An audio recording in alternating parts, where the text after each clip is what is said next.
Good morning, Pokemon trainers, and welcome to day one of the Go broadcast in Warsaw at the Regional Championships. I am Lou Akjosh Cromie, and I'm joined for the very first time behind the Go desk, and first time for myself as well, by the amazing Amandine, or better known as Nimu. How are you feeling behind this desk today? Hey, I'm fine, thank you. I'm a bit nervous as well because it's my first time streaming, because back in the past I was just a player and now I'm here to try to entertain people with my comments. Well, that means you'll have all the wisdom and all the experience to share the amazing PvP knowledge that you will have about Pokemon Go with our broadcast, and also teach me a few tricks. You know, I've hopped over from the video game side of the broadcast, so I'm really looking forward to learning from you today. Okay, it's fine for me, you will be my student. Yes, definitely, and there'll probably be a lot of players at home as well who'll be taking notes as well about how to play competitive Pokemon Go. I mean, we've had an amazing season so far. There's been, most recently in Europe, the Lille Regional Championships, and then over in North America as well, we had Salt Lake City. So there's been loads of Go action over the past couple of weeks. Coming into Warsaw, though, I mean, this is the first time Warsaw's had a Regional Championships. What Pokemon are you expecting to see in those PvP lineups? I think Noctowl is something I expect. I mean, in not every team, but Noctowl was, you know, it has a lot of presence in the winner teams, you know, like Hot Pocket, for example. Yes, in Lille it was the winning, it was on the winning team and the runner-up team, right? Yeah. So I expect people to run Noctowl because I mean, I don't have to say it, but it's a really good Pokemon, really good overall in this meta. Just because, for example, you know, against Noctowl, you can just take a not a Swampert, sorry, but a G-Fisk, but Noctowl can just, with some energy advantage, use Shadow Ball against the G-Fisk, and G-Fisk will have to shit at some point. So Noctowl is really good, so to counter Noctowl, you probably will have some G-Fisk. Noctowl can also be good against Lickitung, and I think Lickitung, especially during this special event, because, you know, we are actually in an event with a lot of Lickitung spawns. Yes, yeah, there's been so many Lickitungs kind of running around on the competitive side as well. Again, if we look at Lille, Salt Lake City, even go back to Bilbao, it was on both finalist teams. And I know that it's one of those Pokemon really well known for having a lot of bulk, so it can take a lot of attacks, but then that in turn has given a rise to Medicham coming into the format, going for those fighting type moves to try and deal with it. And that again could possibly be why Noctowl's then coming in to then in turn deal with Medicham. Yeah, I think Noctowl is also good against Medicham, and Noctowl is also good against Trevenant, and Trevenant is really also really meta, so yeah, I wouldn't be surprised to see a lot of Trevenant around on the battlefield today. I mean, again, it's one of those Pokemon with really good typing. Ghost and Grass gives it a lot of flexibility, but you're right, having Noctowl on there with obviously the normal typing as well to kind of combat some of the Ghost moves, and also be able to deal with the grass typing on Trevenant's side does make it quite formidable. But then if you're predicting that Noctowl's going to be on a lot of those teams, a lot of other Pokemon are then going to have to come in and deal with Noctowl. Maybe we're going to see a return of some key Ice-type Pokemon. Yeah. And as an Ice-type Pokemon, maybe we will see, how is it called? Frostlass. Because Frostlass is probably one of the best Ghost-type Pokemon able to beat Noctowl, because as meta Ghost-type, you have Trevenant, you have Sableye, and you also have Frostlass. But Frostlass is the only one who can try to take down the Noctowl, because Sableye has to build to a return, but it has to shield almost everything. I mean, this is the thing. When I've been doing my prep and my homework coming into this event, there's been a lot of Ghost-type Pokemon that have really stood up. We've already mentioned Trevenant. We've just sort of touched on Frostlass a little bit. But again, Sableye. Sableye has been everywhere. And it's one of these Pokemon that I've seen, particularly when, you know, you get it in the shadow form and then you purify it. It's been a Pokemon that every trainer wants to have when they're, you know, building for a regional in Pokemon Go. Why is Sableye such a good Pokemon in the meta at the moment? Because Sableye is a really good safe switch. Sableye is only, let's say, weak to Charmers, because Charmers just can charm him down, but otherwise you have like full play, Shadow Claw. Shadow Claw is a really good fast move because it generates a lot of energy, and also you have a lot of damages with it. So yeah, Shadow Claw is probably one of the best moves with counter. Yes. And you have like full play. So full play is low in energy, and you also have return. So you cover a lot of things. And that's the thing with return, you only get it in the purified form, right? Yeah, so yeah, you have to have it purified. Some people run it as Shadow, by the way, because Shadow, you deal like way more with Shadow Claw, and you also have Power Gem, so it's maybe better to take down the flying types. Yeah, I love that coverage actually that Sableye gives, but it's one of those Pokemon I just wouldn't expect it to be so good. But as you've explained, having that kind of wall coverage, you can be that little bit defensive and offensive at the same time, makes it a really flexible Pokemon.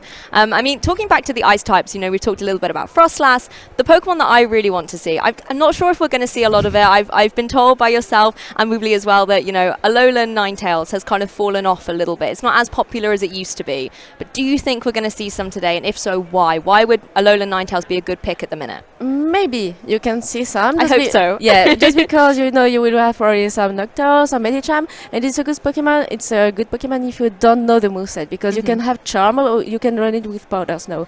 So it's kind of different. So you use it in different situations, and you have to build around it. I mean, you can't use, for example, a Charmer if you already have a weakness to Jeffys, for example, in your team. Yeah. But they are just setting up.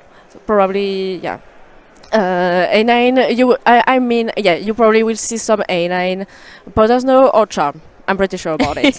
Well, that's the thing. Charm's gone on the rise a little bit because of Pokemon like Sableye. Having those dark type Pokemon, you need to have the fairy type to counter it. And I know a lot of people have kind of grumbled about Charm with its high damage, but it is kind of balanced in the way that it's got a high damage output, but it doesn't generate a lot of energy. Yeah, but during the last tournament, you saw some more Umbreon. So I think maybe A9 with Charm will come back. But honestly, my point of view, I prefer it with Powder Snow because you can just spam. You know, Powder Snow is a fast move to turn, so it's kind of fast, charging fast, and you can spam Weather Ball because A9 is really strong thanks to the Weather Ball. You can spam Weather Ball, Weather Ball, Weather Ball, or just bait for Dazzling Gleam, or just going for the nuke. I mean, obviously yourself as an experienced player as well, there's obviously different play styles in Pokemon Go, as there are with any kind of competitive format of Pokemon. How would you describe your personal playstyle, and why do you think it's sort of a good one to have in a tournament? Because like in video game for me, I'm always hyper offensive. I can't play defensively. Calling switches and protect is never a good thing for me. Okay, but what about you and your kind of strategy? Well, I guess my playstyle is like never no bait. I'm just kidding. I mean, I don't like to bait, so I just like nukes, and I like, you know, like having spicy movesets. Okay, so nice, interesting calls, maybe catch an opponent off guard a little bit here and there. Yeah. Oh, I love to see that, and hopefully we'll get a little bit of it in today's action. We're actually going to be kicking off with Game 1 in the opening here. And we have two very interesting teams for you. The match is already begun. Yeah, it's already kicked off straight away. Yeah, so it's a Spapcio versus Keika. So I think it was I don't know if it was the lead or not, but Spapcio has a double. Yeah, it was the lead because I don't see the switch. I mean, the switch is available, so versus a Swampert. So Swampert is shielding the Body Slam, which is the bait move, because he probably wants to try to reach another Hydro Cannon.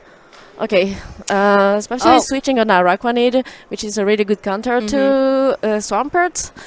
Yeah, that's the thing. Araquanid, you know, can really take a lot of the moves that Swampert can deal out, and you can see it already going here for its charged move. But there looks like there was a switch as well on Keika's side, bringing in the Stunfisk that's going to take not too much damage, though. We are going to get the attack drop. Yeah, just because Bubble Beam is a weak move, let's say. It's just a debuffing move. So since you don't have a huge moveset on Araquanid, you can throw, how is it called, Bug Buzz on the G-Fizz because it's resisted, you have to spam Bubble Beam. But you can try to take it down because you're just about to debuff him more and more and more and more. Yeah, it's an interesting situation, like you say. It's not dealing too much damage, but you can keep racking up the energy and chipping away at that Stunfisk. Its attack is getting dropped, and due to the switching, you know, you're stuck on that timer. You have to wait for the full 60 seconds before you can switch out again. So both these Pokemon just able to go for their charge attacks. You know, not using any shields at this point. It's not dealing a huge amount of damage, but depending on how quickly they can get those charge moves ready to go, you're going to be able to chip away and get a KO. Yeah, I think here the plan of Spapcio is probably to come back with I don't know which Pokemon, probably maybe Frostlass, because the Blue is kind of weak, but you come back with Frostlass just to bring some energy. So you have an energy advantage, and I think an energy advantage, sorry, with Frostlass is really good because this Pokemon pressures a lot. Yeah, and we can see here as well the Stunfisk going for what I think will be the KO on this opposing Araquanid as well with the Rock Slide. Does manage to get the KO, so Sporchu is going to be forced to bring in a Pokemon from the back, and it's going to be that double again. Oh, it doubled again, but Keika did not bank some energy and switching immediately out of Medicham, so catching probably the move.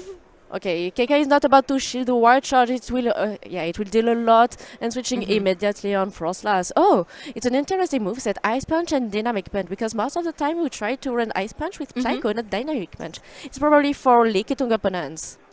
Okay, well, it looks like the Frostlass here going to be going for its charge attack into a late shield there on the opposing Medicham, going to be blocking that. And you can see the Ice Punch is going to come out from the Medicham. Going for the bait. Yeah, going to be baiting away here, seeing if it is going to proc a shield. He calls it. Oh, perfect, amazing. What a great choice not to go for that shield. Okay, now if he counted well, he knows that it's another Ice Punch. He knows because he does not shield it. It's nice and quick. Yeah, he's probably about to bank more energy. Yeah. Yeah, we can see not dealing too much damage here, but the Frostlass is ready. You know, both Shadow Ball and Avalanche are charged up, ready to go. It's just all about the timing, and it's going to go for that Avalanche. Yeah, all shields are done for Keika now. Yeah, and the Avalanche obviously takes the Medicham out. Medicham, sorry. Yeah, you know, really exposed when you don't have those shields. And, you know, Swampurt's able to switch in, get a really quick charge move off. Frostlass obviously just going to protect itself from here. We're kind of getting towards the end of this game one. There's such low HP remaining in these HP bars. And a switch in for the double as well, dealing some super effective damage. Brilliant catch. He caught it. He caught the switch, so he switched out immediately as well, and now he outpaces to a body slam. And it's a good game for Spavshu. Yeah, really nice switches coming in here, and a lot of kind of baiting, particularly with those charge moves. And it's really interesting to see kind of when to opt for your shield or not, because if you use them too early, you're going to be really exposed towards the end of that game. Yeah. It was really a good call from Spavshu not to shield the Ice Punch because he had to call it, and he just did the right call. But he probably knows that up Psychic anyway does not kill the Frostlass. So yeah, it's all about, you know, knowing what your opponent has. And I think it's interesting as well in the competitive Pokemon Go sphere that, you know, you have access to the moves of your opponent as well. You kind of have that knowledge. So depending on how well prepared you are coming into these matches and knowing exactly how much damage output or how much time it takes for a charge move to, you know, get the energy it requires. And if you win the charge move priority or not, because here, for example, Frostlass has a really high attack, so Frostlass obviously wins the charge move priority against Medicham. Yeah, so that's amazing actually to know those kind of balances as well, and you know all the mechanics about who's going to go first, because that can also give you the advantage about when you want to use your charge moves. You know, you don't necessarily want to use it as soon as it's charged up. Possibly you might want to be saving up a little bit energy to you know, go for a bait one and then go for your powerful one afterwards. Yeah, but you have to be careful because sometimes if you, for example, you miscount and your opponent throws before you, you're in trouble, because sometimes you are forced to use a shield that you don't want to use, or you just want to keep it for something else later because you know that Swampert had a move, for example. Because I mean, here in this situation, Spavshu knew that Swampert left with an Hydro Cannon banked. Yeah, that's really true. So it could switch straight in and go straight for its charge move. And here we go for the second game. Yeah, game two coming in here. Obviously, Spavshu is up one game at the moment, so it's going to be all up to KK with their, you know, pretty standard team. There's a lot of Pokemon on here from KK that we've seen before to see if it can counter the interesting choices on Spavshu's side. Oh, yeah. It's Araconade versus Medicham, so Spavshu does not know the second move, the second move of Medicham yet. So it's just about to debuff Medicham straight. Yeah, I'm just going straight in here for the charge move on Araquanid's side. Medicham not going to go for a shield here, so it's going to be taking a little bit of damage and dropping its attack. But you can see that Ice Punch is charged and ready to go.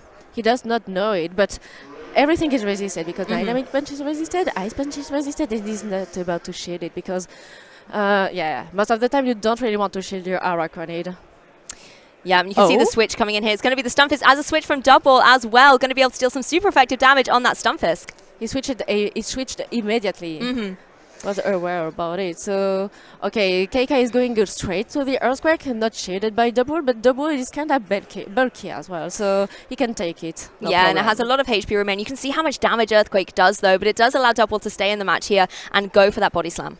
So here Double has Wild Charge, but it can have payback. So, she caught it. I mean, she can take a payback anyway. Exactly, and you can see as well, you're going for another Rock Slide here, just trying to chip away at the Double, but it is going to go for the shield, doesn't want to take any unnecessary damage, possibly try and get that charge up again to go for another Body Slam into the opposing Stunfisk and deal some more damage to it. Yeah, because I think he wants a shield from her, but she's not probably about to shield the Jiffy, she just gave it to him because she's about to... Do you think she would shield this one, trying to take the last shield? No. Oh, She no just wants shield to coming let it out. go. Going for the wild charge, though, again, not dealing too much, and unfortunately dropping the defense on that dub wall. So wouldn't be surprised to see a protect coming out here. But then again, you might want to drop it so you can bring a Pokemon in from the back. As Rock Slide comes out, does connect on the dub wall, and now you at least get a switch in from a Pokemon at the back that can try and deal with the Stunfist a little bit more. But you have to worry if maybe there's going to be a switch coming as well. Yeah. But here, yeah, the poor Medicham has no place to go. I mean, just against the double, but against Haraquanid, you can't. Against Frostlass, you can't. And here comes Frostlass. Oh. Yeah, Swampert switched immediately. He's going straight for the Bug Buzz. Would she shield it? Or would she try to call a Bubble Beam? Because you don't want to shield a Bubble Beam. Oh, that's so much damage. Hydro Cannon is going to be fired off in retaliation into that Araquanid, but we know Araquanid is going to be able to take this really well. I mean, this is what we were talking about earlier before the camera started rolling about Araquanid and Swampert from Meta's past, so it's interesting to see them facing down again here. Lots of little chip damage coming around, and there's going to be another Hydro Cannon coming out from the Swampert here. I mean, Araquanid's still got a lot of health. I don't think there's a need for a shield. Yeah, and now you just want to keep all the shields for Frostlass, because Frostlass can just win everything against. Oh, he's going for Bubble Beam now. Oh no, she's shielding the Bubble Beam. Yeah, just losing the nerve there, going for the shield, going to be not taking any damage. But again, Medichamp's, getting its energy scalded up here. Ice Punch is ready to go, and that's going to be able to deal with that Araquanid easily. I think it's chaos, yeah. There's not a lot of energy left. At this point it does now, yeah. I think Araquanid's had a really good showing, Oh, though. it does not KO! Oh! Whoa, Araquanid did survive, but yeah, now Spavcio is about to go straight Avalanche because you don't have any reason, and yeah, to throw Shadow Ball because Medicham is kind of low HP and she's going for the bait. Exactly, and just going, getting some energy up here. We're going to see the Avalanche come out again. Like you said, it's already low HP. Avalanche is going to be more than enough to be able to deal with it, and then you can start storing up more energy as well. Because she wants to throw her move. It was a CMP. CMP is a charge move priority. So I explained lately that the Pokemon with highest attack will win in the speed tie. Yeah. Okay. The tie. If you tie, I mean, if you throw the move at the same time, you have like a CMP tie, so charge move priority tie. So it's the Pokemon with higher attack. So here, Frostlass has higher attack than Medicham. So it's able to go first. It's going to be able to block the attack and fire off a Avalanche in return as well. There's charge moves a piece here. Lots of energy being gathered up. And as you can see, there's no Protect Shields remaining. This Medicham is going to be so vulnerable to this Avalanche and pick up the KO against it. Yeah, Swampert is still dry, but oh! He tried to catch a move, but yeah, he outpaces anyway with Frostlass. I thought, yeah, Frostlass with the energy advantage is really, really good. It's a beast. Yeah, it really is. And you can see Frost here getting the KO down against that opposing Swampert. And it was timeout. Oh. Just because of Araquanid. I thought this Pokemon is so bulky and it can debuff you, so you're just stalling the game. Oh, well, I mean, amazing to get that 2-0 victory there for Sparchu as well. In such a dynamic game, lots of charge moves being got up very, very quickly. We had a few lovely bait moves as well with some nice switching in as well. But it was really nice, I think, to see the Swampert and the Araquanid come down against each other. It's a brain game. Like, yes. Do I have to shield? Because I don't want to shield the Bubble Beam, but the nuke can hurt as well. So you don't really know what to shield. If you have to call it or not, if you want to go like the safest option. But yeah, I think, for example, when I have two shields with my Swampert and I know that Swampert can beat both Pokemons, I would just try the safest option for Swampert. Yeah, you want to preserve it so it can come in later. Especially if I can switch out after, just to clear the debuff. Yeah, exactly. And I think that's one of the really interesting things about competitive Pokemon Go is, again, knowing when you're going to go for these kind of shields, and everything happens so quickly as well. Yeah. And it's really interesting, you point out if you need to preserve the Swampert, you're going to have it in the back, that's fine. But if you're in a position where it switches in and then they're able to switch in something like the Araquanid, you have to think fast about everything. Like, I can clear my debuff because my switch is available, so I can take this, but I don't want to risk it. So maybe it's a Bug Buzz because he did enough to have the Bug Buzz. Wow. It's just blessing. It's not only the pressure of like the charge moves and the shields and things, but it's also just the timer. I think as the player, it's really hard to be able to call in such a short time frame, whether you want to go for that shield, whether you want to go for the switch, and if you need to preserve it or not, is it going to be Bug Buzz or not? And I think those split-second decisions are what are going to make and break things in this competition. Yeah, exactly. Well, I think we're going to have a winner's interview very shortly, so hopefully we'll be able to speak to the winner of that match. So we're going to throw to a short break, and hopefully we will be back for a winner's interview very soon.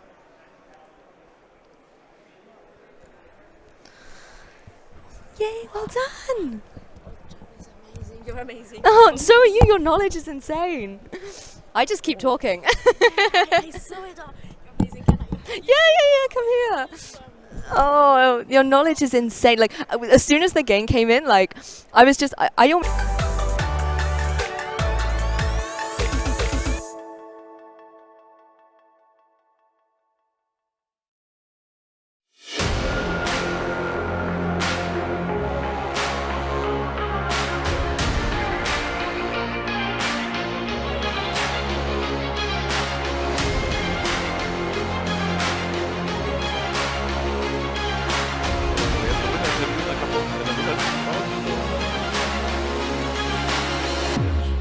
I guess it should be.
Ale czekam z niecierpliwością na kolejną walkę. Yeah, you can have the microphone to translate. I have very stressed, but has very anticipation for the next rounds. Nice. So I saw your team. It's kind of spicy, all right? Why did you build a spicy team, and around which Pokemon did you build it? Moim Pokemonem, od którego zacząłem, tak naprawdę był Frostlass jako safe swap, a pozostała część teamu to był taki pomysł, żeby po prostu przyjść i się dobrze bawić, więc nie chciałem tutaj, tak jak większość graczy, grać popularnymi turniejowymi Pokemonami, stąd taki pomysł na ciekawe rozwiązania i zastępstwa. They do in this interview, and afterwards I will Pokemon was get right to you. Frostlass Okay. for the face swap. Who's your The rest co-host? of the Pokemon was like a fun part, Okay. not Then to it will be be hard. meta, but more fun parts to Yeah. be Okay. to be more That fun video is aspect 30 of the seconds, game. by the way. and not in the meta. one. Okay. I see, thank you. So how do you feel with your team against really meta teams like the one you face? Because you faced a team with a lot of meta Pokemons. I mean, Swampert, Medicham, Altaria, Jeffy, Keizu. Nie rozumiem pytania. Actually, can you repeat? He faced a really meta team, so how does he feel about facing really meta teams like the one he just faced? Miałeś twój przeciwnik miał dosyć meta Pokémon. Jak Mhm. się czułeś grać pomiędzy meta? Było to bardzo ciężkie przeciwstawić się, jakby rywalizować z Pokemonami z mety typu Medicham, Lickitung. Jednak moje różnorodne, inne Pokemony były na tyle w miarę zbalansowane, że mogłem tutaj podjąć walkę i wykorzystać swoje umiejętności. It was very hard to take on the meta, but my Pokemons were being a little bit balanced, and I could try my skills in this game. It's a good answer. It's a good answer. So, is it your first tournament with Play Pokemon? Or did you play some other Pokemon tournament like Lille, for example, or London for the last chance qualifier, excuse me, last year? This is my first live official tournament, but I'm a very bardzo często gram Silph Affection. Yeah, you didn't. Yeah, it was like It's fine, you can translate if you want to. I mean, if you want to make it more clear for people, you can. yes. It was the first tournament, but he played mostly between Silph Road and Fraction once. Thank you. So it's your first Play Pokemon tournament, I mean official one. What is your end goal of this tournament? What are your expectations? Do you want to have fun? Do you want to try hard and be the best? Or do you want just to show that Spice can be good? W kolejnych rundach zamierzam po prostu dobrze się bawić i wykorzystać swoje ciekawe Pokemony, aby zaskoczyć każdego kolejnego rywala. In the next rounds will be just play for fun, but also to be surprised my rivals with my spicy teams. Okay, thank you for your words. Do you want to add anything else, like, for example, to get the Maru moveset or double one? Because I was surprised with your white charge, you know? Because most of the time people just try to bring a payback for Sableye or anything. So why did you choose white charge?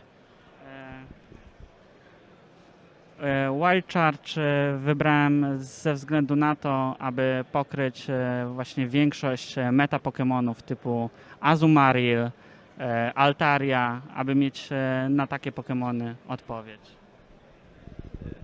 Well, Wild is what I choose for mostly for meta Pokemons like Azumarill and Altaria, so have a coverage for each. Okay, thank you. So, how do you feel about this tournament? Do you think you can try to go really far with this team? Or do you maybe just want to have fun? Nie rozumiem. Jak się czujesz? Chcesz masz nadzieję z tym teamem zostać zwyciężyć, czy bardziej jesteś tutaj dla zabawy? Zamierzam po prostu dobrze się bawić i miło spędzić czas ze znajomymi. He's trying to get more fun and spend a good time with his friends. Thanks a lot for being here. And I will catch you later, guys. Because I think the second round is about to begin soon. So, see you later.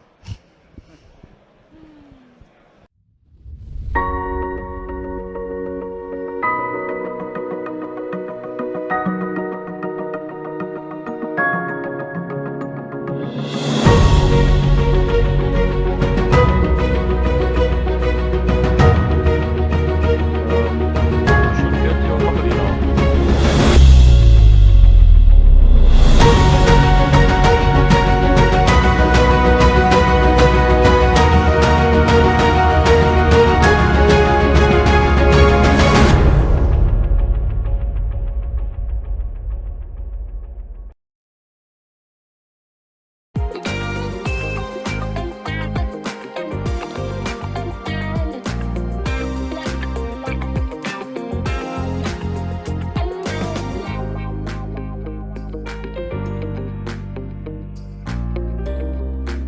Are you ready?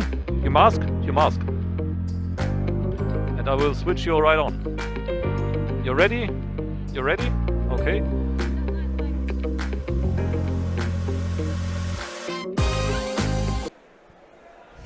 Welcome back, Pokemon trainers. We're ready for our next match here at the Go Stream at the Warsaw Regional Championships. We've already kicked off the action with an awesome match. I really enjoyed the team matchup there, you know, having a really kind of standard team versus one that had so many different types of Pokemon in there. Some really interesting choices. Spicy team. Very, very spicy indeed. In Pokemon, you know, we call it just spice. You know, when the Pokemon are out of meta, it's spice. For example, last season, Frostas was spicy because you never saw a lot of Frostas, but since you have like a lot of Noctowl, Medicham, Frostas is not that bad at all. So it's not a spice anymore, but Togedemaru, Araquan, it was not spice because of Warrain Supremacy last time, so now Warrain is not here, not really here anymore, so Araquan is spice. Well, Frostless might be making a comeback, but let's jump into game 2. We can have a little look at the teams here and get a few comments from your man team about what you think this matchup is going to go like. You know, Tragicomics' team here, there's a few very standard Pokemon. Again, we've spoken about the Lickitung, the Stunfisk, the Medicham, but Altaria is on there as well. That's an interesting one. I like it, honestly. It's maybe a bit weak to ice types. But it's one of our Charmers, right? No Charmers here. Oh, no Charmers. I'm sorry, no I Charm. saw the fairy typing and got excited. I'm sorry, yeah, you have no Charm types, but oh, yeah, they both have Umbreon. Nidoqueen is really strong in this game, so Nidoqueen is probably one of the best meta Pokemons. We have a Lickitung, which is a really good safe switch, and Lickitung is kind of, let's say, neutral against everything in Tragicomics team. But I mean, if you just want to stall something, I mean, to bring a matchup, to just try to lower, you know, the health of a Pokemon, you can just bring your Lickitung, because here Lickitung is good against almost everything. Yeah, that's really true. You know, Lickitung being so bulky, being able to take those spammy, bulky, yeah, spammy. it's kind of, you know, it's got a jack of all trades, really. It can do everything. The interesting Pokemon out there for me is that Venusaur as well, because we've got the contrast. We've got the Venusaur on Tragicomics' team, and then we've got the Shadow Venusaur on Lunatics' team. Why would you run maybe Shadow Venusaur on Lunatics' team in this occasion? most of the time, if you run Shadow Venusaur, it's just because you want to pressure as well with your fast move. Because Frenzy Plant is a really good move and really with a really high attack. So most of the time you don't really need it to be Shadow to be really strong, but it can flip some matchups as well. For example, I think that the Shadow Venusaur can take Umbreon down like more quickly, or let's say Sableye, and then you can just farm everything down with your Vine Whip. I think you can do with your regular Venusaur, because you have to throw moves, or you have to consider shit if you want to farm everything down. Okay, well, we see the handshake from both of our players as well. They're going to be focused and ready to go into this match. You can see as well on our below graphic there, we've got 84 players today battling for that title of regional champion. And, you know, considering the Go season has kind of only kicked off most recently, we've had a couple of tournaments under our belt. This is really where players are going to be trying to establish themselves as names of the format, you know, meta-defining team builders and people who are going to be able to take those trophies home for their cabinet. Yeah, and they fight for Japan travel too. Yeah, very true. Because the winner will just, the two winners, not the two winners, but the two first. Finalists, yeah. The two finalists will win travel to, not a travel, but just a qualification for Japan. So that's it's also amazing. I mean, that's the ultimate goal, isn't it? You know, we all play Pokemon ultimately because we love Pokemon and we enjoy it. But for those who have that competitive edge, everyone's eyes really are on Yokohama at the World Championships in August next year. I mean, everyone's excited about that. It was such a hype reveal at the World Championships that the next one was going to be in Yokohama, and I think everyone's excited for that. And so here we go for the first match. Okay. Jumping straight into it. I love seeing the little Raichu plush as well there on Tragic Comics' side. No Raichu in the match though. It's going to be a lead out of Umbreon. So it's a good lead for Redo. Let's call him Redo. Redo. Keep it simple. Yeah, because the fairy typing can pressure if you want to go for something like a Dazzling Gleam as a charge move, or a Moonblast, sorry. But you can see it's taking a long time for that energy to stack up for the Altaria. But a Moonblast, even if it's super effective, does not take down an Umbreon at this range. It's so bulky. Yeah. But Umbreon going to get the first charge moved off here, doing a little bit to that Altaria as it's finally ready to go for that Moonblast, not clicking it until just there, getting a little extra energy on there. Here, he probably wants to go straight Moonblast, trying to have the debuff, because Moonblast can debuff your attack. And it does not. Oh no, it does do a chunk of damage though. Umbreon sitting a little bit more vulnerable at this point, but you can see it going for another charge move here. Altaria very healthy at the moment, not going to need to use a shield against it here, easily able to take this foul play, and then Altaria looking to try and get damage against that Umbreon. And just spamming full play here. But Altaria will probably reach another move before, Oh yeah, just able to survive. It will. Oh, and he caught it. Tragicom has decided to try to snipe the Altaria, but he caught the move. Yeah, and going for the Sky attack here, because, you know, it already had the energy charge, and it does a decent chunk to that opposing Nidoqueen Shadow that's come in, that's just going to be able to keep going, and going for a Poison Fang here onto the opposing Umbreon. Yeah, so here you just have to debuff, because you know that I think at this range one full play and some Snore will just take the Nidoqueen down. So Redo is probably trying to fake, let's say, a Psychic, so Tragicomis is about to shit it, probably because he wants to throw enough power then. Yeah, and Poison Fang as well going to be really good to get the defense drops as well on the opposing Umbreon. He just wants to spam Poison Fang and trying to get one shield from Redo now. Yeah, you want to try and tap into the bulk that Umbreon naturally brings with it, and look at how much damage it's doing since these two defense drops. The foul play is going to come out again, do a little bit to that opposing Nidoqueen, but I think it's still sitting pretty, able to take this attack. No need for a shield. Yeah, so now... Oh no, it does go down. Yeah, it does, but I think now he just wants to try to farm some energy, but the problem is you can't bring your Sableye against the Umbreon. I didn't see it, but I think the Umbreon has a Crown Flower. Yeah, it looks very pretty, doesn't it? The Sableye comes in, but a Venusaur switches in, and you can see the Sableye here just able to keep spamming attacks and going for its charge moves, foul play going down into that opposing Venusaur, but it is going to go for that shield. Yeah, he's probably trying to bank like 2 moves and then throw Frenzy Plant. Would Tragicommy try to catch it? No. You just want to take the other shit down, I guess. Yeah, and the shield is going to go up for that Sableye. Doesn't want to take any big damage from the opposing Shadow Venusaur here. And you can see it's going straight for its charge move as well. Yeah, it was charge move priority. And yeah, Redo is using his last protected shield. Yeah, and now Redo's going to be sitting pretty vulnerable, as is Tragicomics. No shields remaining in this game for either of our players at this point, so the charge moves are just going to be able to start picking up KOs. Yeah, it does KO, and then it will have some energy. I mean, because it will Venusaur will outpace for Frenzy Plants. Yeah. Yeah, it's a bit of an uphill climb for little Sableye Yeah. there, unfortunately. There's not a lot it can do. Venusaur was able to generate the energy much quicker and get that charge move off here to pick up the KO. And with 2 shields, Venusaur is really strong. I mean, 2 shield versus 1. I think here the mistake was probably to shield the Nidoqueen because, you want to lower the HPs of the Umbreon because you don't want to have like a really healthy Umbreon versus your own Umbreon or versus your Sableye. So you just have to try to lower the HP the most as you can.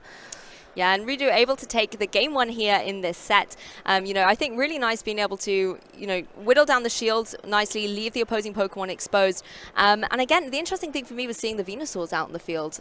Just being able to go for the damage, the Frenzy Plants being so strong towards the end of that match. Yeah, I mean, it's the Shadow one, so yeah. the Shadow deals 20% more damages. So, but it takes also 20% more damages. You kind of get the buff in the attack, but your defenses are a little bit more vulnerable. But it certainly paid off for Ridu here, being able to have that extra damage, particularly when you're facing down against, bulky Pokemon like a Sableye or against the Umbreon, for example. We saw how chunky it was, and it needs. That's why on the opposing side for Tragicomics, you need to be able to go for those Poison Fangs to counter Ridu's own Umbreon as well. Yeah, exactly. So here, do you think Tragicomics will try to lead against Umbreon because he's probably scared of that area, but that was the thing. Neutral. Yeah, last time going in and then you have the Altaria able to go for something like the Moonblast. Does put Umbreon in a little bit of a vulnerable position. As long as he's got something in the back that's going to be able to come in and deal with it and have good coverage, then it could be good to lead with it again. Or you might want to switch and go straight out on the offensive with something like the Nidoqueen. Yeah, and here I think the mistake was trying to snipe, the Altaria with the Nidoqueen because Altaria read the move. So I think Tragicomics probably miscounted. Possibly just made a misjudgment. There's so much maths in this game. It's very easy to and get a number Dragon wrong. Breath is because Dragon Breath is one-turn move, so one-turn moves are already difficult to count.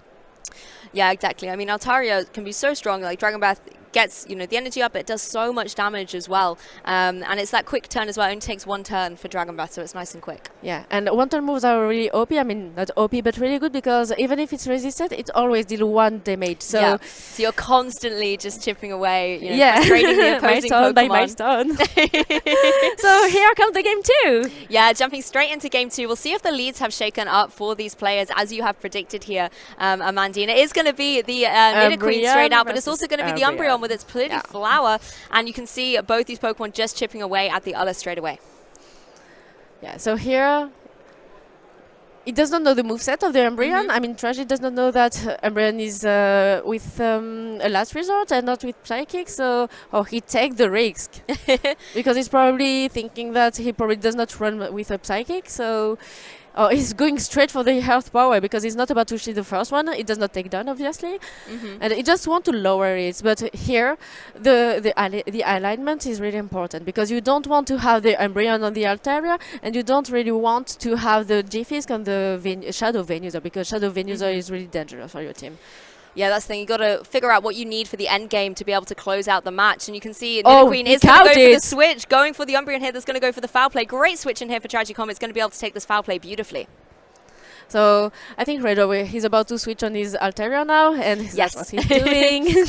Yeah, and Altaria can for the apply Moonblast. Yeah, that's the thing. Altaria is going to do what it does best here. Going to be getting up all the energy for that Moonblast so it can deal some damage to the Umbreon that we know is going to be going for this foul play. But we know it's not going to deal too much to it. Altaria very happy to take that and just keep clicking away, getting the energy up for that Moonblast to unleash it upon the Umbreon. Yeah, and also you have to throw straight, full play in case Altaria gets a straight Moonblight because you don't want to throw after the debuff. If you get debuffed. Exactly, you want to get it out as quick as possible. Here comes the Moonblast, though, from that Altaria. There's only 1 shield left for Tragicomics, but it doesn't look like they're going for it. Yeah, it's a safe switch, so you don't really want to keep your, to use your last Protect shield for your safe switch. You just want to lower the HPs and try to farm everything down. Yeah, and that's the benefit of Umbreon. His Bulk was able to take it, still had enough sort of power left to be able to go for this last charge move off the foul play. But Stunfisk is now going to join the party and is going to come in and take this die attack. Really, really good switch by Tragicomics. Just went for Catch City here. Absolutely love it. Catch off the couch, but yeah. Yeah, the defensive play here from Tragicomics is amazing. And you can see the Venusaur switching in now as well because it wants to go for some of those, frenzy plants down onto the opposing Stunfisk. Yeah, and going for the bait here, player, so yeah, at this point you just want to play safe, so you just want to cheat everything because you outpace anyway to two friendly plants, because you just need two friendly plants. See how much damage the Vine would do. I know, it's almost down to 50% HP, and you can see the final shield coming out for Tragicomics here with the Frenzy Plant incoming onto the opposing Stunfisk. It's going to allow it to keep chipping away a little bit and able to go for its Rock Slide here. The shield as well going to be used by Ridu here on the opposing Venusaur. So now both players, once again, like we saw in Game 1, very vulnerable, no shields remaining. It's going to come down to whether this Frenzy Plant can connect onto the opposing Stunfisk before Stunfisk has a chance to really deal with Venusaur. And now he knows that it's just a Rock Slide, so it's fine for Redo, because now Redo is about, he's about to bank more. Oh, he counted on the Nidoqueen, but it's because Nidoqueen had some energy banked, because he left with at least one Poison Fang, almost one Earth Power, but I don't see any win con for Tragicomics, unfortunately. Yeah, Stunfisk comes in, no energy bank there at all. It's having to start from the ground up, as Frenzy Plant is going to be able to come through and connect onto it. Yeah.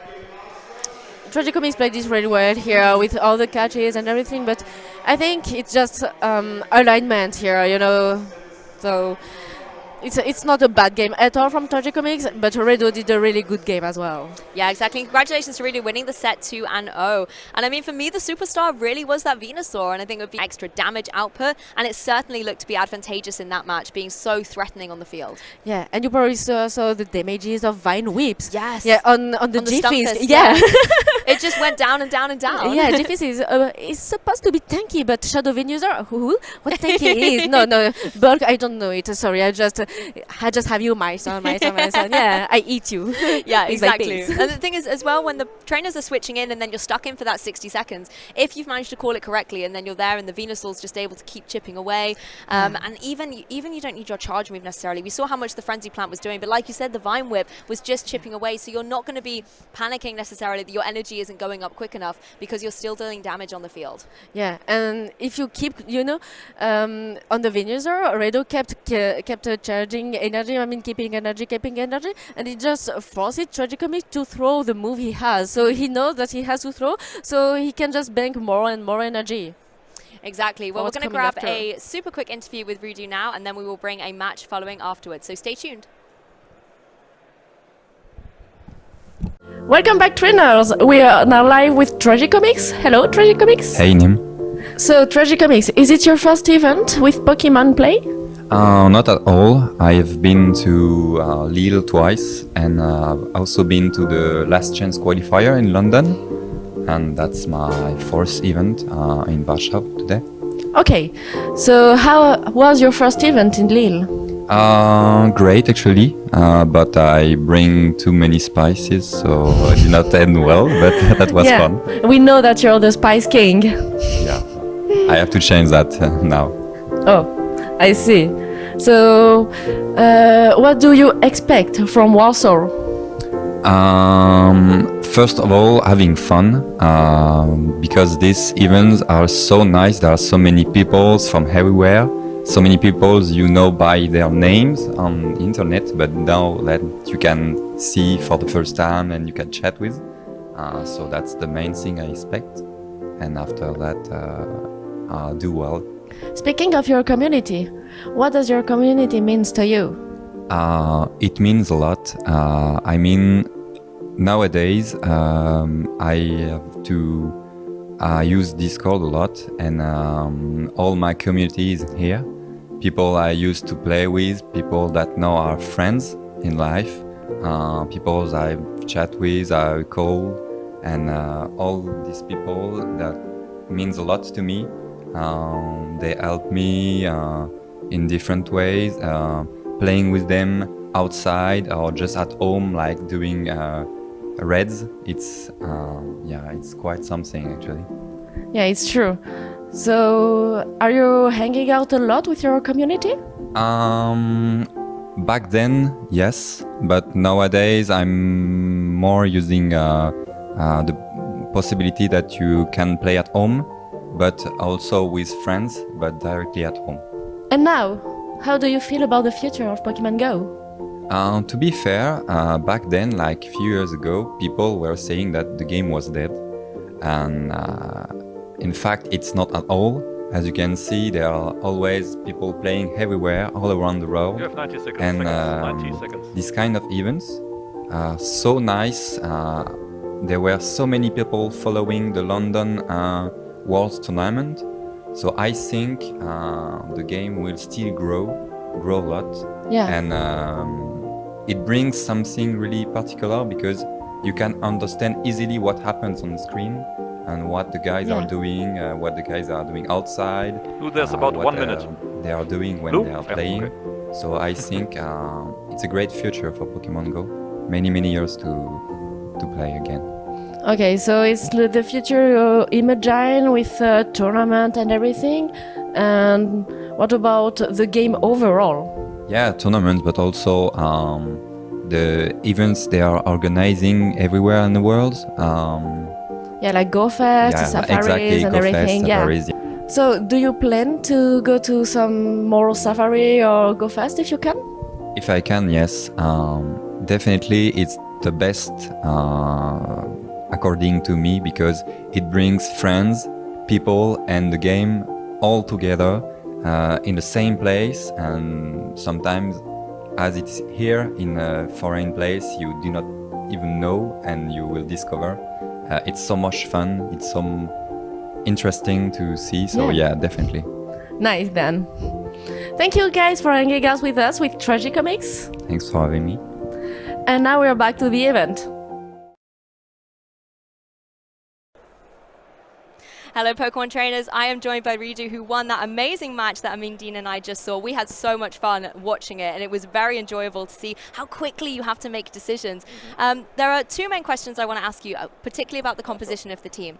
Number one was the Venusaur. We saw that you were running the Shadow variant, and on the opposing team, there was another Venusaur, but it wasn't Shadow. Why did you pick Shadow? What about it was so key for your team?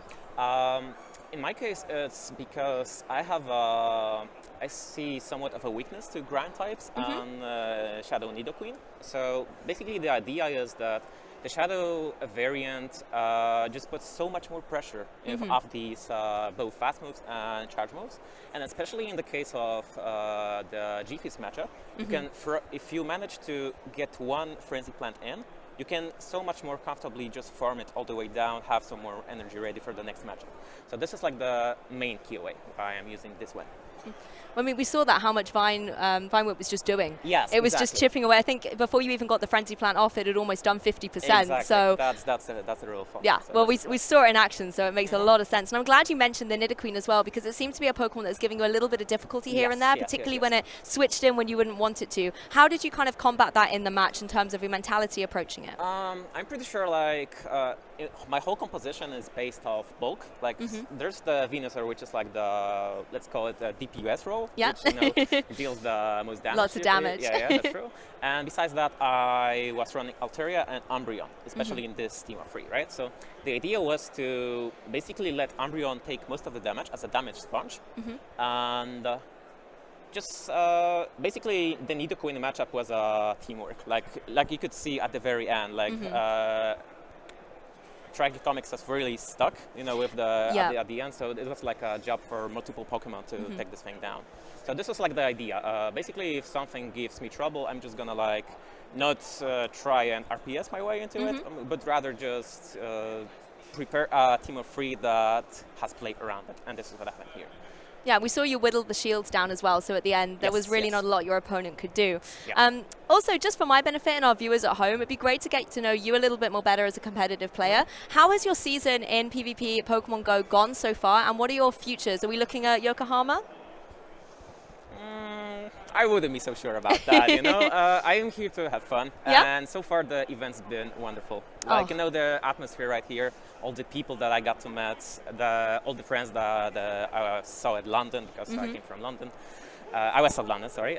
So it's just so great to see all of the people right here, and all of these people compete as well. Like, there's such a fierce atmosphere right there, like the night before we were like all friendly, all stuff, and right here it's a little bit tense, and I like it. Yeah, the So, adrenaline kicks in a little True, bit, and the true, tension true. comes in, and I think that's the lovely thing about Pokemon. No matter what game you're playing, it is the community aspect, and it's Oh, great to hear obviously. that. This is why I play. This Oh. is why I play the game. Brilliant. I'm glad to hear it's all going well. Well, speaking of going well, we're going to let you go and get focused for your next match, Sure. and we will be back for a third match of today's stream very, very soon. Don't go anywhere. Welcome back, guys. I'm still with Tragicomics. Hey again. So, Tragicomics, what is your best experience overall in Pokemon Go? I would say that it was in Japan. Back like 3 or 4 years ago, I was traveling in Asia. Whoa. And it was when the game was dead. And so I installed the game again because friends told me, okay, you can catch different Pokemon there. There are Regional ones. Yes, Yeah. exactly. So I installed the game there, and it was a community day there. Okay. The Marip one, and it was like amazing. Everyone, Crazy? everywhere, playing on the streets. People from all ages. People just sharing all together. And I do not have Wi-Fi at that moment because I could not afford it. So people were sharing their Wi-Fi with me. They That's were nice. sharing bike with me. And so I was playing with them. I could not even talk with them because I don't speak Japanese. Oh, And true. so I was with them, playing with them, even if I do not know them at all.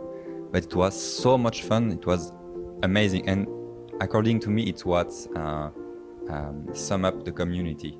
Yeah, and then you realized that the game was not dead at all. Exactly. Yeah. And in fact, it was really, really big. Yeah, and that's why you came back on the game. Exactly. That's what brings me back to the game. It's And- nice. And nowadays, I'm still playing. So, if you come back to Japan this year for Worlds, for example, do you expect to play another community day like this one? Sure, sure. I will definitely go there, even if I'm not qualified, because I love this country and I do love people there. So for sure I will go there and I will share what I can share with them there. So community day, Go Fest if there will be Go Fest. So yeah, definitely. Okay, so you probably know a bit of Japan now? So you probably know the good places to play, all right? Yes, but it's not exactly the same that here. You have like many Pokestops, you have many people playing, so lures are everywhere. Yeah. Raids, everyone are playing, so raids are always full. So yeah, it's quite big there. Okay, and will you try to meet the community you played with before? I used to play in real person events at my local community.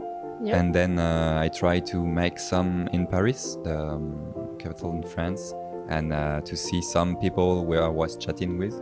And that was like the first few events I made before this big Play Pokemon event. So, Tragicomics, I know you're the Spice King of Pokemon, all right? Well, people actually they are saying I am, yeah.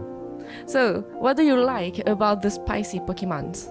What I like is they are unusual and Yeah. people do not want to play them, so I'm giving them a chance. Even if they do not look good or do not look great on paper, I do my best to play with them and bring them to the scene and saying, look at them, they can do great things. Yeah, you're trying to find some potential and to show people that they can have some. Yeah, exactly. It's nice. And it can always change because the game evolves. Yeah. And sometimes, like again, Pokemon, which is not played at all, can be played a lot the next day. So It's true. that's quite fun. And what is the spicier Pokemon you ever used? Oh boy. Many. But the one I like the most, probably Raichu. It's not that spice, but Milotic Okay, yeah, Milotic is my signature, yeah. It's true. It's your signature Pokemon. Thank you for hanging out with me, Tragicomics. Thanks for having me. And now we can go back to the main event for the more exciting games.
Welcome back, Pokemon trainers, for another epic feature match on the Pokemon Go stream here at the Warsaw Regional Championships. I've traded out one amazing Pokemon Go expert for another. I am joined by the amazing Boobly. How are you feeling behind the casting desk in Warsaw?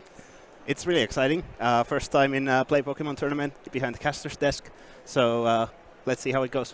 So you're going to be another person bringing all your wisdom and expertise as a player to try. our viewers at home. I'll try. I'm sure you will absolutely smash it out of the park. I mean, we're going to be featuring another match coming up.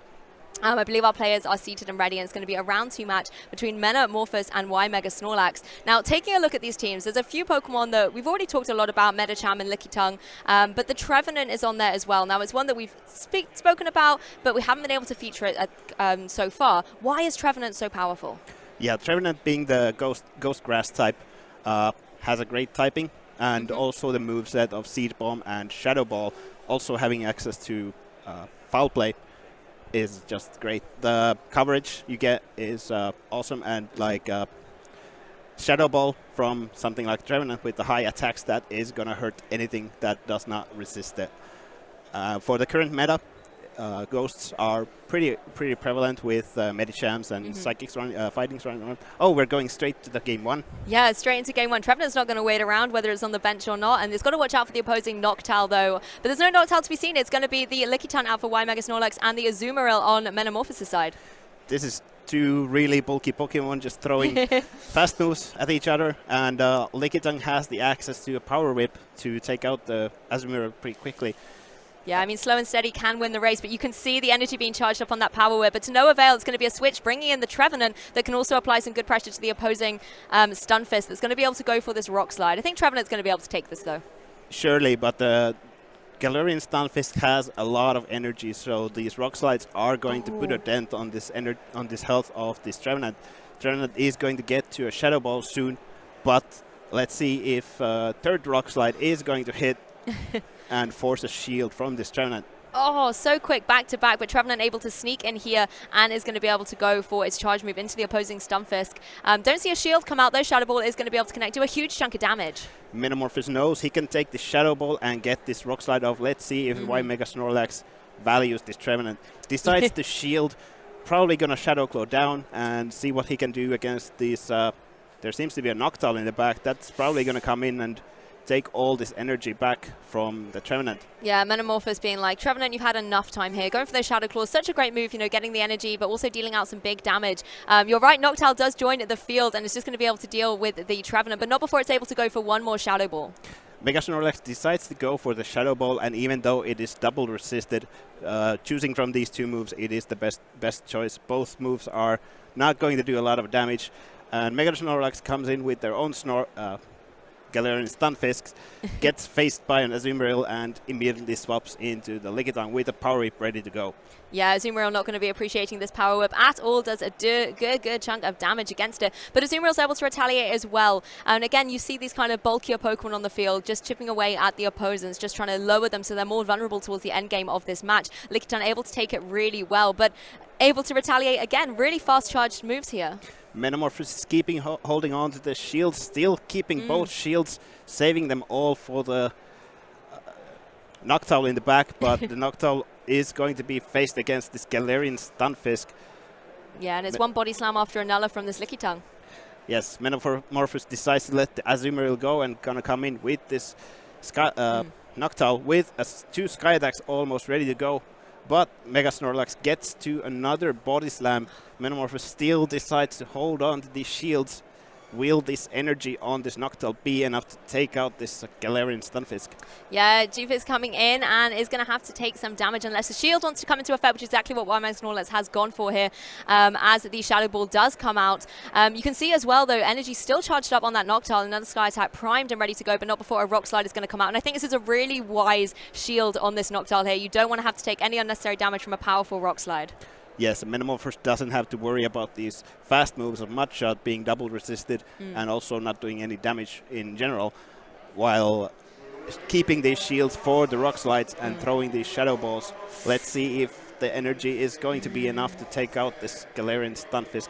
This is the problem that Stunfisk is posing right now, though, because yes, its fast move isn't going to worry that Noctowl, but the Rock Slide certainly will. And you can see that it's gone for 2 in very quick succession, burned through 2 shields on Metamorphosis' side. And this time, Noctowl is going to be exposed to the 3rd Rock Slide that Stunfisk is able to really quickly rack up. I don't think it's going to be living through this Rock Slide. Yes, and the Mega Snorlax takes on the worst game. Getting those matchups correctly, first leading Lickitung into Azumarill, then having Trevenant for their Galarian Stunfisk, and lately Galarian Stunfisk for the Noctowl. Yeah, it was really about the end game in that situation. I loved how Metamorphosis, was preserving the Noctowl for the end of the game. It's such a key Pokemon to be able to deal with a lot of problems. But Mega Snorlax able to kind of identify that, brings the Stunfisk in for that switch and able to just go for Rock Slide after Rock Slide. And I think having that energy already racked up so quickly just enabled the Noctowl to be put on the back foot a little bit.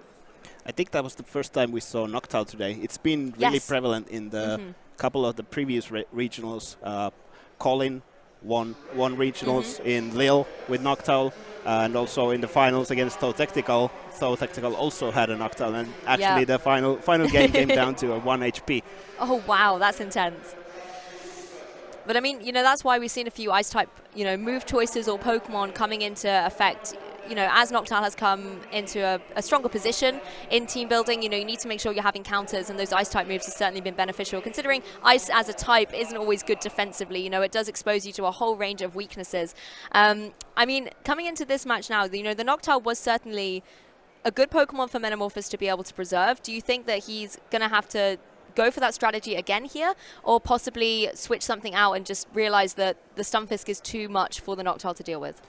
I would say he's going to still keep on playing the Noctowl, because even against the Stunfisk, Galarian Stunfisk, it has a play with the Shadow Ball and certain moves, certain stats, and Noctowl can actually have a chance to take out the Stunfisk.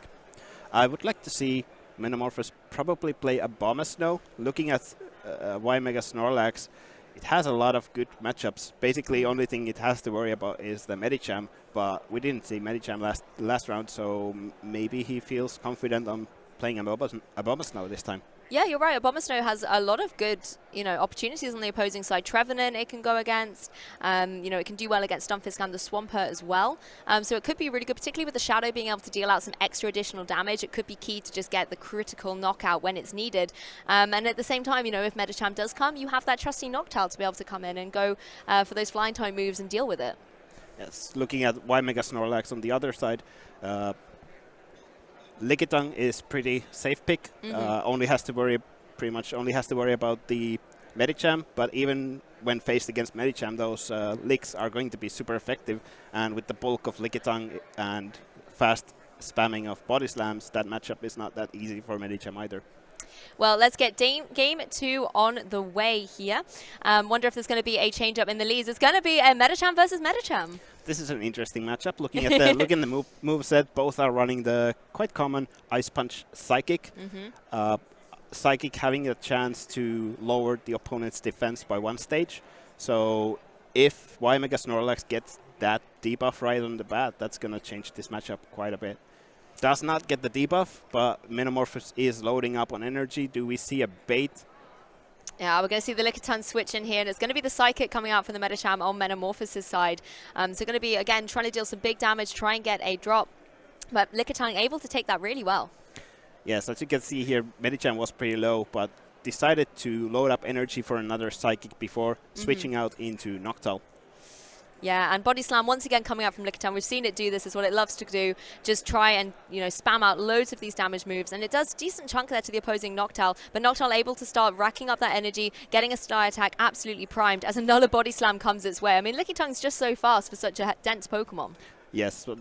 Meanwhile, Noctowl also being a bulky can easily rack up energy to make sure that once he takes out the Lickitung here with the Sky Attack, it has another primed up in case Y Mega Snorlax decides to come in with the Medicham. With the Medicham, exactly. You need to make sure you've got it. And there is the Medicham, and Sky Attack is ready, and Noctowl is going to go for that. So no surprise to see the shield come out from Mega Snorlax. Y Mega Snorlax is building up energy, and he has almost an Ice Punch ready. Probably going to take out the Noctowl pretty quickly with it.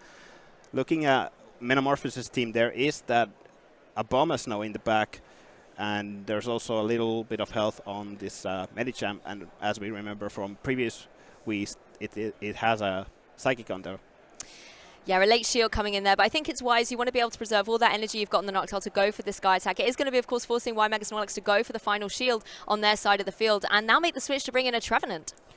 Catches a Psychic with the Trevenant. This is going to hurt, even though it is not as super effective like the Ice Punch would have been. Does like half health, and now Metamorphosis is going to get a Abomasnow on this Trevenant.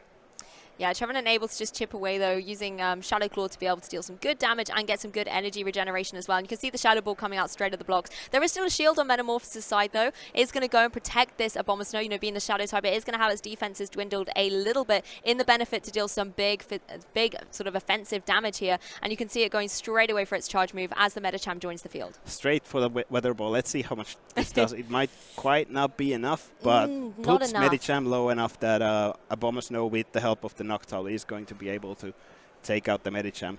Yeah. Even this Abomasnow might live this Psychic barely. No, it does not. No, it does go down. But like you said, the trusting Noctowl is in the back, and it only takes, I think, one of those fast moves to be able to get the KO there. So, you know, a victory coming out for Noctowl. You know, in game 1, Noctowl was defeated by the Stunfisk. It maybe kind of, you know, shook its feathers up a little bit and came back for its trainer in game 2. And we're going to be seeing a game 3, Boobly. Yes, a decisive game 5, so to say. I think the Abomasnow was a good pick from Metamorphosis. Maybe he's going to bring it again.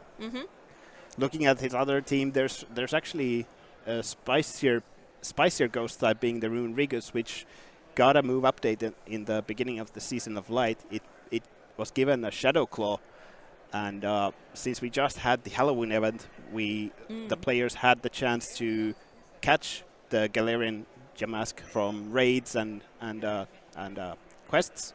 So, but looking at Mega Snorlax's team, I don't think the Rune Rigus is that good of a pick against him. There's a lot of good answers against the Rune Rigus, so I don't think Metamorphosis is going to bring that into this game.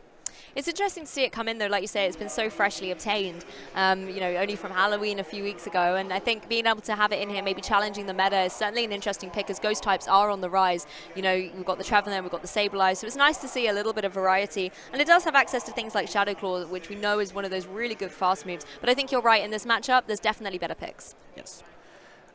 Metamorphosis is for sure going to trust that Noctowl, as we've seen on the couple of the 2 games we've shown already. And Mega Snorlax, it's probably going to keep. Let's see if he decides to bring Medicham again. Yeah, I think the critical thing in this game too was Metamorphosis was able to preserve the Noctowl much better than in game 1. It was able to come in, get that final damage and KO, whereas unfortunately in game 1 it was just pinned down by the Stunfisk. This time Metamorphosis was able to deal with much better thanks to the Abomasnow. So I think it was a fantastic adjustment. We'd love to see the Abomasnow back with that Noctowl hiding in the back, and possibly again the Medicham coming out. But I wouldn't say no to seeing the Stunfisk either. Mega Snorlax is probably going to revert back to bringing in the Stunfisk, as the Noctowl was a bit of a problem to deal with in the previous game, so he kind of probably wants to get a good answer in case and try to line up the Galarian Stunfisk into the Noctowl. Yeah, and Medicham could be really important for Metamorphosis, because we saw how much that Licky Tongue loves to go for those body slams, and it can just sit on the field if it's being unthreatened by the opposing Pokemon and just go for body slam after body slam, regenerate all that energy. So unless you have got something like the Medicham being able to deal a good chunk to it, it's going to be really detrimental to the end game, because all of your Pokemon are going to be really weak in HP.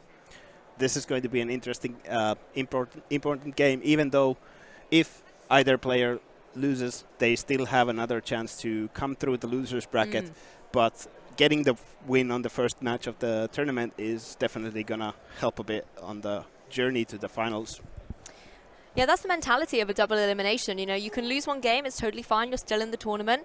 You can have that kind of Cinderella story through losers bracket into day 2 of the competition. But if you do lose that second match, you're out, unfortunately. There is no comeback from that point. So it does add the pressure a little bit. You want to stay as undefeated as long as possible. You don't want to have that pressure burning down on you from the beginning of a tournament. And, you know, it's going to be a long day. We've got a lot of rounds. It's going to be some hot competition. We were talking earlier about, in our interview, about the kind of energy and excitement in the hall as well. And that can also be draining on your mental. And here we are, ready for the game 3. Let's see what we lead into.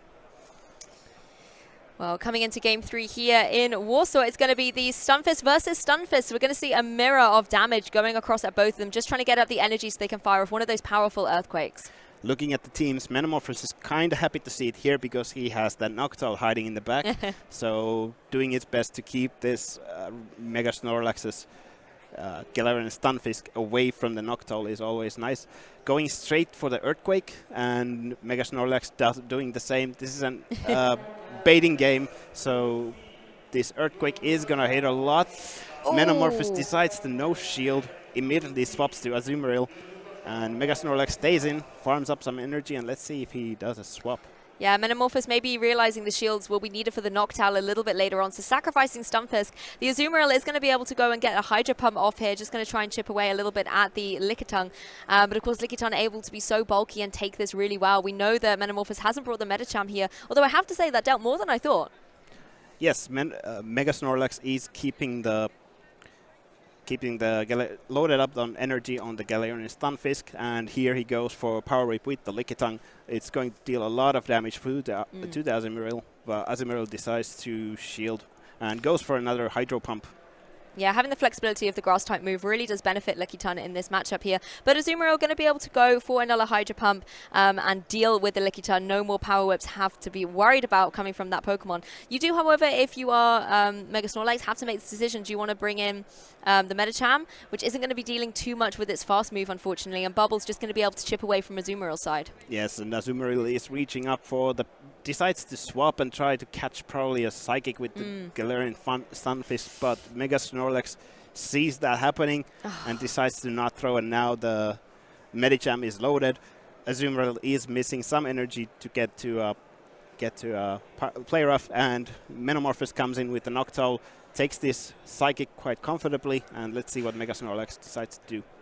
Yeah, Mega Snorlax, holding the nerve there, not going for it straight away, and allowing that switch in for Metamorphosis. It's going to be the Rock Slide coming out, though, from the Stunfisk, going to be connecting down onto the opposing Noctowl, though. Super effective damage does so much, and Noctowl's going to be a lot more vulnerable in this game 3. We know that it is such a pivotal Pokemon, and there's another Rock Slide coming its way. If there is no shield, it's going to go down, and Metamorphosis is going to preserve that shield for a different Pokemon. Goodbye, Noctowl.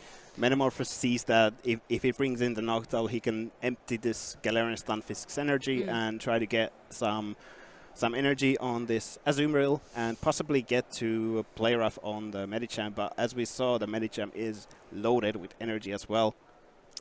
Yeah, all eyes are really on this Azumarill here. There's going to be another Earthquake coming out from the opposing Stunfisk. The Azumarill is on low HP. We know that Earthquake is such a damaging move, and with no shield, it's going to be easy pickings for the Stunfisk. I mean, that Noctowl really is the one deciding the matches here. Every time it goes down early, unfortunately, it's a loss for its trainer, and every time it's able to survive, it gets that critical KO at the end. Yes, and their Metamorphosis still had a shield, but decided that if Mega Snorlax decides to throw a Rock Slide, it's basically the only chance Metamorphosis could have for winning, so decided to not shield the Earthquake. I mean, the really critical turn in that match was going for that switch, and on Mega Snorlax's side, not going for that Psychic, and just preserving it, being able to bait in the Pokemon, and ultimately that costed the opponent a Pokemon. And just, when there's only 3 Pokemon that you can have and battle with, when you're down to just 2, you then have this unfortunate 50-50 decision. Your opponent can just manipulate you into putting the Pokemon you do not want out there exposed, particularly when the shields have been whittled away. Yes, and also in the lead, when you lose that Galarian Stunfisk and the opposing Galarian Stunfisk still stays alive, and you have the Noctowl in the back, you're in a big trouble. Yeah, but it was certainly an exciting match, and nice to see Noctowl feature. As we were talking a little bit beforehand as well about how you think it's going to be one of the main Pokemon we see, and we certainly saw it features. We didn't see it victorious, but I'm sure it won't be our final showing of it. What we're going to do is jump to a really quick interview and then be back with some more Pokemon action, so don't go anywhere.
welcome back, trainers. We have here the winner of the previous match, Y Mega Snorlax.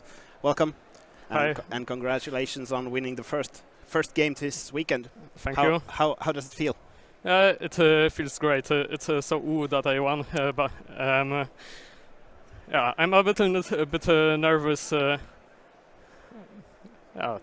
it's good. Well, you seem kind of calm on the stage, but maybe it's all in the head. Under the mask. Yeah. Was bad. So, do you want to share some thoughts on what you were thinking when going into these games? What Pokemon did you think that would be strong? I was kind of clueless. I had a plan for the first game, but the rest two were kind of random. All right. How did you feel on the last game when your Earthquake landed, and then you managed to save your own Galarian Stunfisk in the back? I felt good, but I thought there until I think the sixth matchup that I will bait. But happily, I didn't. Happily, you changed the plan. So, what was your mindset in while building your team? Did you have a certain?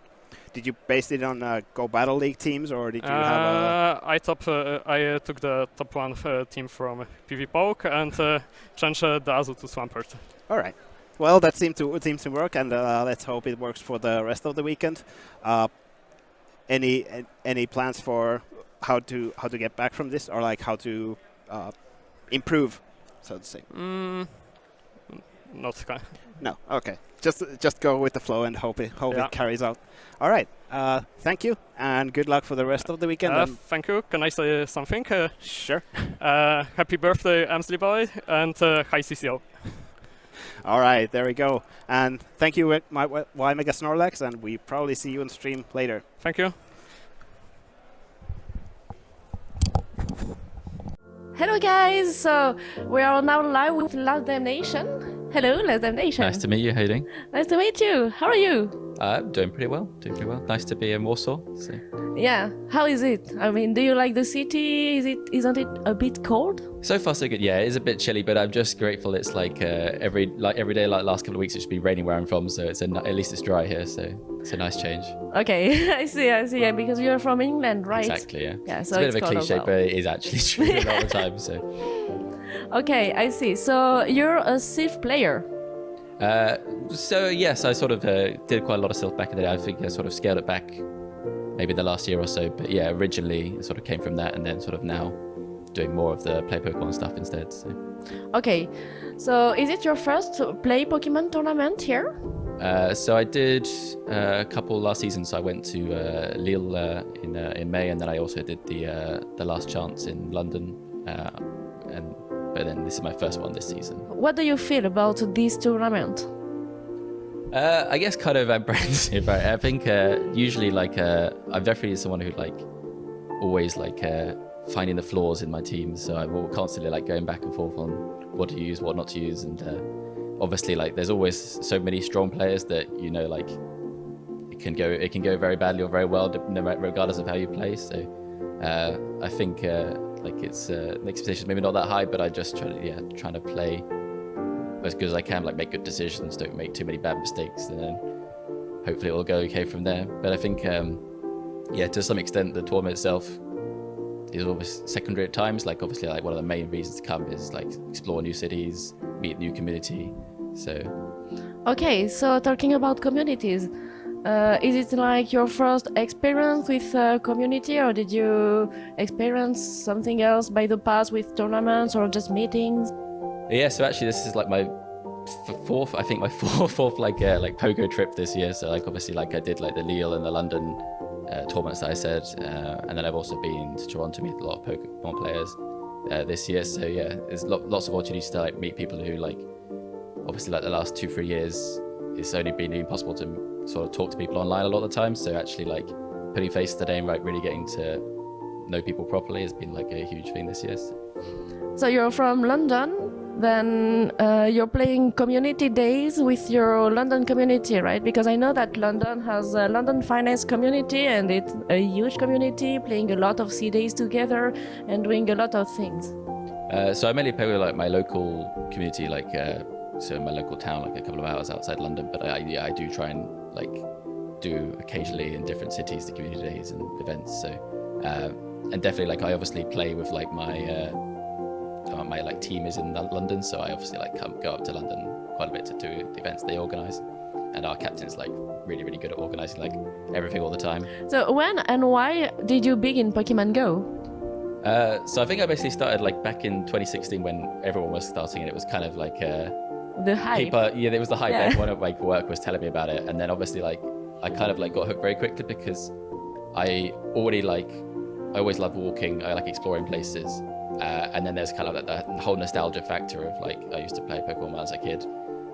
So like combining them, I was like pretty quickly hooked, and then I was like playing more and more, trying to complete the Pokedex, etc. And then I think it just sort of spiraled from there. And then when the sort of competitive aspect kicked off, that sort of like gave me the renewed vigor to play again. So yeah. I see. And did you run for White Dragonite or Snorlax? I actually never saw a Wild Dragonite. The first time I saw one of those was like last year, but I do remember like I just needed like a Chansey for the Pokedex at the time, and I remember like it was up a hill, and I remember like running up it for like it was kind of and 10 I minutes. remember It was, like, knackered, so. people going crazy in the streets for it.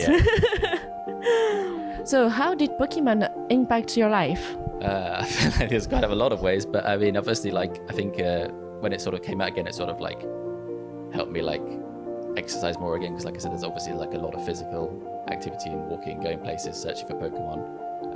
And then like sort of throughout the pandemic, I think there was sort of like two things, like it sort of like helped give a sort of escape. Like obviously it's like something you can do by yourself, you can do it outside, something that was sort of unimpacted. And then obviously we sort of in the Pokemon community, we sort of developed a lot more of like an online community as well. So having that sort of support structure as well. And I'm like I've said, I feel like I've met so many people, and now like I said, this year I've been so many places, and like having the opportunity to go to these places and meet new people that I don't necessarily have before. So yeah, it's a huge impact. Thank you, Last Damnation, for hanging out with me. Yeah, thank you for having me. And now, guys, we are back to the event.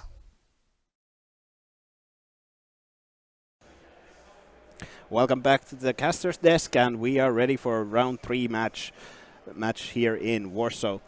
How are you feeling today? Good. I've kind of shaken off the nerves having started. I mean, the big overwhelming jump from video game to Pokemon Go is how quick and fast-paced everything is. These players have to make split decisions, do a million mathematical calculations in just a very short span of time. And it's been really impressive seeing how they're able to handle that pressure, particularly when they're up on the main stage. Right. I mean, looking towards our next match as well, there's a few interesting Pokemon, and you know, coming into this format, I have been doing my homework and everything, and we've seen a lot of Pokemon that we were expecting to see, but there might be a few interesting choices, and one of them that I really want to talk about is the Dragonite, because I'm not going to lie, I wasn't expecting to see a Dragonite here, and it's on a team roster. Yes, Dragonite is one of those Pokemon that got a move update at the beginning of Season of Light. It was given the fighting move Superpower, which basically negates the steel issue that Dragonite used to have. So before the fighting move, if you threw a steel type like a Registeel or a Galarian Stunfisk, there was not much that Dragonite could do against it. But now even those steel types have to be afraid, especially with the Dragonite being so attack weighted. And I'm sure it's naturally bulky as well, the Dragonite being able to take a few good attacks. A little, but if you pair it against something that it's weak to, it's not going to fare too well, especially if you pair it against ice. Oh, well, I wonder if it'll come up in this matchup. I would certainly love to see it. Another interesting choice that we were having a little look at is that Tropius. Now, you know, before I got into PvP, I was, you know, playing Pokemon Go to collect Pokemon. I know Tropius is one of those elusive ones that you can only get in certain regions. So it's very interesting to see it here. You can see it on Stonko's team. You've got that Tropius paired up with Medicham and Lickitung and that Dragonite that we've just spoken about. And of course, the fighting type move on that Dragonite going to be really nice to counter all of these big, bulky, normal types that we're seeing, like Lickitung, like Dubwall in the format. But interesting to see the Tropius. Yes, it used to be really common pick with being grass flying and having good coverage to having one of the best grass type moves being Leaf Blade and having good air coverage to take out fighters. but ever since Ice and Galarian Stunfisk became common in the meta, it kind of fall off. But it's nice to see it maybe lift its head again. Definitely. And speaking of Ice-type Pokemon, on the opposing side, on Aeris' team, we see that Walrein, a Pokemon that's kind of fallen out of the meta since I think it was Icicle Spear got nerfed a little bit. So it's nice to see it make a return, and particularly when you've just said that, you know, Pokemon like Tropius don't like those Ice types, and there's one staring it down. Yes, and as we've mentioned before, the Walrein kind of has been missing this season because of nerf in the Icicle Spear, but now it's back and it's looking good in this matchup definitely, because Stonko's best answer to Walrein is the Medicham, but everything else Walrein has kind of all right play. Looking also at the teams, Aries has the Noctowl that we saw in the previous game. I'm surprised to see a Noctowl because Aries was in the spring season in 2022. Aries was the player who won the European internationals. Oh wow! Okay. And the main thing in his team was a Mandibuzz with Air Slash. So I was expecting him to bring that back for the last season's sake, but seems like he has moved on into Noctowl. Well, Mandibuzz maybe is a European international champion, but maybe Noctowl's going to try and get a regional title here in Warsaw. I mean, you're quite right. The Walrein looks like it's going to have a great time against Pokemon like the Dragonite and the Tropius. But then again, you know, Pokemon like the Medicham that can threaten it have to watch out for that Noctowl on the opposing side. We saw in one of our previous matches today how Noctowl can be so formidable when it's able to just get those flying type charge moves off, just able to chip away. But it does mean that it is going to be heavily threatened. And if you're Stonko, you're going to have to use your Pokemon and preserve them in a way to make sure that you're dealing with that Noctowl before it's able to deal with the Medicham. And this is also things that the players are thinking right there now when they're choosing their Pokemon. How do they get... I believe Stonko knows that Aries is going to play that Walrein because it's pretty strong, but now he tries to figure out how he can get this Medicham onto the Walrein, or how he can find a good matchups for himself to get rid of the Walrein, so that possibly Tropius or Dragonite can sweep. How do you think Stunfisk is going to fit in this meta? Because obviously Stunfisk doesn't necessarily want to come down against the Walrein. It can deal some good damage there. But we've also seen how successful Stunfisk can be against a Pokemon like Noctowl. Yes, I think Stonko's Stunfisk is going to have some play. Let's see, we're going straight to the game one. Yep, jumping straight into the action here for our fourth game of today's Saturday broadcast at the Regional Championships in Warsaw. And straight out of the blocks, we have got a Medicham apiece. So the mirror's going to be facing down. We saw this last match. Let's see. And we also have the same moveset on both sides, which is the Ice Punch and Psychic. Let's see if this matchup goes the same way as before. And looking at the teams, there Stonko has that Dragonite in the back and Aries has the Walrein. So Stonko really wants this Medicham out to yeah, just wants it dealt with, really. And you can see how much damage it did against the opposing Medicham. It's going to fire back with a Psychic of its own. Again, no shields coming out early on in this game, playing risky from both of our players. And Noctowl is going to make an appearance to try and finish off this Medicham before it's able to deal with anything. Noctowl really wants to help out the Walrein on its team, making sure that Medicham isn't going to be able to threaten it later on. But Medicham's going to try and deal with Noctowl with an Ice Punch in return. Gets a shield from the Noctowl, and then Stonko comes in with this Dragonite, throwing these Dragon Breaths. And look at that health. We saw how bulky Pokemon the Noctowl is, but those Dragon Breaths are just chunking that health down. And Dragonite is getting to the Dragon Claw. Let's see if Aries is gonna shield. Decides to no shield. Let's see how much damage this does. Yeah, Noctowl leaving itself exposed does about a quarter of damage. So Noctowl is going to be vulnerable. If it's going to go for some damage, it needs to go for it quickly and locking in that Shadow Ball against the opposing Dragonite. But I think Shadow Ball, Dragonite's going to be able to take this reasonably well, but why not have it get any damage? Let's go for the shield here, allowing the Dragonite to go for this Dragon Breath and pick up the KO against the Noctowl. Yeah, Dragonite having a lot of energy here. Here comes the Walrein and gets a superpower off. Let's see if Aries recognizes that the Dragonite has the energy, decides to shield, superpower debuffing the attack and defense both by one stage, gets farmed down by the Walrein, and now a loaded Walrein is not something you want to see, even if you have this bulky Lickitung. Yeah, and that's why Lickitun's going to get out of there. We're going to see the Medicham come in, take this attack, just to burn through the energy of that Walrein, so that when Lickitung comes back in, it can start going for those body slams and dealing some damage in return. Here comes the Lickitung, and it seems like he's going straight for the power rip. Aries does have his own Medicham still alive with a bunch of health. Let's see if he manages to do a catch here. Yeah, charge move going to come down into the Lickitung. Not going to deal too much, and Lickitung can go for that power whip that you mentioned. So no body slams here. Might as well go for that super effective damage while you can, when you know that the Wolverine is going to be exposed. Super effective damage, but Wolverine is going to be able to hang on in enough to be able to switch in that Medicham. And Lickitung reaching out for the body slam, reaches it before the ice punch, and now it comes all down to which of these Pokemon gets to feint out the other one. Lickitung has no energy. Wolverine has a little bit. That does not make it to the Icicle Spear, and Stonko gets the win on the first match. Oh, the power of Lick just coming through there on that Lickitung, just being able to get rid of the Wolverine. I mean, there was so many tense moments in that particular match. I think, you know, getting rid of the Noctowl, not going for your shields very early on, leaving them till the end just to allow you to stall out those big moves. Fantastic play from both of our players. Very close game. Yes, Stonko recognized that the Dragonite getting into that Noctowl is the best matchup. Problem would have been if the Dragonite would have been left against that Wolverine. So, looking at this matchup, how would you think the teams would players would change their plan? I mean, one thing that was really big in that match was the Dragonite going for the close combat. You know, it was just an unfortunate turn for a superpower, not close combat. Going for the superpower, you know, being able to deal some really big damage onto the opposing team with that Wolverine.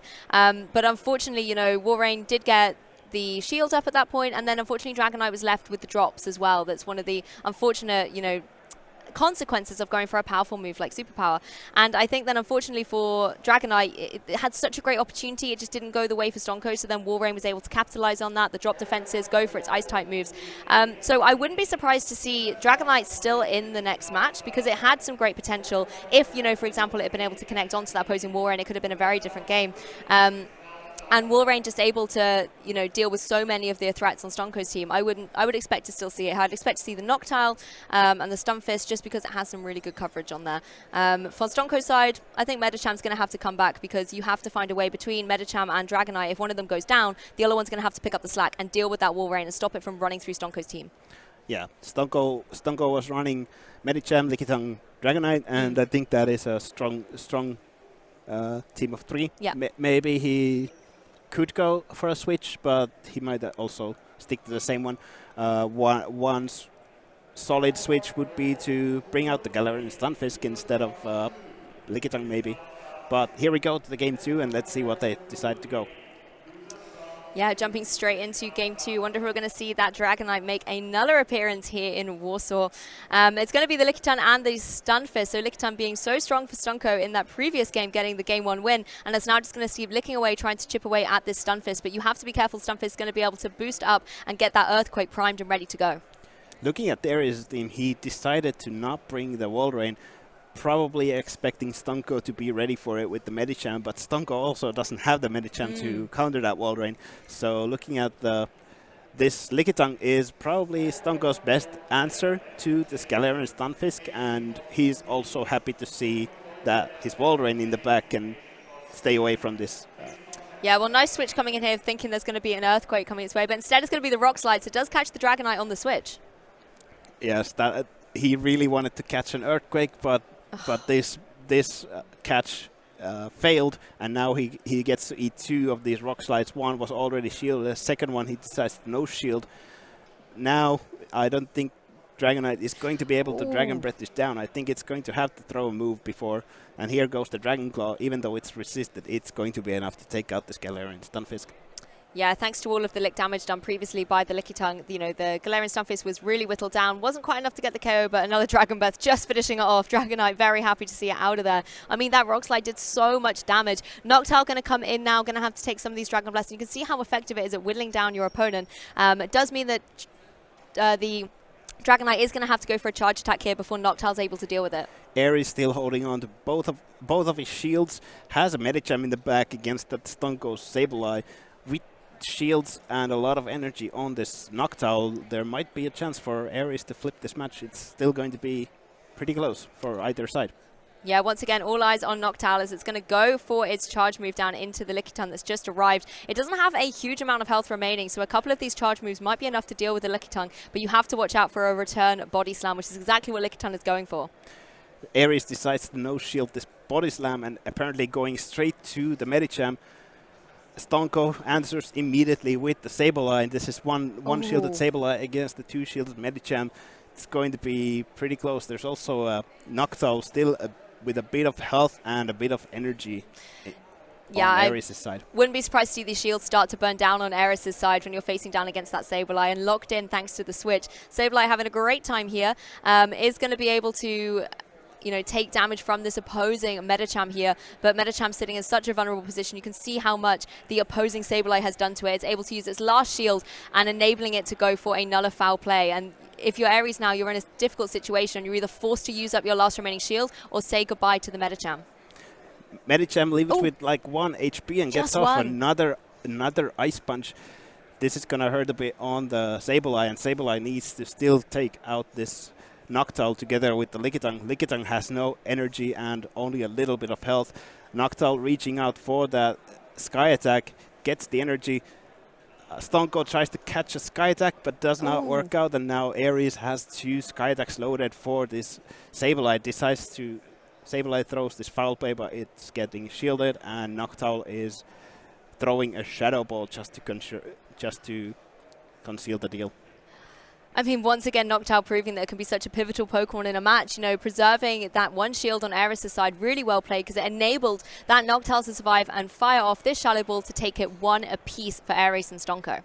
And another game 5 we're going to see next, and we saw changes in the teams on both sides. What do you think? What do you think on those changes? I mean, I personally would have still kept the Wolverine in, but there's probably a reason why I'm on this side of the desk and not actually playing for the competitive mindset. But I do think the Wolverine will be an interesting adjustment coming back, because there is a lot on Stonko's side that, do fall victim to it.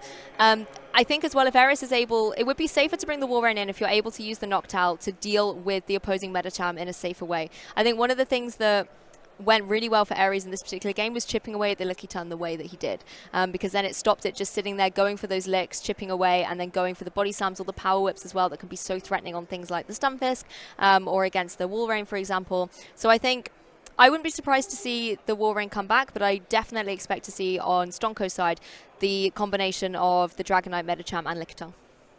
Yeah, that sounds like what I'm thinking as well. Looking at the previous game, the game 2. There was also these couple of times where Stonko tried to catch a move that just didn't quite work out. That turned the game kind of upside down for him. And I felt like Sableye was in a difficult spot, particularly towards the end. It's going for those foul plays. It's not going to be enough to deal with the Noctowl or deal too much damage. And unfortunately, the game that Ares played in terms of preserving the shields, although it's risky, it certainly paid off in this game. Was able to whittle away at Stonko's shields, again leaving that Sableye incredibly vulnerable and unable to protect itself against some of the big damage-dealing moves coming out from Noctowl. Yeah, and as you mentioned before, these players are making decisions in a split second, and deciding to save those 2 shields all the way to the end was definitely what also helped Ares to get the win. And I think having that kind of risky mindset coming into the game 3 will, I think, enable Ares to get another victory if you're able to call it correctly, go for those shields, and, just calculate how every damage is going to go, so you're going to be preserved. And this is a difficult situation here for that Dragonite. I'm not surprised to see it leave the field, but also the Wolverine gets out of there, and we see a Noctowl Sableye switch. Sableye safe swap and gets answered by a Noctowl. This is not a great time for Stonko. Stonko decides to go for the heavy-hitting return. Ares decides to no shield, knowing that his Noctowl can easily take it, and here comes a Sky Attack. Stonko decides to invest the shield and starts to throw these Shadow Claws and probably gonna try his best to get a switch. It's a little bit like they've picked up game 3 where game 2 ended with Noctowl and Sableye on the field. Sableye going to go for another foul play, but Noctowl still has protected, going to be going for its shield and just not taking any damage at this point, allowing the Noctowl to retaliate with something like a Sky Attack or a Shadow Ball of its very own. You can see the energy just racking up on Noctowl, and it's able to, utilize the extra turns that Sableye needed to get the energy buff on its side to be able to get as much as possible and go for the Star Attack, forcing the Sableye to go for a shield here. And this is also why Noctowl is such a good pick in this meta. It is such a good wall to these ghosts, being double resisting the ghost moves, and even though Sableye has the return and the foul play, those still don't do enough to the bulky Noctowl. Oh, and you can see why Walrein versus Dragonite is such a bad time for Dragonite. It's out of there almost as quickly as it joined the field, as Lickitun's able to join here and go for some of these lick moves, just chipping away at the opposing Walrein, trying to get a little bit of revenge for the Dragonite and rack up some body slams, particularly if you can get 2 nicely in succession. That will certainly chip away at Walrein. You can see with this fast move, there's not a lot that Walrein is doing to the Lickitung, particularly thanks to its bulk, and the Icicle Spear in particular isn't going to be dealing too much. So now Lickitung is primed and ready to go, but instead, of course, it's going to be those power whips with that type advantage. Yeah, so now Lickitung is going to have a lot of work to do. Has to deal with the Galarian Stunfisk and a loaded Noctowl, and here comes the Skytag. Stonko has no shields and still has a little bit of health on the Sableye because he decided to swap out of the earlier matchup. Yeah, and you can see Lickitung here just being dwindled down. It's going to be another Sky attack coming out from the Noctowl that again, my calculations are always awful when I try and make a guess here, but it is going to be enough to pick up the KO against the Lickitung. No surviving on 1 HP this time, as the Sableye is going to be forced to try and claw it back for its trainer. It's going to be able to go for a foul play here, but you can see that Aries still has a shield remaining. Stonko is actually throwing the resisted return, probably recognizing that this game is over and now just having some fun. Here comes a Rock Slide. This is definitely going to be enough to take out Stonko and get the win on Aries' side. I mean, what an amazing comeback from Aries here, you know, being able to take games 2 and 3. Commiserations to Stonko. I mean, at that game 3, you kind of just said it yourself where it's almost over. It was almost over before it started with that lead coming out with Dragonite and Walrein. It spelled for disaster and immediately put Stonko on the back foot, being forced to make a switch. Sometimes games in Pokemon Go are like that you lead into the most horrible lead on the opponent's side, and then you try to swap into your safe swap, and you get faced by another horrible matchup, and then it's really hard to deal with that or get back from that. Yeah, and unfortunately it just meant that you were forced to go for your shields really quickly, and we saw in game 2 how pivotal it was to have at least 1 shield preserved just so that you're able to take that charge attack and fire off one of your very own. So we're going to have a really quick interview with Aries, and then we will move on to our next feature match, so do not go anywhere.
Hello, Pokemon trainers. I am joined by the winner of that epic best of 3 set, and of course by Korsula as well. Huge congratulations. Thank We you. really enjoyed watching that set. Unfortunately, game 1 didn't quite go as planned. How did you adjust going into that game 2 and approach your adjustments in your team? Like, game 1 was really close. I think I would won before Volray nerf. He did a really good catch, which surprised me. I wasn't expecting that catch. In second game, I was more aware of those catches, so I overfarmed with Noctowl, and I was pretty sure he's not gonna lead Dragonite or Medicham, so I just adjusted my team based on that and somehow won it. Yeah, I mean, the adjustment on Dragonite recently with Superpower and everything, it was a great catch there. But obviously, game 2 and 3, you were victorious. And one Pokemon we really want to talk about is the Walrein, because you chose to drop it in game 2, and then you brought it back for game 3. First of all, why did you make that adjustment for game 3? And secondly, why Walrein? It's really good to see it back on a team. I was pretty sure that he's gonna lead Dragonite, and Walrein is better than G-Fisk. So because of that, and I have it in my team because of like Frostless is kind of meta now, but it has worse matchups against things like Sableye and Swampert, which I'm kind of weak to. So Walrein was better for me, and I really like it. It was one of my favorite Pokemons before the nerf. With the nerf, it's worse, but it's still really good in my opinion. Well, you certainly demonstrated that it could still be an awesome Pokemon, and we particularly liked when you opened in Game 3, it was the Walrein staring down a Dragonite, and I think Walrein was feeling pretty confident at that point. Yeah. Just to get to know you a little bit better for everyone at home, how has your season in Pokemon Go gone so far, and what are your kind of aspirations for the future? Are we possibly looking towards Yokohama? Yeah, definitely. I really would like to go to Yokohama. I think that these worlds will be really hype. First time in Japan. Yes, definitely. So that is going to be awesome. I would like to win today or tomorrow. Also, I would like to play at UIC, and the rest of the tournaments I'm really interested in judging if I can. I'm already accepted as judge for what's next, Stuttgart. Oh, fantastic. So you're going to be able to see all the different facets there is of the Play Pokemon community. That's awesome, and hopefully we'll be able to see you at EUIC as well. I believe the dates have just been released as well, so we might be able to see you in April trying to go for the International Trophy. Well, what we're going to let you do now is have a little break, get prepared for your next match. Congratulations again and good luck. Don't go anywhere, Pokemon trainers at home. We'll be back for another epic feature match very soon.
And we are back in here at the caster's desk with for the next game. And now I have Nim joining me. How are you doing? Hey, I'm fine, and you? How was the last match? Because I saw it, and Iris, I mean, it was really an intense match, all right? Yes, we had 2 matches here while you were on a break, and Yeah. both went to the decisive game 5.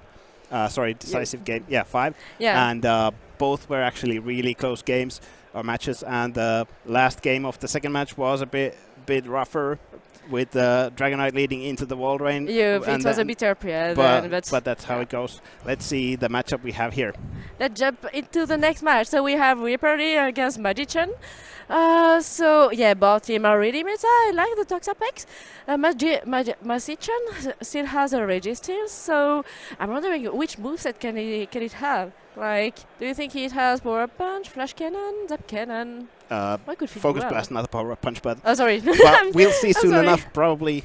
Because the if game they 1 decide is to play it. starting right now. So we have Medicham for Rippery against Squirty for Magician. Unfortunately, it's not a good day for Rippery, so they switch out immediately. It's not a G-Fist against Toxapex, so Toxapex can flip the matchup against G-Fist, so he's about to burn it down and just right now.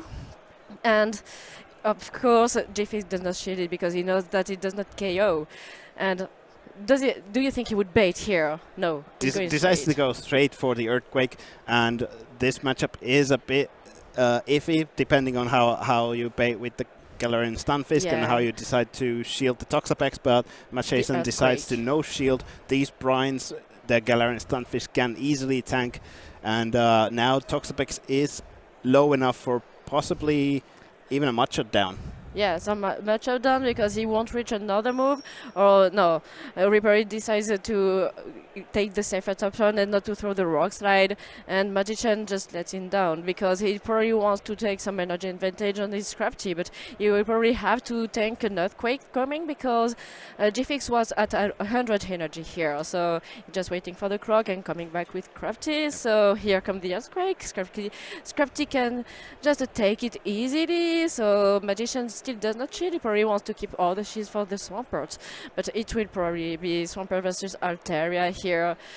So here comes Medicham immediately. So yeah, Scrapty just throws a full play, just trying to lower the HPs of the Medicham, and probably switches immediately after on Swampert, and yeah, and answered with Altaria. It's rock, paper, scissors here. Ripperly gets the Altaria onto the Swampert, and this is just a horrible matchup for the Swampert. Even if it had the optional Sludge Wave, which here it doesn't have, it wouldn't help the matchup that much.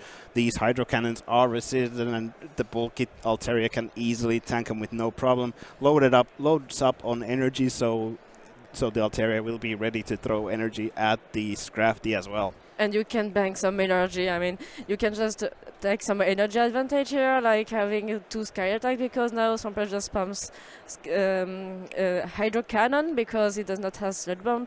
So his opponent probably knows now that it's Earthquake or maybe Muddy Water, because I know that some player run it as well. And he does not. Oh, he does shield because he probably wants to spam Hydro Cannon and forcing Altaria to throw moves, and probably will try to catch the next one. So Altaria just does the Sky Attack now, shielded once again by the Swampert. So what would you do here? Magician decides to double shield the Swampert, and now he's no shields against double shielded Altaria and the Medicham. But he's about to be Dragon Breath down. Yes, he's gonna get Dragon Breath down unless Ripperly lets the Altaria go, and comes in with the Medicham. With this amount of health and this energy, it can just take out the Scrafty with the 2 shields saved up. And here goes the counter down everything. Yes. So sometimes, as we saw earlier in the Dragonite Walrein matchup, sometimes the matches in Pokemon Go get a bit, so to say, rock, paper, scissors. Yeah. It's just an alignment thing. So since Rippery kept the alignment, he had like the lead of the game against Magician. Excuse me, because it's a bit difficult for me to pronounce it. So what do you think about how would Magician go to the second game here? Do you think he's gonna swap his team a bit?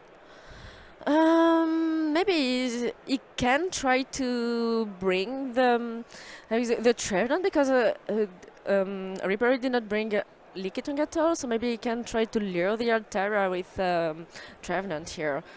Also, depending on the moveset of the Registeel can be not that bad against this team, to be honest, because Registeel with Flash Cannon can still take down Nidoqueen, because you don't expect the Flash Cannon and you don't shield the first one, but then you outpace, if you shield the Earth Power correctly, you outpace and you can take one anyway, so it's...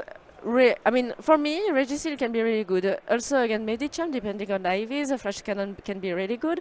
Against Lickitung, it is obviously, and against Swampert, it's a bit more tricky, but still can do it. Same for the G-Fisk. So you can still take shield, and even if you safe switch it and you don't win the switch, you can still have a shield advantage thanks to your Registeel. So. And we are ready for the game 2. Let's see what both of these players decide to lead with or pick on their teams.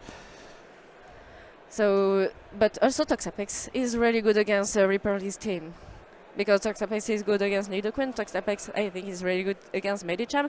Is good against Lickitung, good against Altera as well, because even if Brine is resisted, you can still do a lot of damage thanks to Poison Jab. And against G-Fix, we saw that it's not that bad at all. So. Depending of what you want to shield or not. If you shield the bait move, it's unfortunate for you, but if you are able to shield the Earthquake, it's really one for you. I mean, not one, because the Earthquake does not take you down, but you fought the G-Fizz throwing Earthquake again, so you can just outpace two Brines before. Yes, seems like the players have to throw another challenge to... Send another game, so don't worry, it's fine. We are going to get to the game 2 shortly. Yeah, we are jumping probably soon into the game number 2. And you, what do you think about Masichan team? I mean, do you think he could change something to be able to win it, or...?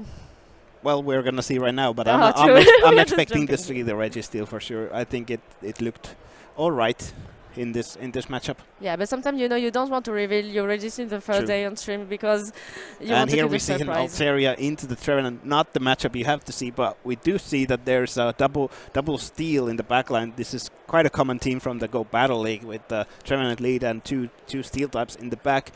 Machason swaps into Galarian Stunfisk, but gets faced by this Medicham, but he's going to be happy that to shield the right move, because you don't want to shield the Rock Slide here. So, because you know that you can take an Earthquake, but also you don't have Dynamic Punch here, so you just count on your counters, literally. But he's probably underchanging here to have more counters advantage against the Trevenant coming, because he just wants to throw more Ice Punches. And here we have a charge move priority for Medicham. So, okay, so G-Fisk, I mean Magician, is shielding, probably trying to take the other shield, because he wants to lower the Medicham or taking another shield, and he probably, Reaper, he won't shield it, so it's just a free counters. Yeah, Machason decides to shield to get this Medicham low enough for Trevenant to farm it down with just Shadow Claw, and going to have to take one Ice Punch though, but Trevenant can easily take one and then just Shadow Claw down and possibly use this energy that they get in the matchup against the Altaria or later in the game. And he switches aggressively on the G-Fisk. So Magician just stays a bit just to throw the Shadow Ball, probably trying to take another shield, and he does not. So he's now dry and probably about to switch on his Registeel. But does he really want to switch on his Registeel here? He doesn't. He wants this Galarian really Stunfisk to see it here. Magician is happy to see the Galarian Stunfisk here and not on the Registeel. Decides to shield to do as much damage on the Stunfisk. And the Trevenant win the CMP versus the G-Fisk. So yeah, here you don't have to shield. Oh, he survived at 1 HP, so he's about to throw another Rock Slide and take down the Trevenant. Now it comes down to the Registeel, still having to deal with a little bit of energy on the Medicham. And here we see the moveset. It is the Focus Blast Zap Cannon. Quite so common moveset, but sometimes there is a Flash Cannon instead of either of these two.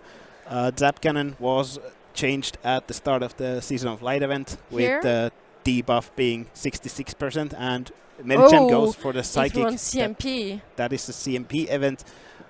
with Registeel having to tank this now and It's psychic, yeah, because it throws was the CMP. energy on the Medicham. And obviously he shields because you want the more counter damage as possible on the Registeel here, because you know that Altera Dragon Breath will probably try to end it, so you probably will need yeah, the Sky Attack would be enough, I think, at this range, yeah. But maybe he's going for the Zap Cannon, trying to have the debuff on the Altera and then having less damage for the Sky Attack, but I highly doubt it would be enough. And here comes the debuff. The attack failed, but I think it kills now at this range. This Sky Attack will take out the Registeel, and that is over, and it's 2-0 for Ripperly. And it's 2-0, and it's a good game for Ripper Lee. The first one was alignment, the second one was a bit alignment as well, but he played it really well. Both players managed really well things, and I think Ripper Lee was really happy to see the aggressive switch on the G-Fisk. Yes, definitely. What do you think Machaisen could have done better on at least on the second game? Yeah, because first game for me is impossible to win from the point of view for Magician, but for the second game maybe not switch aggressively like that, because even if you want to try to lure something, or even if you're just trying to take the energy out, it's. I mean, I think he probably did not expect the Registeel in the back at all. I mean, yeah, not at all. So. It's a bet, you know, because yes. if you try to lure something else, it's win for him. So. Yeah. So we saw some good gameplay from Ripperly's side, and we'll be soon back with interview with Ripperly. So stay tuned.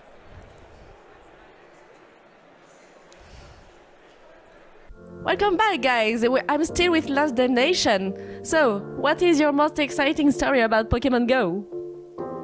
Well, I think it's really hard to like pinpoint anything specific. I think there's just almost like all the time it's like it's all the experiences of the community. I would say that are the things that like really stick out in the memory. So like I would say like 3-4 years ago, I remember going away to Go Fest with my sort of local crew, and just like the whole experience of spending time together, exploring a new place together. We had like the whole day in the park. There was like we were shared pain, shared frustration, shared joy, and then we had all like we had a lot of social events around the whole weekend. So I think just all the experiences like that,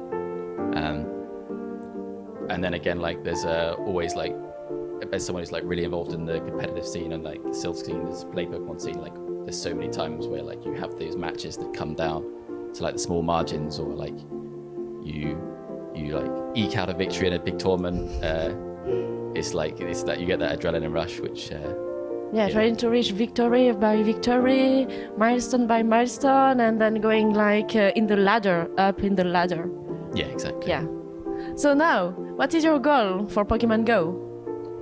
So I think there's sort of two sides of things. So I think I'm still really invested in the whole collecting thing, the whole exploring thing. So I think obviously like collecting like a good version of every Pokemon, or like having sort of a really wide array of a large roster to battle with, because and then I think also like ideally like I want to do well in the play Pokemon events. Obviously ideally you like to win, like to go to Worlds, but it's like I said, there's so many like great players that like you can't like necessarily, you can aim for it, but like you can't expect it. But I think I just want to give a good account of myself and sort of compete, get to the final stages, and then hopefully it all goes well. Yeah, because you never know what the next meta will be. Yes, exactly. Yeah. So you always have to power up, or at least to keep a lot of Pokemons in your storage. Yeah, exactly. I think that's probably if you really want to get into the game, like just catch everything, keep everything, and then hope it becomes good one day. So thank you, Last Damnation. Thanks for having me. And now we can go back to the event.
And we're back here with Ripperly from winning the previous match 2-0 against who was it? Sorry, I forgot the name. Mashe-chan, yes. Yeah. Yes. How did it feel? I think the first game was a kind of hard RPS. Yes. Yeah, exactly. I mean, I kind of like gambled because I was thinking, okay, if he's not gonna bring like Trevenant in the front or Crafty in the front and like the other thing in the back, because it would be really weak to Altaria. So I was just like, yeah, okay, I lead Medicham, and I think I can just side swap the G-Fizz, because if he has like Trevenant, then it's probably double steal. And yeah, so I tried to play it safe, and fortunately it worked just out there, the line. It fit well. And then on the second game, we actually did see the double steal behind the Trevenant, and interesting pick from the second game was that you decided to aggressively swap away from the Medicham. Yeah, because... Was it just because you guessed that there is a Registeal? Yeah, and I kind of didn't really want to like end up in like like in a disadvantage energy scenario, like in a energy disadvantage with my Stunfist against a potential Registeal, because that matchup, it kind of looks good for Stunfist on paper, but it's not that good. And yeah, so I think I just got to save like Ice Punch the Trevenant to get it in Rock Slide range, and then whatever he has in the back, like even if it's Crafty, that's also fine, or Swampert, because I still had the Altaria in the back to clean up. Yeah. Right. So I was like, okay, fuck it. Sorry. Yeah. Question regarding when you're choosing your teams, how big of a game plan do you make? Like, do you make it exactly like, okay, if I lead into this, I do exactly like this, or totally? I always try to figure out constellations that are like unlikely for the opponent, right? And then I try to build on that and make a safe line and try to pick mons where I don't have to rely on RPS. It was kind of hard in that matchup, but I think I did all right. All right, that was your third win today, or second? Third? No, actually it was my second. Yeah, you got straight to the second round. All right. How you feel going to the next round? Well, I don't have any expectations, and I just want to enjoy the moment. And yeah, of course I'm kind of relieved to not go out 0-2. So it's all right. Whatever happens, it just happens. All right. Thank you for your time, and good luck in the rest of the tournament. Thanks. Hope to see you again on stream. Yeah, sure. See ya. Thank you. And we'll go.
Welcome back, trainers. I'm back with Petri. Sorry, Bubbly. I'm sorry, I'm used to call him with his name. So we are jumping into the next match of Pokemon Go. It will be Clown Fiesta versus Mietix. So there are two Polish players facing each other. And so here we see the teams. Let's see what these players have decided to bring. And right off the bat on Smedix's side, we see that Frostlass. I'm not sure if we spoke about it. We've spoke about it today, but that is a glass cannon as a ghost, but also loads up so fast of those avalanches and shadow balls that it's going to be pretty good in this matchup. And looking at the Clown Fiesta's team. Yeah, and probably the best ghost type against Noctowl also. I mean, Sableye is not that good against Noctowl. He can put some damages, but Frostlass can take Noctowl down. So conceding some shields, of course, or having some energy advantage, but Frostlass is really consistent against Noctowl, and I think it's probably the best ghost type against it. I mean, in the meta, in the current meta. Smedix has also decided to bring Lantern as their water type. Regarding Lantern, it's interesting to see whether it's going to be a water gun or a spark, and which charge move it's going to have. It also got a move update at the beginning of Season of Light with the Surf added as a water type charge move. I could bet on the Spark because he probably wants to take the shields down to free, Frostlass then. I mean, if all the shields are down, Frostlass is completely free against like almost all the matchups. So she's probably dangerous for Clown Fiesta's team because with energy advantage, she can deal a lot against Obstagoon, which is a counter because it's dark against ghost type, but also against G-Fist because its avalanches are neutral against it. Cresselia does not like Shadow Ball at all. Altera does not like Powder Snow, Icing type overall, and Skarmory does not like it, and if Frostlass has some energy advantage, it's really good against Trevenant as well. So what will you do, Smiatix, here? With Clown Fiesta having opted to go for this Obstagoon as a pseudo fighter, being a normal dark type, but having fighting moves, so that's why people call those as a pseudo fighter. Then also having Cresselia, the really bulky psychic type Pokemon with a lot of move choices, usually running with the Psycho Cut, and then the move choice on the charge move side is usually... Most of the time you have Grass Knot, but you can also varies between Grass Knot, Moonblast, and Moonblast. Depends Future on the weakness you can have here.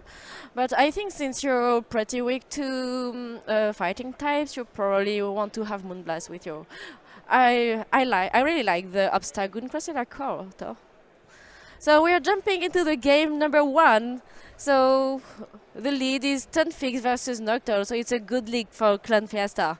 What will you do, Smiatix? Switch immediately on his own Stunfisk. Oh, it's shiny. I like it. Shiny Stunfisk gets faced by that Obstagoon with the counter as a fast move and a cross chop in the charge move with the Night Slash. Here comes the first cross chop.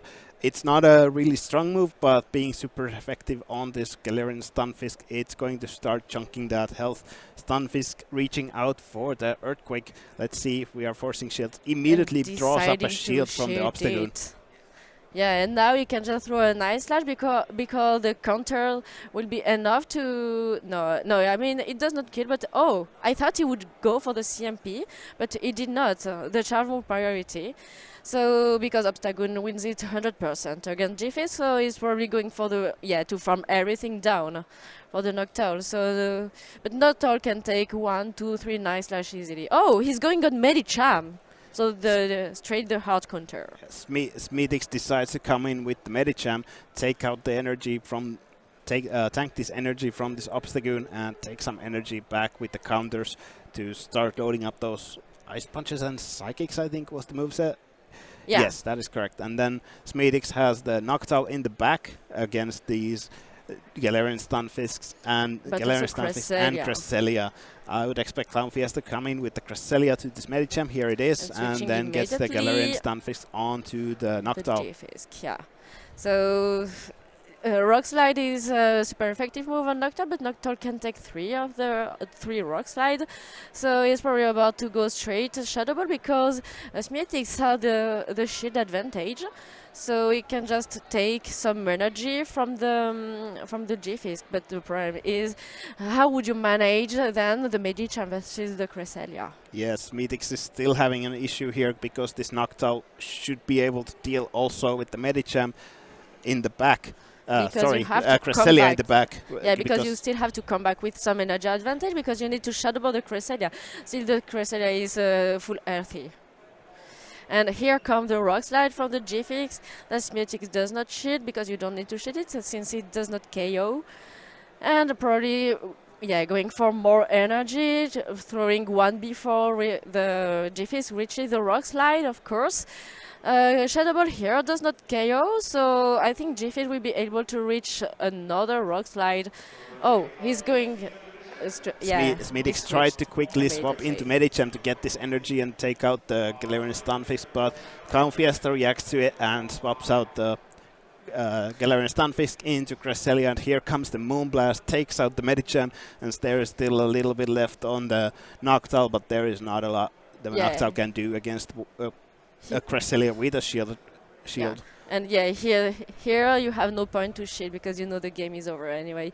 But I think he came back. I mean, he did not throw on this Medicham because he wanted to force the Cresselia to throw a move. And you know that a Shadow Ball does not KO a Cresselia here, even if it's super effective because it's not stab. So stab is same type attack based. So that means that the attack you throw is the same type as your Pokemon. So you have like some bonus damages for it. And Noctowl can learn Shadow Ball, but it is not Ghost type, so it deals less damage than Shadow Ball from Frostlass, for example. Looking at the teams, how would you react with Smietix to possibly get a win on the second round? I think I would try to lead Frostlass, to be honest, because Frostlass can really be good, and probably having Medicham and Noctowl in the back because you really fear. Not Medicham in the back. I mean, probably Lantern, because you don't really like the Trevenant lead with Frostlass as a lead, and you don't want to see a Trevenant on your Medicham as well. But you can try Frostlass. Sorry, I forgot the name of G-Fisk. Sorry, excuse me. It was a G-Fisk and Noctowl, because you can still stay in the matchup of Frostlass versus Obstagoon because you can take a Nuzlocke, and Obstagoon has to shield your Avalanche because it deals way too more damages, and then you can just farm the Obstagoon down. Yeah, and you? I was surprised that Smietix didn't play Frostlass at the first game, but maybe it's his way of. Maybe he read that Clown Fiesta would probably gear up against the Frostlass, and yeah, he kind of had he had 2 strong answers to Frostlass, and then the Cresselia being in the back also was bulky. So maybe he's gonna bring Frostlass now and expect Clown Fiesta to maybe not be as to be lured. Maybe not be as ready for it. Yeah. Maybe Clown Fiesta decided to keep the same team because it was not bad at all. I mean, G-Fisk League is really not that bad at all because you probably expect Lantern to have Spark in this comp and not Water Gun. Only Medicham is, Medicham is probably the worst lead you can see, but you can still manage with your back. And we jump into the game number 2 with. As a lead, Noctowl versus Karmory. Okay, but this time Smietix just brought the Frostlass. So they are probably about both to stay in the matchup. And looking at the teams in the back, both of these players really would like to win this lead to get their alignment correct. So Clown Fiesta decides to have an Altaria in the back with an Obstagoon, while Smietix has that Frostlass and the Medicham. So getting those lined up properly is really key for either player to win this match. For me, Smetix is not in a bad position at all because even if he loses switch, he can have a really good energy advantage. So a really good energy advantage and Medicham or Frostas are pretty good because if you have some energy advantage with your Medicham and you have Ice Punch, you can deal a lot of damages to Altaria, and then for Frostas, you can still pressure the Obstagoon with your avalanches. Skarmory loads up a bit of extra energy and throws a Skydack. Let's see if Noctowl decides to shield this. Lets it go. Probably comes in with the Frostlass to start getting energy. Here you go. And Skarmory reaching up into the next Sky Adapt. Didn't go up all the way to the Brave Bird. Frostlass of course you want to shield decides to shield because this will hurt because of Frostlass being so glassy. Yeah. You have like a lot of attacks, so you deal a lot of damages, but you, for example here, you're pretty sure to win the CMP against the Skarmory because he can't farm everything down. But also you are glassy, as Bubbly said, so you take a lot of damages even if the move is not super effective on you. And I think Frostas would be almost dead if he would not shield it. So yes, definitely. And now both shields from both players are down. You really don't want to see a loaded Frostlass and have no shields against it. Does come in with the Obstagoon, but Smetix already has 2 avalanches ready to go. So Obstagoon is about to say hello and goodbye at the same time because 2 avalanches are good to take him down, and he's about to CMP with him now. Yeah, it's a good play because you know you Frostlass, so you have a lot of attacks, so you win a lot of CMPs. Obstagoon, Medicham, G-Fisk, I mean you win against everything against Clone Fiesta's team except Revenant, I think. And I think against Revenant it's IV dependent. Maybe, but here comes the final avalanche. This being double super effective on the Altaria. It is going to take it out. So Smetix bringing on the second game, decides to bring the Frostlass, and that definitely was the winning play. And the important point here is that Smetix did not even reveal his third Pokemon. So Clone Fiesta does not know what was in the bag, so he could expect everything. So Smetix is in a really good spot because he knew now the three Pokemons of his opponent for the first and second round, and his opponent does not know the entire roster of the second game. So what would you decide if you were Clan Fiesta trying to reverse things? I would probably revert back to around the first match. Maybe try to figure out where Smetix is going to play that Frostlass. Smetix might even be leading with it, so Clown Fiesta might want to prepare for a Frostlass lead on the last game, and basically Clown Fiesta has to get either Obstagoon or a Galarian Stunfisk on that Frostlass to have a good answer to it.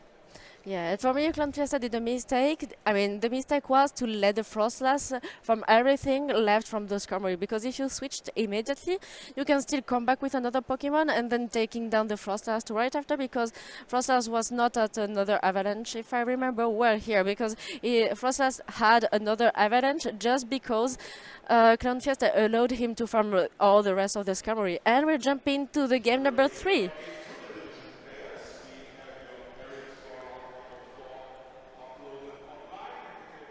And so we're leading, Smetix leading a Medicham into Galarian Stunfisk, and Clown Fiesta decides to go straight into an Obstagoon. This is a weird swap from Clown Fiesta, because this Medicham isn't going to care about these Night Slashes. Instead, it's just going to counter it all the way down.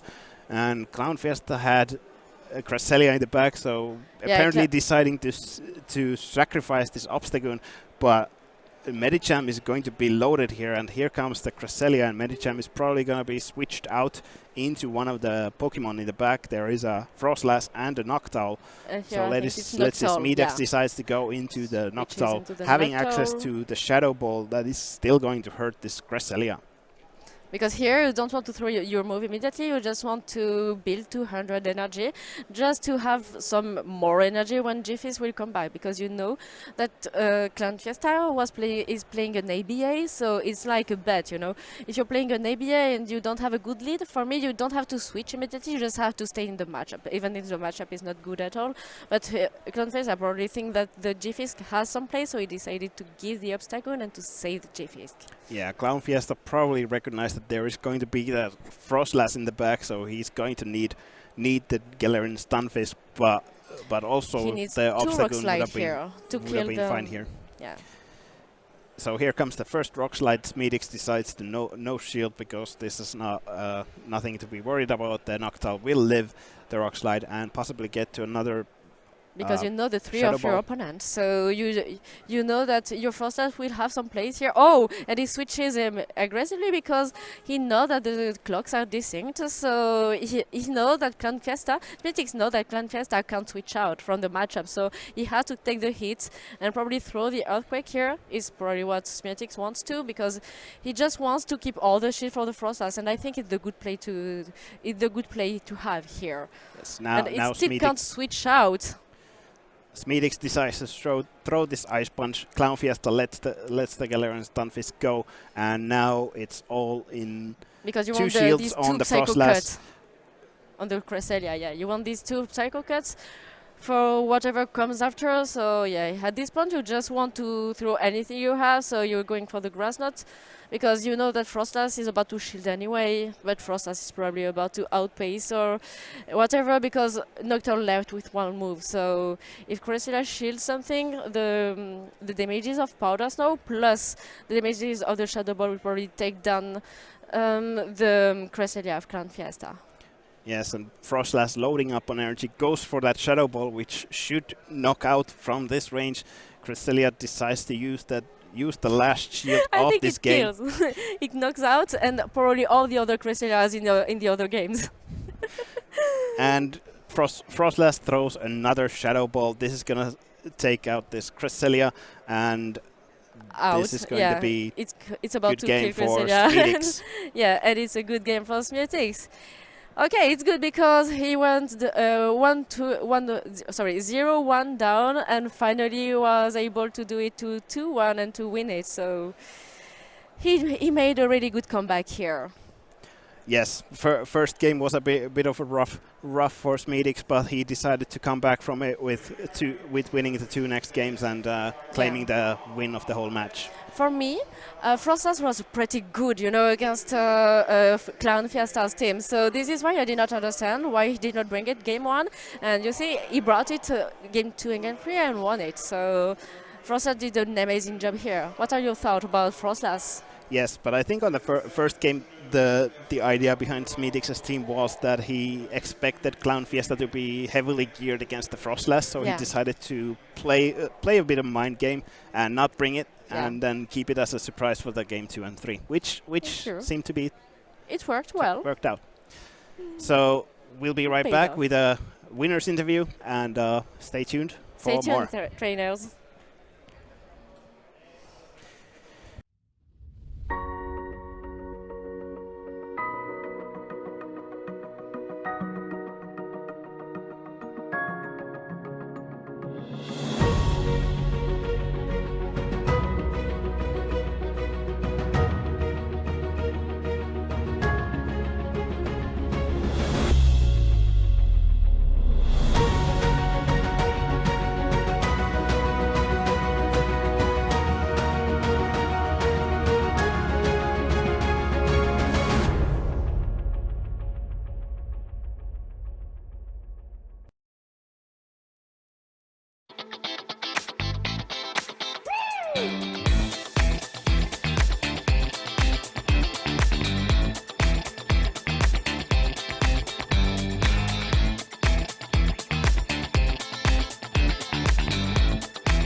Welcome back, trainers. So I'm with Smietix. Yes. Hello, everyone. Nice to meet you, Smietix. So how do you feel about this game? Was it like tense because you lost the first round and then you won the 2 seconds? So how do you feel about it? Were you a bit stressed about it? I think stress is too much for me in the first round, but after winning first in the second battle, I will feel more comfortable with my team in the stream. It's nice. I also saw that you have a Frostless. You know, Frostless is probably one of my favorite Pokemon in Pokemon Go because she's really consistent. I mean, she's glassy, but she's really good. She can pressure a lot of things, even a G-Fizz, for example, or an Obstagoon. So, did you build your team around Frostless? No, I don't build a team around Frostless. My team is just by the NAT 93, and I will change only one pick for this tournament. Okay, oh, I see. So you stole the nuts or the tactical team. I don't really know who had it first because you probably saw in Twitter that the original team was the nuts asking something like, hey, can I have a team? Or, no, it was Thomas asking the nut to build a team for him, and the nut just stole the team without saying so. But which Pokemon did you prefer in this team? I am so shocked that Lantern was so good in this meta, really.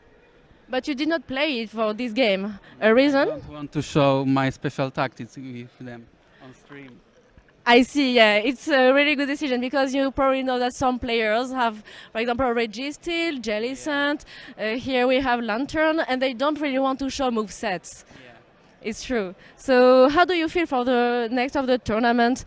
Do you want to try hard? Do you want to try to win it, to win the prize to Japan? I want to go to the two. This is my first goal. But if I complete this goal, I will definitely try to win this tournament and go to Japan. So it's your end goal. It's a really good goal. Yeah. Do you have anything to add, like, for example, an advice you would just give to new players beginning Pokemon Go PvP? To new players, play with passion. This is the most thing what can I share with them. If they play with passion, I think always is possible. It's true because sometimes, you know, if you just want to try out, you're just focused on this and you can just lose the fun, and if you lose everything. Like you lose your game and your fun at the same time. So I can understand. Don't be mad. Always lose, learn more than to win, I think. This is important thing. You're right. Thank you for your kind words and thank you for hanging out. So I will catch you later for the next matches, trainers. See you soon.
Welcome back, Pokemon trainers. I am Lou Actrosh-Chromi, joined behind the Go casting desk once again by the amazing Amandine. It has been a fantastic tournament so far here on Saturday at the Regional Championships. I mean, what has been your favorite game so far to have watched?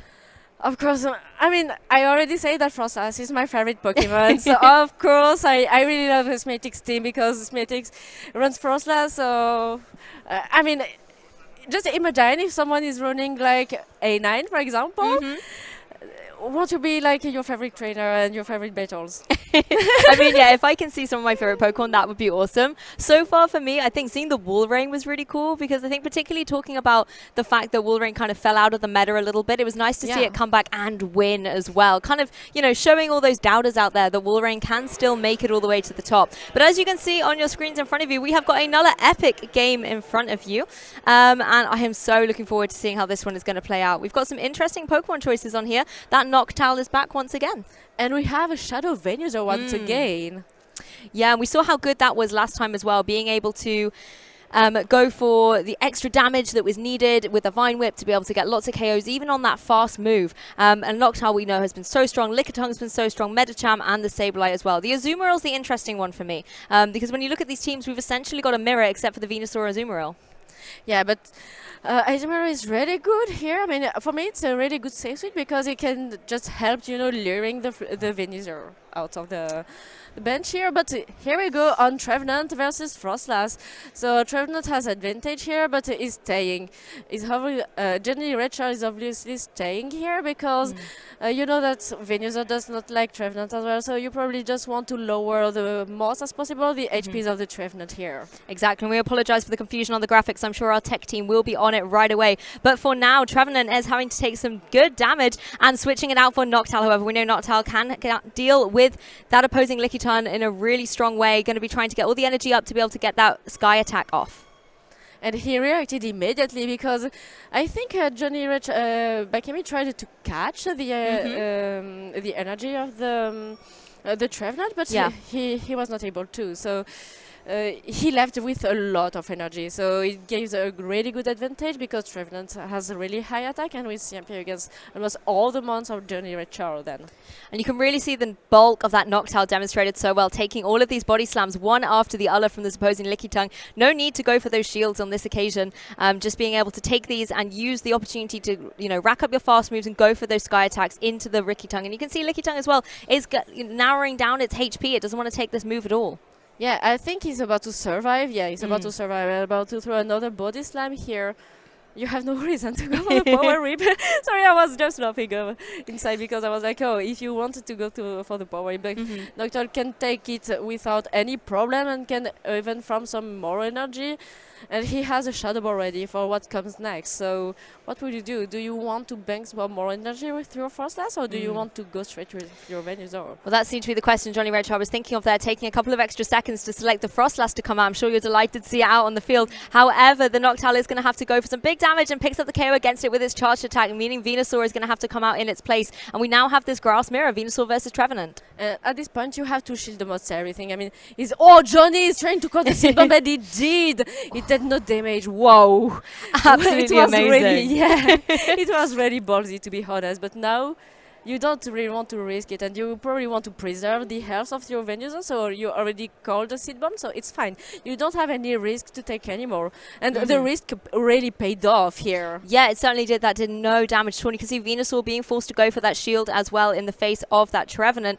Obviously going to be blocking it from taking any damage and whittling away at the shields on that opposing side. Seed Bomb and Frenzy Plant energies being calculated up, but Trevenant gets the edge. Yeah, but it's just a Sin Bomb, so a Sin Bomb here does not KO, but maybe you can try to catch the back-to-back. No, he can. I mean, maybe he would be able to, because the clock is about to... Okay, he does not. He just wants to let him down and to farm the Venusaur down. Probably with the G-Fisk, but I don't see any win because it's... Oh, okay, he does not want to reveal the G-Fisk, and it's a really good shot from Bakemi. He wins the game with one shield and one full life Pokemon not even revealed. Yeah, I completely agree. Really good to have that preservation in that game one, and that can often give you kind of the edge in a battle, but it just unfortunately... And the way we saw this match come out, there were so many quick KOs being taken down. And it was interesting to see that grass end with kind of Venusaur and the Trevenant trying to get the edge on their charged move. Yeah, and the thing is here, It's Iris versus Mattis? Wait, I'm sorry because I'm of course so it's Iris. Yeah, it's we Iris. can see the Corsola. You know, Yeah, that's it's you know, our Iris. familiar face. So apologies for the graphics. You know, I think there's probably a little Pikachu shredding the wires somewhere, giving a few electric shocks to things. But I'm sure the commotion will all be resolved. But you can see, of course, Iris, who we did feature earlier, actually. No wonder the team looked familiar to us, coming back in and with the little Corsola to help out as well. Yeah, so I think Iris did a really good choice. I mean, he saw it coming, the aggressive switch, so he was just able to keep all the energy for the Trevenant. And he took, honestly, some really good decisions. It was a good decision making. I mean, not even revealing the third one is kind of huge, because now Mattis probably does not know what to do, what was in the back. I mean, you probably can expect the G-Fisk, but you never know. So maybe it was something else, maybe because you probably have to enter Frostlass here in this situation. Yeah, Frostlass was really key. I mean, again, just looking back on Eris's team to kind of recap the 6 Pokemon options, you've got that Walrein I mentioned earlier, Shadow Swampert, Noctowl, Trevenant, Stunfisk, and the Medicham as well. And we know how critical Medicham can be to try and counter Pokemon like that Lickitung, being able to go for the big, powerful fighting type damage, because otherwise Lickitung can just sit on the battlefield and keep chipping away at your Pokemon. And it also makes such a valuable switch in from the back to take what would have been a super effective move on the Pokemon you switched out. Yeah, so now we probably have some trouble because we can't like guess, you know, which team he can bring, because the graphic was probably wrong. So I don't really know if he has a save life, for example. But we're jumping into the as soon as we go into game 2, we'll be able to see the 3 Pokemon selected out of the 6. And you can see on Mattis' side, it's a Noctowl with the Frostlass and the Medicham in the back. And a Noctowl on the opposing side for Eris as well. No Walrein, though. It's going to be the Trevenant and the Stunfisk. Eris probably really happy to see the Noctowl here, because you honestly don't want it on your Trevenant. Noctowl is a real wall to Trevenant, to be honest. So, okay, so the team is really good now. He has a Swampert as well. Yeah, one Sky Attack going from one Noctowl down into the other. As you can see, the energy racking up on the Sky Attack on the opposing Noctowl and Mattis' side. That it's just going to go for the same move here. Nice and easy charge move, just trying to get some good damage down on the opposing side. Particularly on Eris' side, you want to protect the Trevenant in the back, so you're trying to deal as much damage to the Noctowl and Mattis' side as you can. And now it's just a Myro, so it would be probably a CMP dependent or catch dependent, depends of if you want the alignment or not. For example, here, what you can do is, shield, like Mattis is doing, and farm everything done, and have some energy advantage for the next matchup, because you probably will take your shield back later. So you know that this energy will be worth, because you just win alignment here. And alignment... Oh, he switches immediately aggressively on the Frostlass, answered immediately by the Trevenant. So Trevenant can be in a good spot, because you can just shield one avalanche and then go in straight for the Seed Bomb, because then you can just Shadow Claw the Frostlass down. Well, a Seed Bomb's coming out straight away from the Trevenant, going into the Frostlass, easily able to take that and fire off a charge move of its own, so going, I believe, for the Avalanche here. Yeah, but here Mattis just wanted to switch aggressively just to try to lure the Trevenant, and he did. It was a good choice. I mean, Iris just fell for it. Yeah, and Trevenant has a difficult time with the Pokemon on Mattis' side with both the Noctowl and the Frostlass. Yes, you've dealt with the Frostlass, but then you have got the Noctowl coming back in here as well. Trevenant is going to be able to get the Seed Bomb off down onto the opposing Noctowl. Isn't going to be protecting, but is going to be able to survive, and then has the utility to fire off a Sky Attack in return and deal with that Trevenant. But you have to throw your energy here, because you're in a spot you can't farm down with Noctowl, because you don't have a lot of HPs left, and even if Shadow Claw is resisted, it's still her. So here you just want to align your Medicham on the G-Fisk, and it was the trap that Mattis did for Iris, and he succeeded about it. So it will be a tie for this game, thanks to it. Yeah, big damage coming out from the Earthquake, but Mattis has got the Stunfisk where he wants it, being able to target it down with that Medicham, boosting up the energy to be able to get the Ice Punch and try and seal the KO. You can see not going for it yet, wants to make sure that it will be definitive, and the Ice Punch is coming out. However, there is still a shield on Eris' side. Yeah, but at this point you just want to throw another move, so you have to shield, because you don't want to be countered down. Exactly, you want to have the opportunity to go for a Rock Slide and then of course burn the shield on the opposing side. So it looks like that we're in for a very close endgame. Yeah, here you just want to shield, because now you can try to reach another Earthquake, but I don't think you would reach it. You will probably reach another Rock Slide, obviously, but the Rock Slide is obviously not enough at all to take down this Medicham. Yeah, and I really like the way Mattis, you know, stalled out, boosting up the energy on that Ice Punch so that he could have a relatively quick succession 2 in a row. But then so has this Stunfisk. There's another Rock Slide, not going to be able to pick up the KO against it, but Medicham able to go for those fast moves and deal with the Stunfisk, taking game 1 for Mattis. Oh, it's game 2 even. It's going to be a game 3. And Mattis succeeded. He tried like to have a lure for the Trevenant, and the lure was correct. So it's a really deserved tie here. Exactly. You can now see in full force the 6 Pokemon that our trainers have the option to bring. I mean, we saw quite good success from Eris there, you know, making sure that the Pokemon that threatened the Trevenant were dealt with, and you could really see that was the strategy he was going for, make sure then Trevenant could utilize its charge moves to the best of its ability. Do you think there's going to be any adjustments going into Game 3? I don't really know, because now you just want to, I mean, if you bring Trevenant, you know it's about to be RPL, because Noctowl is really good against the team overall, so you don't really, I mean, you try to fall the rock, paper, scissors, so it's a bet you have to take, like when you bring an ABA, and you know, for example, an ABA weak to counter users, and you know that your opponent has a counter user, you know it's random, I mean, it's a bet, like if you have the counter user as a lead, it's almost done for you. I mean, your game is almost over. But if it's not in the lead, you can always have an issue, and you probably can win it. Yeah, it's always a good trick to have up your sleeve. I have to say it. I want to see the Walrein come in. It can apply some good damage, something like the Noctowl. You can kind of, you're playing the dice roll really when you're playing against the Venusaur, but I like to think that it can deal with the Venusaur. Walrein is honestly a bit risky, yeah, just because Venusaur is really good against Walrein, because since Walrein has been nerfed with the Cycle Spear, you don't really outpace Venusaur anymore, because now you need all the time a 5 Powder Snows and not 5 and 4 anymore. So you don't outpace at all, but against Lickitung, for example, Lickitung is way too bulky, and you just have to Power Whip and Body Slam to take the Warren down. It's maybe a bit better against G-Fisk. It's good against Noctowl, obviously, but Frostlass outpaces to a Shadow Ball versus an Earthquake, and you don't really want to see a Warren on the Medicham. So for me, Warren in Aries team is a dead pick. I'm sorry, I know you like You're it. just crushing my dreams, or Warren's dreams. But it's okay. You know, this is why you're the expert on the desk, because you can really, you know, articulate well why Walrein wouldn't be, you know, ideal in this situation, and particularly against the Venusaur, like you say. You know, Venusaur, particularly as it's Shadow, it's going to have even more damage output. It's going to be able to deal with Walrein if it gets the edge on it. But I like to think that Walrein could, in an alternative world, have a really good matchup there. But we're going to find out how the matchup is going to go down, because Game 3 is just getting ready and set up. Our players are just organizing themselves and focusing on their teams.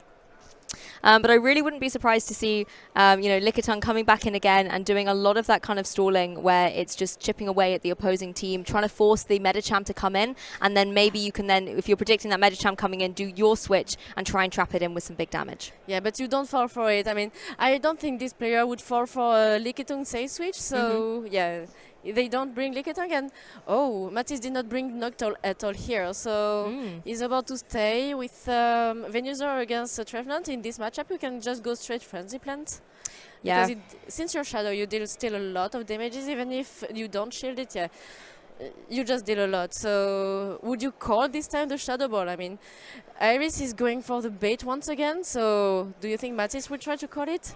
I mean, it's certainly risky. We saw both of them go for a very late shield. You know, Eris and Mattis a piece there. Then Nerve maybe losing them in that last split second. But you can see as well, Trevenant gearing up to go for another Seed Bomb here. So really racking up the energy. You know, if you're the Venusaur now, I wouldn't go for the shield, of course. Just try and take that, you know, not very effective damage. Now you know that it's not a... Because I think Mattis is a really good counter, so I highly doubt he would question the fact that it's a Shadow Ball or not. And it takes down, wow, the damages of the Shadow Venusaur. It's just insane. The 20 plus damages is really insane on Venusaur.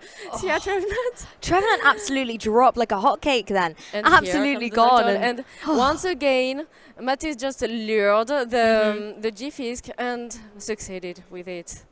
Exactly. We can see the Frostlass going for its charge move here down into that opposing Stunfisk. Not going to be protecting though. You know, Stunfisk does have some decent bulk to it, but it still takes a significant chunk. You can see the energy though. Rock Slide is primed to be able to deal some super effective damage in retaliation to that Frostlass. Yeah, and now Aris is just going for the back-to-back rock slide because he does not. He knows that one rock slide does not KO, but he knows. He also knows that he outpaces to 2 rock slide for 2 avalanches of Frostlass. So Matisse is not about to shield it because he just wants to let it down, because he probably just wants to force the other shield here. So he just tries to CMP. Yeah, and the Venusaur got the edge there, being able to go first and go for the Frenzy Plant into the opposing Stunfisk that will now drop, forcing the Noctowl to come in. Of course, Noctowl having a great time against the Venusaur, but Mattis now has the free switch to bring in that Stunfisk from the back. Yeah, and now you just have to stretch Shadow Ball, so would you try to bait here? I mean, you have no point to bait, so here you know that you need that Jiffis needs the 3 Shadow Ball to take you down, and you also know that you need 2 Shadow Ball and the damages of the how is it called? The rock slide. No, the fast move of Noctowl. I'm sorry, I forgot the name. It's gone out of my head too. Too much is going on. I'm sorry. You can see as well how hesitant both of these trainers were to use that final shield, and we've seen it come out for the Noctowl here, and you can see the rock slide come down onto the opposing Noctowl. So it's going to have to take that last shield, blocking it quite successfully, and now you're going to have to go for that Shadow Ball. What a tense game, by the way, because you know that 2 Shadow Balls are about to kill your Jifisk now. But you also have to... Oh no, 2 Shadow Balls would not be enough now. I don't think 2 Shadow Balls are enough, but you need 2 Rock Slides. I think Matisse has it. Yes, you can see the rock slide connecting down onto the opposing Noctowl. Yeah, and just able to take the win there. I mean, so much chaos did going a really on. good game here. Yeah, so many adjustments, and again, we've seen how Noctowl can be so pivotal in so many different matches. Yeah. You know, when you're able to have it in a really good position and apply a lot of pressure, then you're definitely the one in the driving seat. However, if your opponent's able to position that Stunfisk in, then that can spell absolute disaster for you, particularly if you haven't got the switchability or a shield to spare those rock slides, because they get boosted up so quickly. Yeah. And then suddenly there's 1, then 2, and then next thing you know, Noctowl's back in his Pokeball. Yeah, and I mean, Matisse just did it twice, you know, the trap to try to lure something, and he succeeded. Iris fell twice for it. Yeah. And that paid off for Matisse, because switch aggressively like that is not really something you have to do most of the time, because you don't really want to have a nerd and stuff, but you just want here to lure some Pokemon. So he really did well here for this game. Yeah, and I think that's one of the key things in Pokemon PvP as well. You're not just playing the Pokemon, you're actually playing the player as well, and having that kind of mind game of what are they going to do? Are they going to fall for the bait? Are they even going to bait? And all those decisions as well because can play a crucial to know role. What's in the back of your opponent? So you're probably like, oh, I know he had this in the back, so I want to see it now. So I'm just trying to, for example, here, just wanted to lure the opponent Jifisk to free his own. So, and he did it just by aggressively switching Frostas, and Iris immediately answered with Jiffy. So Matisse was probably like, yes, it worked. Exactly. It's always a great feeling when a strategy pays off. And we'll be chatting to our winner to see how they're feeling after that match in just a second. So don't go anywhere.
Welcome back, Pokemon trainers. I am joined by Matisse, the winner of that fantastic match that we just watched. We really have been spoiled for great Pokemon play today.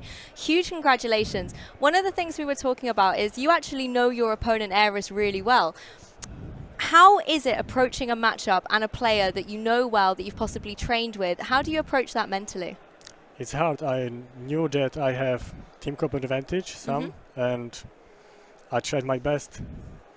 We with Aris share the same room and yes, that's all.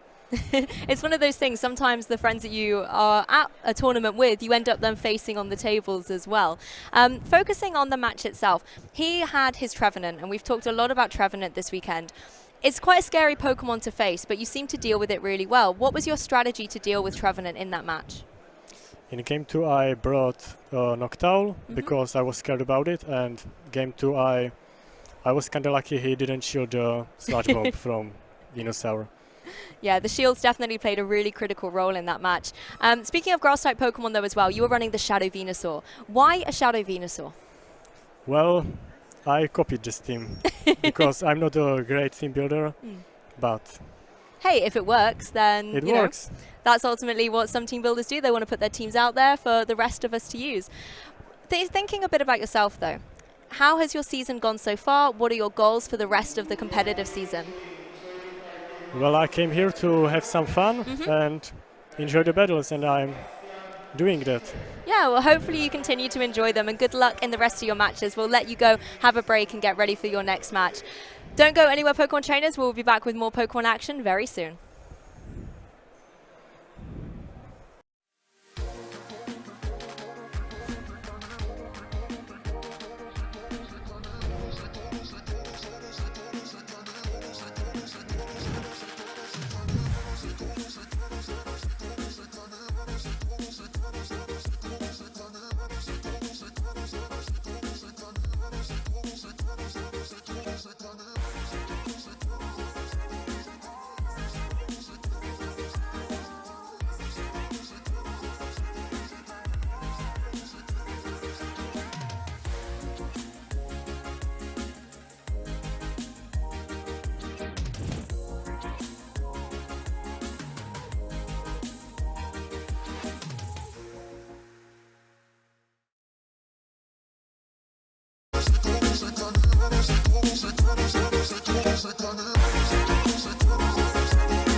Welcome back, trainers. We are ready for our next match.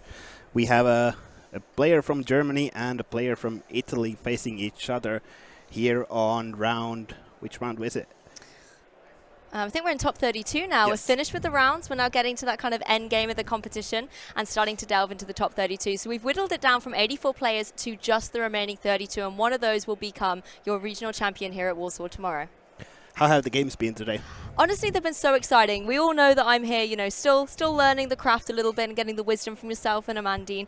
And the thing I've been so impressed about is some of the really interesting Pokemon choices. For example, seeing the Walrein come back in action was really interesting, and seeing some of the Shadow variants has been a really educational experience. You know, opting for either a Swampert or a Venusaur to have that Shadow and asking the question about why has been really informative. And it's nice to see kind of how those little adjustments can give you the edge in a competition, whether it's for damage, whether it's for defensive capabilities. Having a specific move choice of your fast move and that synergy has been really informative. So that was a very rambly answer to your question, but long story short, I'm learning a lot and having a lot of fun. What about you? I'm having a lot of fun as well. Looking at the teams here, I think this is the first time we're seeing these battlers today. On Freika's side, we have this Lantern that we already saw on the one team. We did not see it on field, though. Maybe we see it today or this time. And on Aspercelto's side, I think we've seen all of these 6 Pokemon, but looking at the teams, Registeel is something that we haven't really seen today. We had one player play it today with Focus Blast and Zap Cannon, and it's interesting always to see whether Aspercelto has decided to go back to the Flash Cannon version. I mean, Registeel was one of those Pokemon that was really popular, you know, back in Bilbao, for example. It was on both of the finalist teams there, but then it has dropped away a little bit. I think in terms of Steel types, Stunfisk has definitely been the front runner in terms of which one you want to choose. But it's nice to see Registeel still here trying to make a comeback. And like you mentioned, Zap Cannon, it was a really popular move, wasn't it? And then it got a little bit of a nerf. Yes, at the beginning of the Season of Light, the debuff that the Zap Cannon has a chance now. Previously, it was guaranteed to debuff your attack by one stage, but now it's a chance of 66%. But I like the idea that Registeel can kind of, you know, get energy really, really quickly and then deal out some really powerful charge moves. It's in contrast to something like the Shadow Venusaur we saw earlier that can really utilize its fast move just to deal lots of damage. So I like seeing the contrast there. As well on Freika's team, that Skarmory is an interesting one. You know, we're used to seeing the flying type being Noctowl, as we can see on Aspercelto's team, but why Skarmory? Well, looking at this matchup, Skarmory, if you get it matched into the Venusaur, you're in for a treat. You can just keep air slashing it down. You don't need to worry about any of the charge moves that the Venusaur can throw at you. Both are double resisted, and looking at comparing it to the other flyers, it has the benefit of Steel type, that it's resisting the flying type moves, and looking at Altaria resisting the dragon type moves that Altaria has.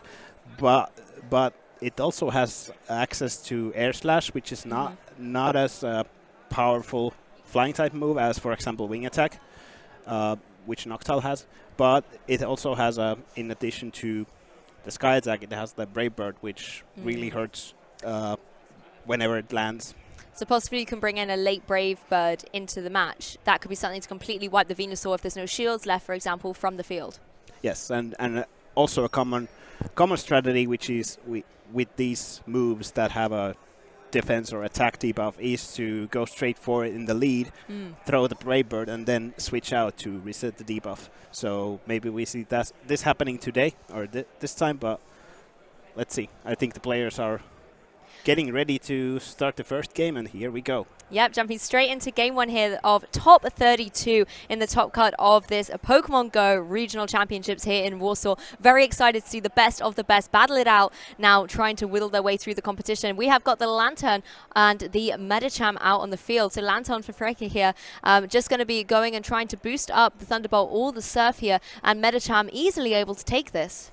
It's always interesting to see Lantern, to see what is their fast move. Usually the charge moves are the Surf and Thunderbolt, but fast moves, there's option for Water Gun, which we see here on Freika's side, and the other option being Spark, which does a little less damage, but it loads up those charge moves a lot faster.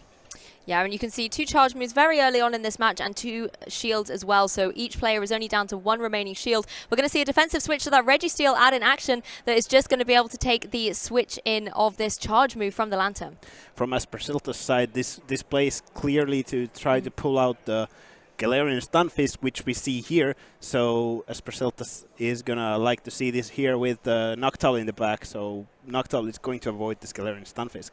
Yeah, really nice play here by Registeel, using Lock-On to boost up that really fast energy and deal some super effective, massive damage to that opposing Stunfisk using the Focus Blast. Really nice catch, and there's not a lot that Stunfisk can really do to deter it. Stunfisk is going to be able to return with an Earthquake of its own, but there is, however, a shield on the opposing side. Will Aspersilta use it? Decides to no shield and let the Registeel go, and gonna probably come here with the Medicham to counter this Galarian Stunfisk all the way down, and then it's going to be up against the Lantern and the Skarmory that's alive on the Freeka's side. Yeah, the Stunfisk is going to be able to go for a Rock Slide here. You can see, however, the timer on Freeka's side unable to make a switch out as those 60 seconds are clocking on. So the Medicham just able to pin down the Stunfisk. Really nice positioning there. However, now Freeka has the opportunity to bring in one of these Pokemon from the back to apply some pressure to the Medicham. Decides to come in with the Skarmory because of dealing super effective damage to this Medicham, possibly even guessing that there is a Noctowl in the back where the Lantern is a lot better choice to save it up, and Skarmory is going to get a lot of energy from these Ice Punches. It can take quite comfortably. It is pretty bulky flying type Pokemon, and currently at the around 50% energy health, and going for the Brave Bird. Let's see if Noctowl decides to shield. Yeah, well, the Sky Attack coming out from the Skarmory. Noctowl thinking about the shield and does go for it in the last second here. So just protecting itself from taking any unnecessary damage and using its energy to go for potentially that Sky Attack. But it is instead going to be the Shadow Ball, however. That's going to deal some really good damage to the Lantern that's just cheekily switched in. Freeka decides to shield the Shadow Ball and start loading up on energy, possibly reaching for the Thunderbolt. Already at the energy, decides to take a few Water Guns more energy and throws the Thunderbolt. This is going to hurt the Noctowl. I'm not sure if it's going to take it out. It does take it out. And then there's a Medicham with a little bit of health and some energy. Will it reach a charge move here? Well, you see the Ice Punch charged up and the Psychic, but the Medicham goes down, so Freeka is going to be able to take this game 1. And, you know, I like your comment there about, you know, going for those extra couple of Water Guns before going for that charge move, because, yes, you'd then be able to deal with the one opposing Pokemon, but you still had to deal with the Medicham in the back. So making sure that you possibly had the edge to have the opportunity to go for another charge move was a really nice endgame strategy here. Yeah. Aspersilta had quite a common strategy in mind to swap out into the Registeel to try and lure out the Galarian Stunfisk, which is the best and one of the best answers to Noctowl in Freeka's team. So unfortunately, the Lantern also is kind of a hard thing to deal with the Noctowl with Sky Attacks and Wing Attacks being double resisted. So not a lot of damage coming out from Noctowl to the Lantern. I mean, one thing I really liked from Freeka's team was going for that Skarmory, getting it in a position where it could apply a lot of pressure to the Medicham as well, considering how threatening the Medicham can be to a lot of the Pokemon on Freeka's side, you know, the Stunfisk, potentially the Lickitung as well. It's just really nice to be able to try and deal with it, protecting those Pokemon, and particularly using the positioning to be able to stop that Medicham from being able to switch out was really nice, you know, timing it perfectly. So I would like to see that Skarmory make a second appearance. And looking at Aspersilta's team again, he did bring out the Registeel. We did see the moveset. He's actually moved back to the original moveset of Registeel, where you're running Flash Cannon and Focus Blast. Decided to drop the Zap Cannon, possibly to have a better answer with the Flash Cannon to Trevenant or other grass types.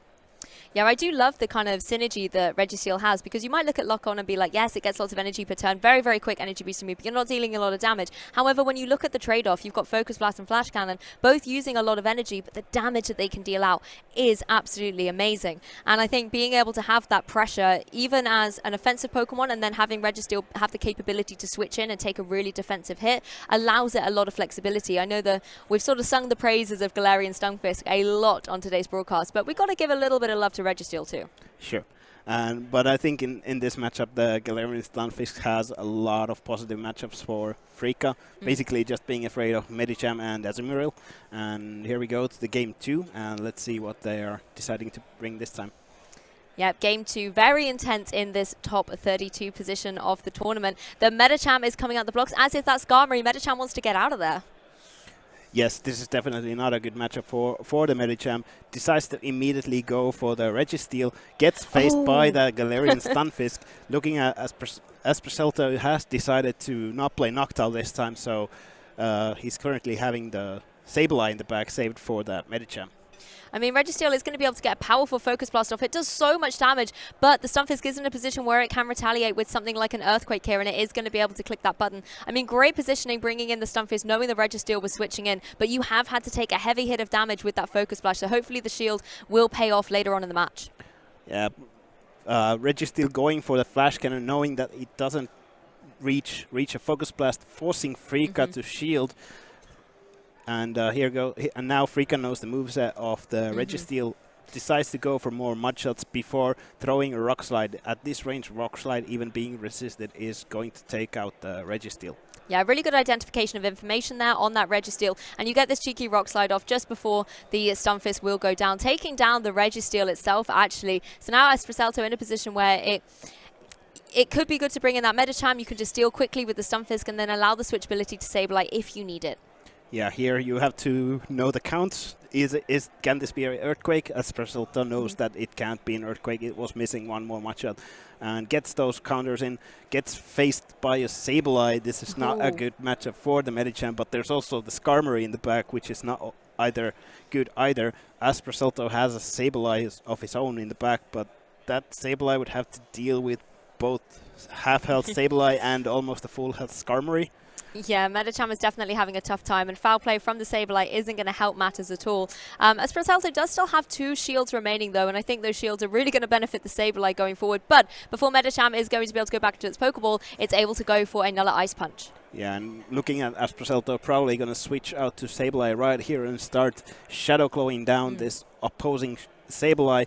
Getting hit by a foul play, probably has to start shielding something, because this is their basically last Pokemon. Medicham did stay with about 1 health to possibly get a catch later in the game. Exactly, and Skarmory has rejoined the field now, going to be able to apply some pressure to the Sableye. The Sableye is going to be able to retaliate with the foul play as well, so going to be dealing a decent chunk to the opposing Skarmory here, all these Pokemon beginning with S, and is now just chipping away at it, but allowing the Skarmory the opportunity to build up all of that energy. This is going to go down to the wire, because Skarmory is pretty close to a second Sky Attack, but also Sableye is getting close to those foul plays, and there's, as I mentioned, there's still a little bit of health on that Medicham. Basically, we might see a good catch here that might flip the game completely. Well, the foul play is blocked by the Skarmory here. Sableye still hanging around on the field at the moment, as the Skarmory is going to be able to go for its own charged attack, and there's no shields remaining in the face of that Sableye. It's going to have to take this. It is able to hang on, though, on a slither of HP and go for a foul play in return. And now it comes down whether the Sableye can take out the Freaka Sableye, and, well, Sableye and Medicham can take out what is left of Freaka Sableye. This is going to go down to 1 counter. Will it be enough? Medicham's in, and Medicham goes down. Whew. And that is 2-0 for Freaka. That was a very, very close endgame. Congratulations to Freaka for taking that set 2-0. I mean, the Sableyes on both sides there really were critical, and it came down to which one was just able to go and have that edge, get that last little bit of damage. I mean, full credits to Sableye. What a Pokemon. Yeah, here we definitely saw how good Pokemon Sableye is with those Shadow Claws chunking down the opposing Sableye, and then later on the Skarmory, generating a lot of energy to get those foul plays off, and almost managed to flip the match. Almost, but I mean, either way, you were going to have a Sableye victorious than that, because there was one apiece. Before we jump to a winner's interview, however, one thing that we were talking about a little bit earlier is not to necessarily do with the competitive day, but in Pokemon Go in general, it is also a community day.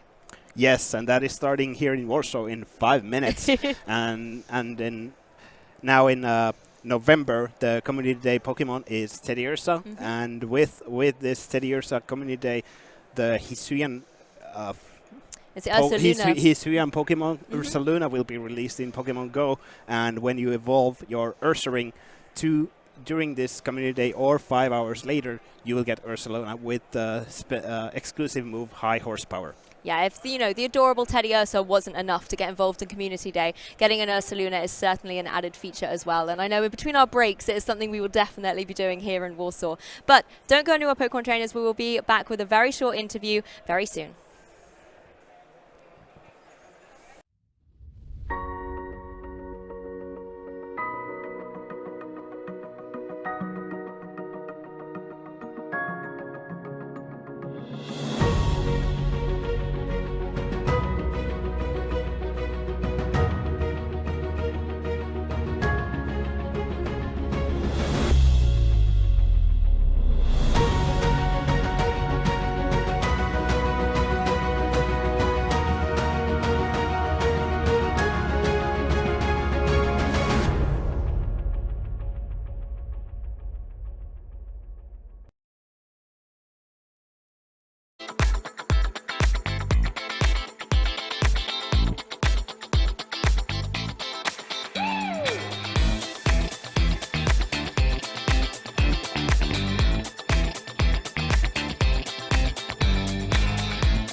And we're back with Freaka winning 2-0 against Aspercelto. How does it feel? You're quite close to the finish line. Yeah, or at least day 2. I came into the tournament expecting nothing. I mean, the same as the other tournaments I played, and I hope I win. I want to go to Japan, and I mean, it was a pretty hard match. The second, I mean, I won 2-0, but it was really close. The first match was really close. The second one was even closer. It was like one fast move, and yeah, we were here biting nails whether those shadow claws from Sableye will be enough for either side. Actually, what was your thought process when you were picking your teams of 3? I thought Venusaur could be pretty strong against me because I only had Skamri as a hard answer and nothing that beats it really hard after that or besides of that. And so I was thinking I should bring Skamri. I don't know where, but didn't want to lead it. And in the first game I brought Lantern because I just wanted to show it on stream that I play Lantern. And I even have a pretty, not a common IV spread. So yeah, it's wanted to show it off and play it. So I picked my team around the Lantern in the first game, and in the second game I reacted to what my opponent picked. And yeah, Skarmory was one of the safer leads.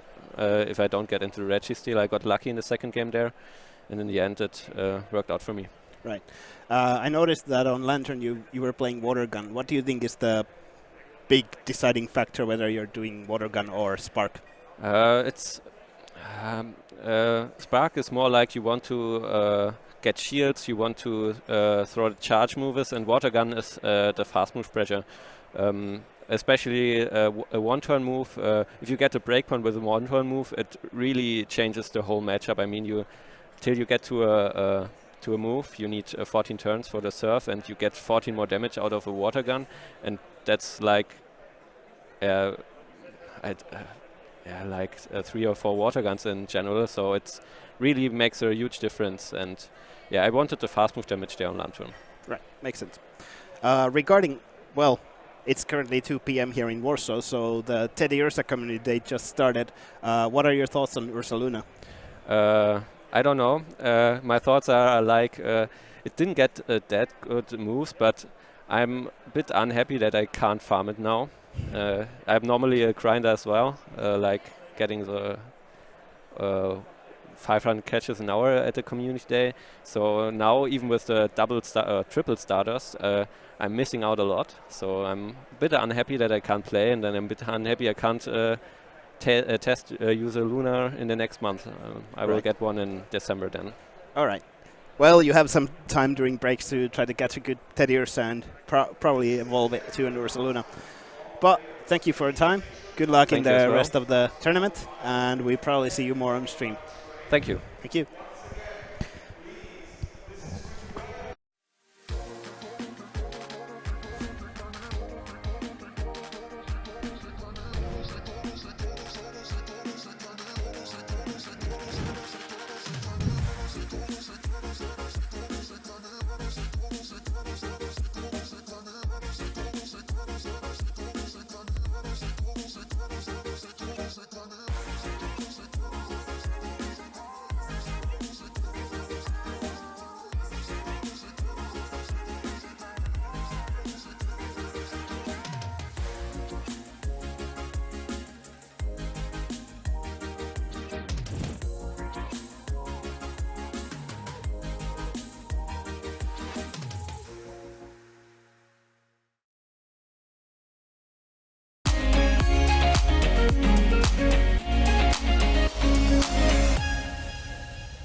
And we're back with Nim at the caster's desk. Meanwhile, during the break, I put on my Go Plus to catch some Teddy Ursa and spin some stops while I'm casting. You're right. I had a late break, so I did try to catch some Teddy Ursa. I don't even know if it's good. I don't even know, how much shiny I have, but it would still be that, so it's fine, I guess. So, what do you think about it? Ursa Luna. Well, it didn't quite get the moveset everyone was hoping for. People were hoping for a Shadow Claw on the Ursa Luna. That would have been a nice addition. But I think with the typing of grass and normal, we might see people trying it, maybe in the next regional event, just to see if it could perform. And sometimes it might even just surprise. It's true, yeah, because the end of the GBL season, it's like in less than 1 month, I think now. So maybe we will have a move date. We don't know anything about it. We don't, because for example, for you, which Pokemon deserves a nerf? Except Nidoqueen, because I'm pretty sure you would answer Nidoqueen. I was going to say Nidoqueen, because the Poison Fang is just too oppressive, in my opinion. But in addition to Nidoqueen, For nerf, I'm not sure. I don't want to say anything because then I might get called out for asking to nerf someone's favorite Pokemon. Okay, so we are about to jump in the next game. So it will be Amon versus Ilkope. So player from Czech Republic versus an Italian one, I think, because Ilkope. Yes. Yeah, I think he's Italian. So looking at the team, Ilkope is having Umbreon. I think we saw Umbreon on the first game of today, but we haven't seen it on, at least on stream today later. After that, and Umbreon is just a really bulky dark type. That's probably going to be a solid answer for Frostlass and Trevenant. And pretty alright with Noctowl as well. Okay, yeah, it's okay versus Noctowl, it's okay versus Jayface, it's okay versus Toxapex. The hardest answer for Umbreon is probably just Scrafty, because even Noctowl, I won't say he struggles, but both are really tanky, so Umbreon can take a lot of Sky Attack, Noctowl can take a lot of Fall Plays, so this Pokemon can probably stall the clock if they are matched together. And the Toxapex, I really like the idea of the Toxapex, because Toxapex is really, I think it's really good against all Ilkope's team. Just because of the typing, because Medicham is a fighting type, so he probably needs a Psychic to take down the Toxapex, and Toxapex can indeed take one Psychic without dying. You can spam your Brine against G-Fisk. Against Azu, you have obviously the poison typing with you, and you resist all the moves from Azu. Against Nidoqueen, you have to Earth Power the Toxapex, and you definitely survive an Earth Power of Toxapex. By the way, did you know that Toxapex also survived an Earthquake from Nidoqueen, from Shadow Nidoqueen? Yes, it makes sense. It's just such a bulky Pokemon. Yeah, but I think it does not survive Zap Cannon for Shadow Magneton, but probably not. Yeah. Looking at Amon's team, there is the Frostlass that we saw earlier in a different team. Do you think we're gonna see it played out in this matchup as well? Not really, because Frostlass is weak to Jayfisk, is weak to Trevenant, is weak to Umbreon, and against Azu is not that good at all, because you have to build to two Shadow Ball, I think, and even two Shadow Balls can't take down an Azu, so Azu outpace is definitely to play rough or to Hydro Pump if he does not run play rough. So I'm just expecting, honestly, Toxapex for sure from Amon's team. By the way, did you notice that it's almost a Totectical's team without Medicham? I mean, he replaced Scrafty with Medicham. Yeah, that's an interesting switch into a team that was second on Lil. Yeah, so I expected Toxapex and how is it called? From Amon's team and from Ilkope's team, I think I would expect the Queen. And that is the matchup you definitely don't want to see if you're Ilkope. You're leading Azu into a Toxapex. Safe swapping into that. Umbreon gets met by a Scrafty. This is not looking good at all for Ilkope. Scrafty in this matchup is just going to start throwing these power punches and rack up that attack power. And boosting forever it will probably be boosted like twice or three times before Azu is coming, and you can definitely take all the full play, but you can't probably, I think he would try to come back and farm down everything with Azu. Yes, so Scrafty is gonna probably throw another power punch here. Here takes another last resort from the Umbreon. Let's see what Amon decides to do. Yeah, of course, you don't want to shade it, because you can just pop it down, without Umbreon reaching another move. He had it, but he died with it, so sometimes it happens like that, so it just boosted twice, and throwing full play to the Azu, so slowly taking some damages and some HPs from Azu. He's switching aggressively on the Noctowl, probably trying to lure the G-Fisk, because he probably knows that G-Fisk is in the back. So Ilkope is probably happy to see it here, because he does not really want to use its Azu because of the Toxapex, obviously. So it's probably the best matchup for Azu here. Yes, Ilkope is happy to not get the Azu on the Toxapex, but he's going to be struggling to dealing with the G-Fix. energy loaded Scrafty and the Toxapex still having to fight with the G-Fisk against because both we are of them. because we are still in a 2-shield scenarios, and here comes the G-Fizz, because you probably want to keep the Azu alive for some reasons, and here you just want to try to begin to bank some energy on your G-Fizz.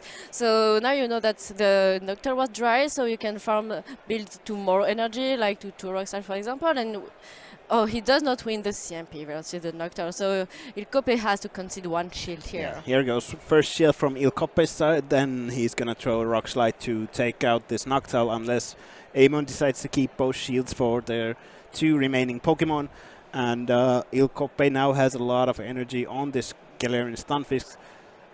Amon comes in with the Scrafty with the power punch, and but he definitely does not take the G-Fizz down. I mean, even the foreplay does not take him down, so he just probably wants the G-Fizz to be dry. Oh, he's baiting, and Amon shield the bait. I mean, I'm not even sure that Rock Slide would KO here in this situation. Probably not, but now he manages to Oh. come in with the Azu and throw an Ice Beam, forcing Amon to use both of their shields at the same Pokemon. But Yeah. now Amon leaves with the Foul Play ready on the Scrafty and comes in with the Toxapex and just farms this Azumarill down. And now they need to tag team to take out the Galarian Stunfisk. Yeah, and as I said lately, everything is really said from Azu's side, I mean from Toxapex's side, so you don't have to fear anything, because all you have here is just to spam your brines, because you know that the G-Fizz has to shield the brine, because the brine KO the G-Fizz, and you have a move stored on your Scrafty, and you win the charge mode priority as a Scrafty against G-Fizz. So yes, Galarian Stunfisk here is in trouble, and Ilkope recognizes and lets it just go to move on to the game 2. yeah, and it's a GG from Amon, because he managed it really well, and by switching aggressively, it was risky, but it paid off finally. Yes, recognizing the value of the Scrafty was key in winning this matchup, because having that Azu on the Scrafty, the energy that he gained from Umbreon on the Scrafty is just gonna go nowhere.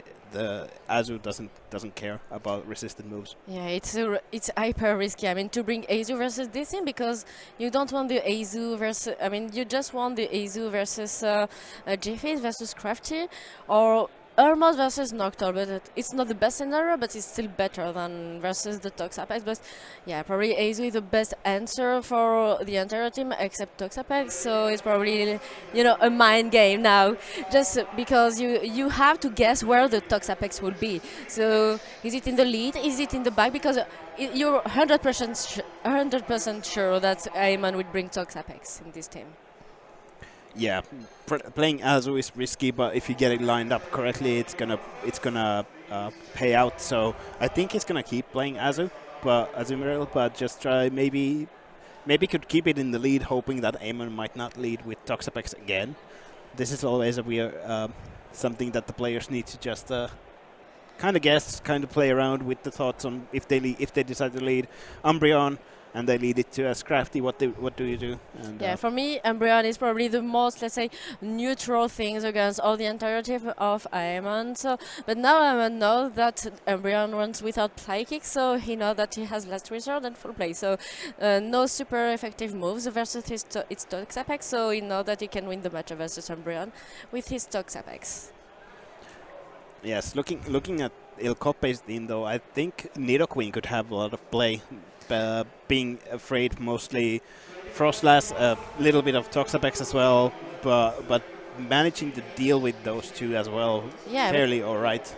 I mean, you can win the 2-0 with Nidoqueen if you have like a high attack Nidoqueen against Frostlass, because the Shadow Nidoqueen is probably really scary, and depending on your IVs, for example, if you have like a high attack weighted, you can win straight Poison Fang versus Sableye, win straight Poison Fang versus Frostlass, and here we're jumping into the game number 2 with 1-0 for Amon. So in the lead, you probably want to see here because I mean from Ironman side because you see Umbreon not on your Frostlass and not on your Trevenant, so the back is completely weak to Umbreon. Yes, Eamon was hoping that Ilkope would lead Umbreon. If Ilkope would bring Umbreon, that it would be in the lead. And now when he sees it in the lead, he has to do everything he can to keep this Galarian Stunfisk on this Umbreon. Yeah. So he's going straight for the Earthquake, and the Mudshot is nothing, like the Snort is nothing as well, but Umbreon can just keep banking some more energy in case he wants to switch, or maybe trying to predict the Scrafty somewhere. But this time Aemon did not brought the Scrafty.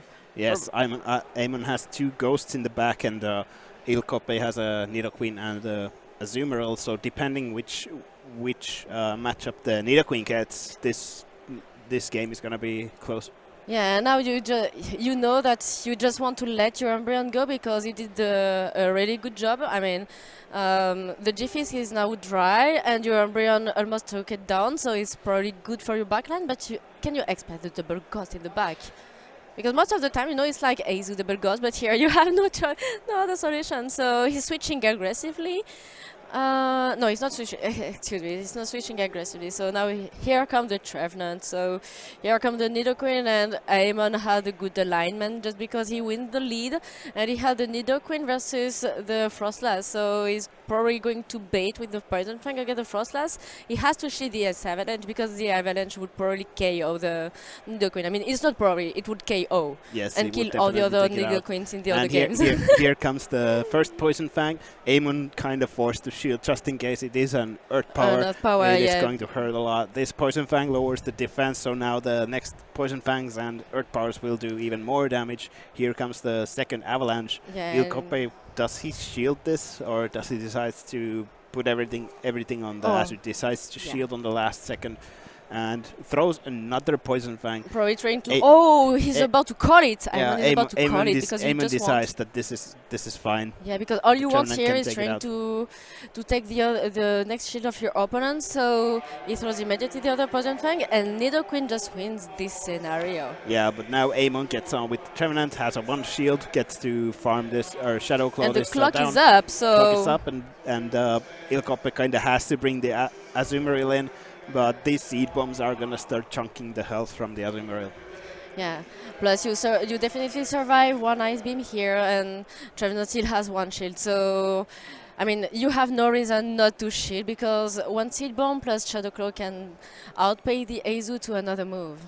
And it's, I think, the game is done from Aemon's side. It was a really good game, but also it's curious because Aemon this time did not bring the Toxapex at all. Yeah, but Aemon is going to take out this Azumarill. Has to tank an Ice Beam here. IVs matter. Yeah, this is where the stats matter. So with a bit worse Azu, that would have happened. And now it's going to go pretty close whether Shadow Claw wins against the Poison Jab. No, he gets to a Seed Bomb on the last second, and that wins him the game. IVs matter once again. And it's a really good game from both sides because it was really close. Ilkope did really well here because he had no real defense. Toxapex was really hard for the first game, and the second one, Umbreon was gone way too fast against a Ghost team. I mean, in the back. So it's a really good game from both sides. And even if it was a bit difficult, you know, for Ilkope, he made it really close. So even if he's kicked out from the winner bracket, going to the loser bracket now, he can be proud of him, to be honest, because he really did well. Yeah, this was actually a losers bracket match, so Ilkope is out of the tournament now, and Aemon is continuing into the next round. Next round, yes. And we'll go for a short break before we get Aemon here for a short interview. See you soon.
Welcome back, trainers. We are now live with Tragicomics. Hello, Tragicomics. Hey, Nim.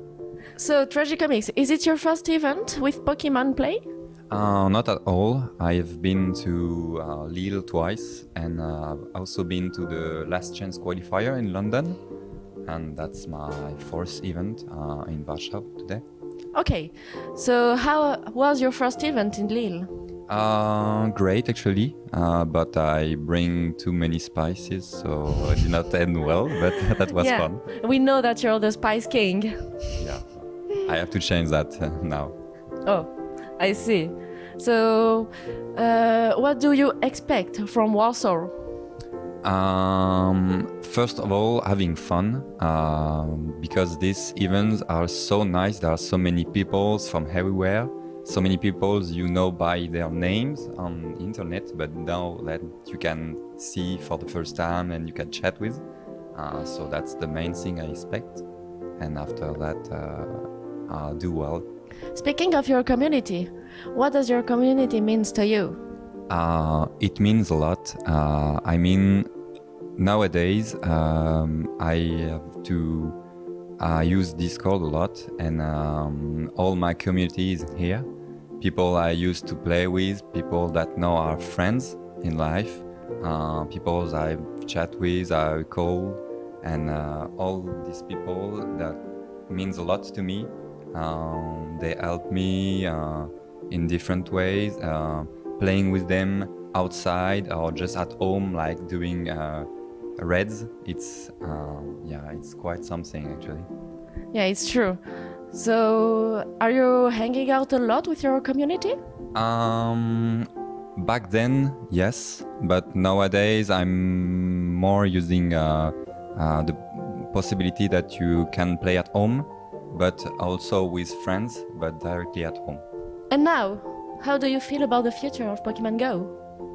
To be fair, back then, like a few years ago, people were saying that the game was dead. And in fact, it's not at all. As you can see, there are always people playing everywhere, all around the world. And these kind of events are so nice. There were so many people following the London World Tournament. So I think the game will still grow a lot. Yeah. And it brings something really particular because you can understand easily what happens on the screen and what the guys are doing, what the guys are doing outside, what they are doing when they are playing. So I think it's a great future for Pokemon Go. Many years to play again. Okay, so it's the future imagine with a tournament and everything. And what about the game overall? Yeah, tournaments, but also the events they are organizing everywhere in the world.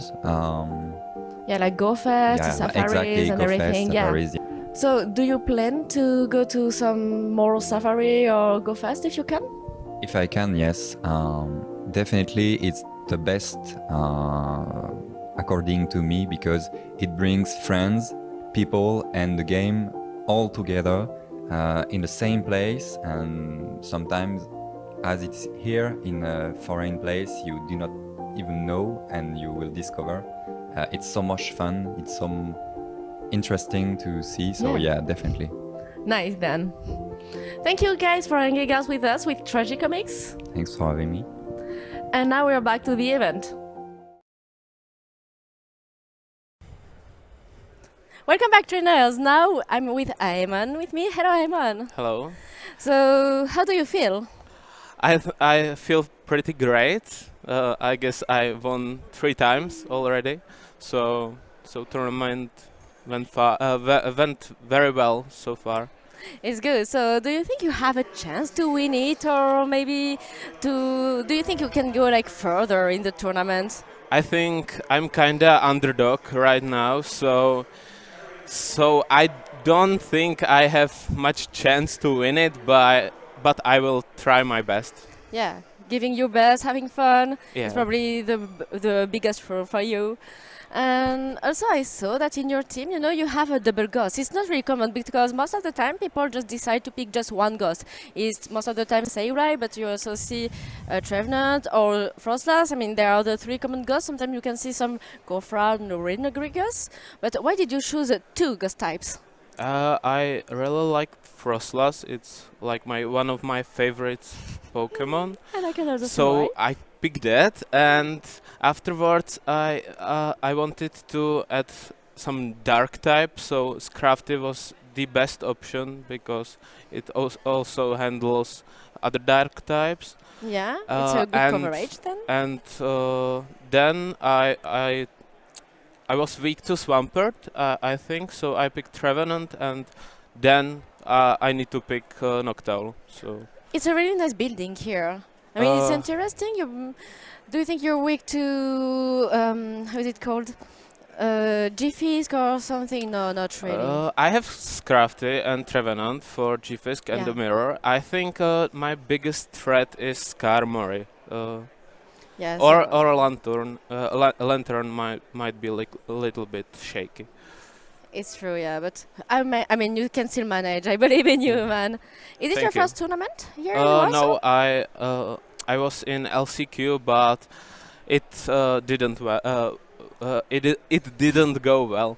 Okay, happens, because I know that it was a lot of really big names, let's say, in the last French qualifiers in London, and it was also your first tournament. Yes, so you probably I was were not very that nervous. Prepared. Yeah, I can understand. How do you feel now? A bit better? I think it's better. Yeah. I took a cookie every time before a match, so it worked. Get some energy, now, man. Yeah, so you're right. Okay, so thank you for coming here, for hanging out, and for answering the few questions. And best of luck for the next. Thank you.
Hello and welcome back, Pokemon trainers, for another epic round here in the top cut of the Pokemon Go Championships at the regional in Warsaw. I'm so excited to be back on the desk with yourself, and also don't forget, Community Day has started. You can go get all of your amazing Teddy Ursas. I have one shiny so far. I want to get a couple more before the day is out. It's cute. It is adorable, and I can't wait to get Ursaluna later on as well. But yeah, all the Pokemon Go action is happening here, whether it's the competitive PvP or whether you're just hanging out in the venue, catching a couple of Teddy Ursa. Either way, there's some Pokemon Go for everyone here today. Everything is yours anyway. So yeah. Do you have a Shadow Teddy Ursa, by the way? Shadow Sableye? No, Teddy Ursa. Oh no, I don't. I don't, I'm afraid. But I do have a shiny one now, which I'm very excited about. I cannot understand why. I was watching you and Booly commentate, and then suddenly a Teddy Ursa appeared, so I was very excited. But speaking of things appearing, let's take a look at our next match. We have got Ripley versus Another Tomahawk Frostlass. UK. Yes, another Frostlass. You're very happy, I can see. Yeah, I mean, I'm sorry because we don't see any Ninetales, but we see a lot of Frostlass, so it's still our time. So come on the ghost side of it. Yeah, it's true. I could go over to the dark side a little bit with the Frostlass. I mean, I have kind of been championing Warrain today. That's another ice type. But taking a look at this particular matchup, we're seeing a comeback of some Shadow Pokemon here. The Shadow Nidoqueen and the Shadow Swampert on opposing sides of the field. Okay, so we are jumping in the game one with a lot of shadows. Yeah, lots of shadows coming down. It's not really usual, but yeah, sometimes shadows are really good Pokemon. Oh, and we're already in the match, so it's not the lead. So I get the lead was probably Altera versus Frostlass because he switched out immediately of Swampert, and now come the Medicham versus the Swampert. So Swampert was able to reach one move, and Medicham is about to reach a Psychic.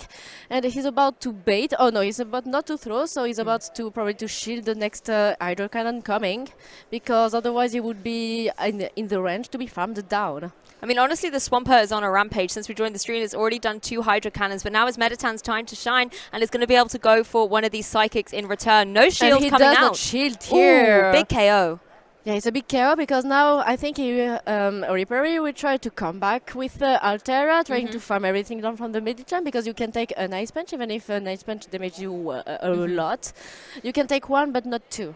Yeah, exactly. One, particularly with the amount of HP Altaria has left. And also Altaria going to be very happy to be facing down against the Medicham due to the 2 charge moves it's got, either Star Attack or Moonblast will do a lot. Oh, manages to take it down without the charge attack. That is so much energy really stored up here, and ready.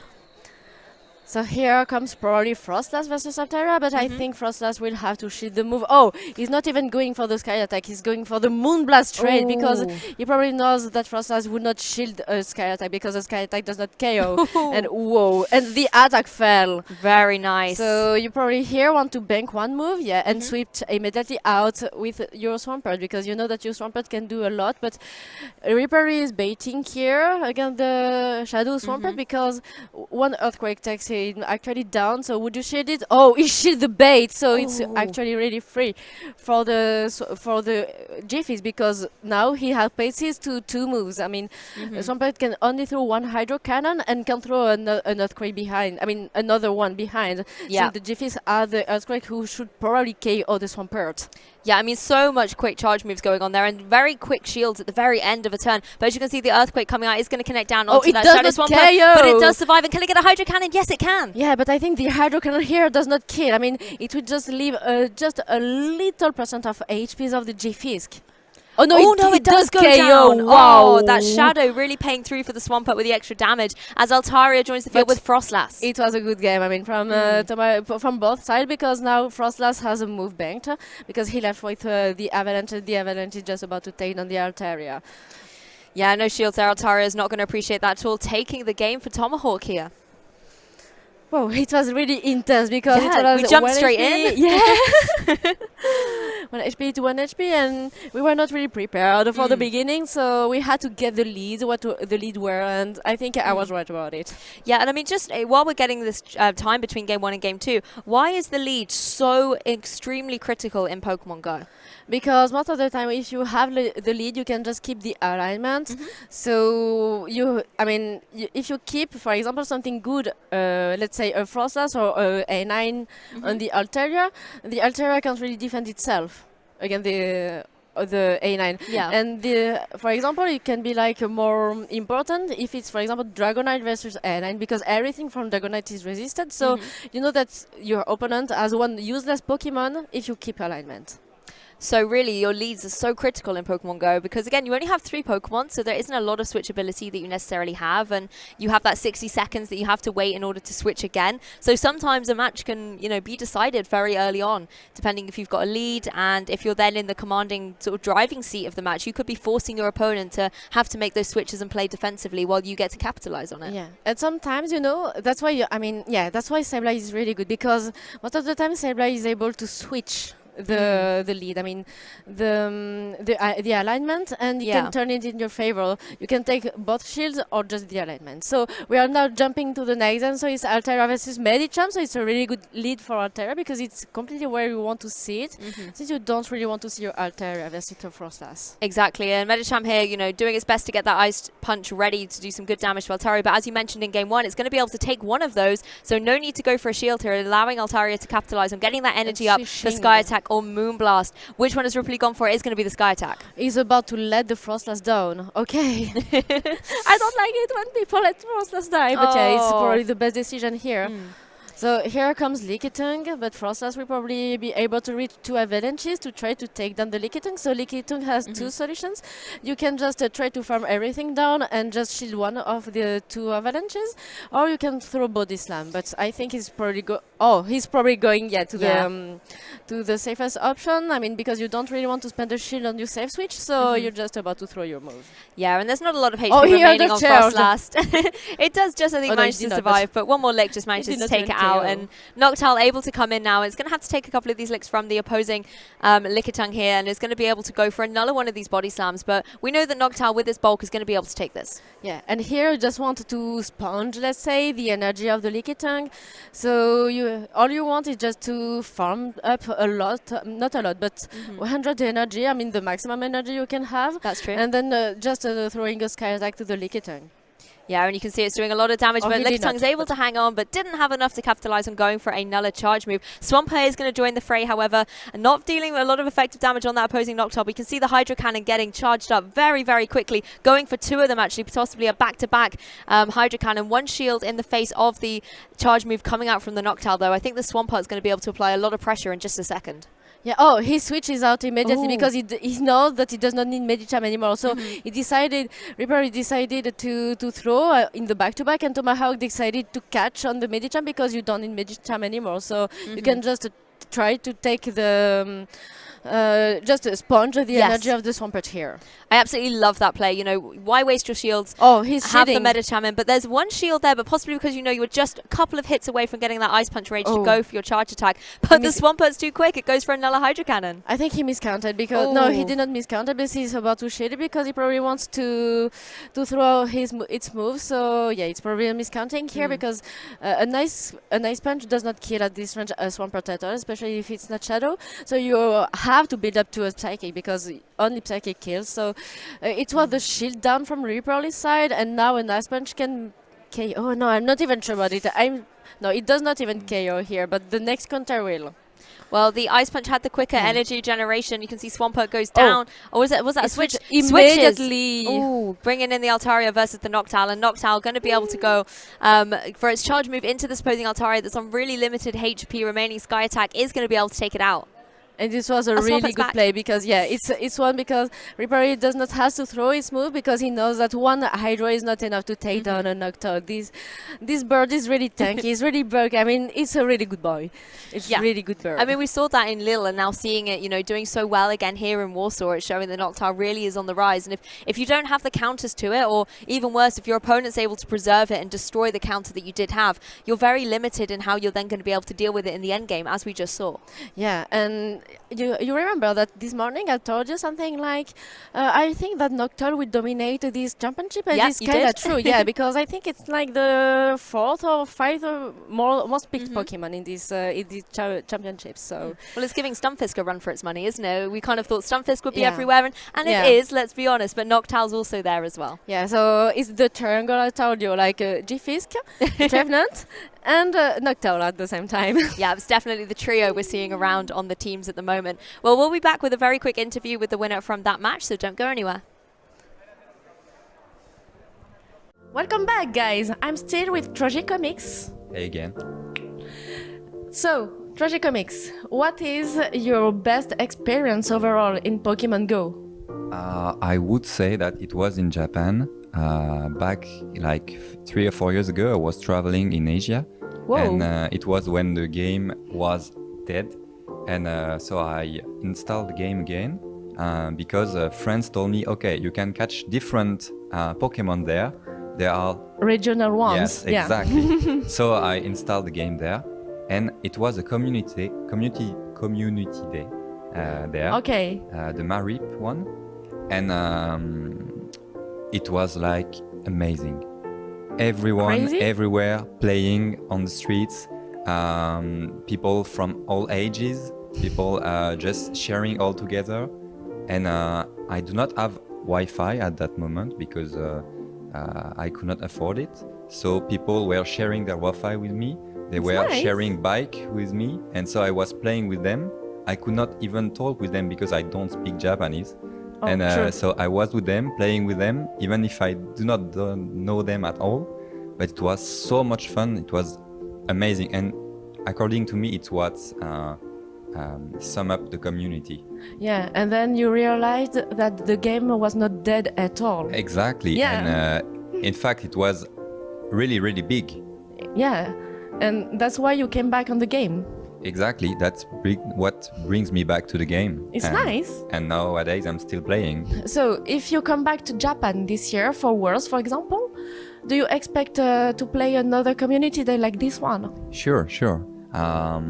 I will definitely go there, even if I'm not qualified, because I love this country and I do love people there. So for sure I will go there and I will share what I can share with them there. So community day, a Go Fest if there will be Go Fest. So yeah, definitely. Okay, so you probably know a bit of Japan now? So you probably know the good places to play, all right? Yes, but it's not exactly the same that here. You have like many Pokestops, you have many people playing, so lures are everywhere. Yeah. Reds, everyone are playing, so reds are always full. So yeah, it's quite big there. Okay, and will you try to meet the community you played with before? I used to play in real person events at my local community. Yeah. And then I tried to make some in Paris, the capital in France, and to see some people where I was chatting with. Mhm. And that was like the first few events I made before this big Play Pokemon events. So, Tragicomics, I know you're the Spice King of Pokemon, all right? Well, people actually they are saying I am, yeah. So, what do you like about the spicy Pokemons? What I like is they are unusual and Yeah. people do not want to play them, so I'm giving them a chance. Even if they do not look good or do not look great on paper, I do my best to play with them and bring them to the scene and saying, look at them, they can do great things. Yeah, you're trying to find some potential and to show people that they can have some. Yeah, exactly. It's nice. And it can always change because the game evolves. Yeah. And sometimes, like again, Pokemon, which is not played at all, can be played a lot the next day. So It's true. that's quite fun. And what is the spicier Pokemon you ever used? Oh boy. Many. But the one I like the most, probably Raichu. It's not that spice, but Milotic Okay, yeah, Milotic is my signature, yeah. It's true. It's your signature Pokemon. Thank you for hanging out with me, Tragicomics. Thanks for having me. And now we can go back to the main event for the more exciting games.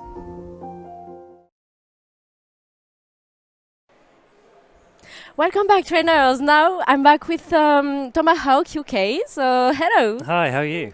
I'm fine, thank you. And you? Yeah, good, thank you. So we will have a little interview with Tomahawk, and the point here is you probably know Sylph and you probably know factions, and our factions have like a little revolt here together. So I'm really glad to have an interview with him. So I will just begin with a few questions, like, is it your first tournament? I mean, Play Pokemon tournament? Yeah, so I actually competed in the LCQs just before Worlds at London. In London, okay. Yeah, so that was my first one, and this is my second. Okay, so how is it going compared to London? A lot better, a lot better. So I've changed my team slightly, and I think I brought Lickitung in this time, which I didn't have in London, and Yeah. that's made a lot of difference because it's obviously such a safe swap, and it does so well against so many different Pokemon. That's made a big difference to my team, I think. Okay, so did you build your team, I mean, is the core of your team around Lickitung? I think for me, Lickitung was a free pick. It was it is. has to be on the team sheet, and all of a sudden you're then looking at what's strong against Lickitung. Lots of people have been bringing Noctowl recently, and that's part of the reason why I brought Frostlass. And Medicham then for me is the best counter user in Great League. So that kind of became the core and the staple. Okay, yeah, because building around Lickitung makes a lot of sense, to be honest. But why did you choose Frostlass? Because lately, in this tournament overall, I saw a lot of Frostlass. So why did you choose Frostlass as well? Why Frostlass? For the ghosting type, for the ice type, or maybe because of both? Yeah, it's classy. I think because it hits so hard, with an energy advantage, it can flip matchups that you'd ostensibly have lost. So even when you're against Galarian Stunfisk, Frostlass with a bit of energy suddenly really threatens that, and that kind of suits my play style. I do quite like aggressive switching into the opponent's Pokemon, and so Frostlass kind of suits the way that I play as well. Okay, yeah, because most of the time people prefer like saying Safe Switch Sableye or Trevenant, but not really Frostlass. But I just saw a lot of Frostlass lately. Can you maybe explain why are all the people hype around Frostlass? Yeah, so if, for example, you can get a shield in your lead matchup, and then you can aggressively swap Frostlass in, even though there are hard counters to Frostlass, once you've started to build that energy up on the Frostlass, they then have to kind of think about, will I shield again? Particularly if they've already given up a shield in the lead matchup, they're then kind of worrying as to what they need to shield. I've then paired that with a few other Pokemon that can also hit quite hard. I think in the previous matchup there's one time where I threw a Psychic from a Medicham where the opponent perhaps expected an Ice Punch, and that's because I'm essentially like, you either shield or your Pokemon's going to go down. Yeah. And Frostlass kind of works very well in that tactic. Yeah, it's a really good explanation. Thank you for this, by the way. And how do you feel about the rest of the tournament? I'm already doing kind of a lot better than I expected to, and I'm just here to kind of enjoy it with everyone. Obviously, compared to London, maybe. Yeah, compared to London, and obviously it's community day, so it's kind of nice having everyone around and excited for that as well. And I was expecting to be out doing community day now. I wasn't expecting to be here, so I'm very pleased. And did you come with some other people of your faction? Yeah, I came with two of my faction's teammates. Which ones? So Anikor and Youngcast, they're both in my factions. Okay. And then also a couple of friends at home that have kind of supported me, Scarlet Phantom and MTK1, who have really helped me kind of get to where I am here. Okay, so it's really good. Thank you for this short word, this interview, and best of luck for the next. Thank you so much. Thanks. See you later, trainers.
We're just going to keep the action rolling here, Pokemon trainers, at the regional championships here in Warsaw, and we are going to have another epic match up for you. The players are ready, so we'll be able to jump into it very soon.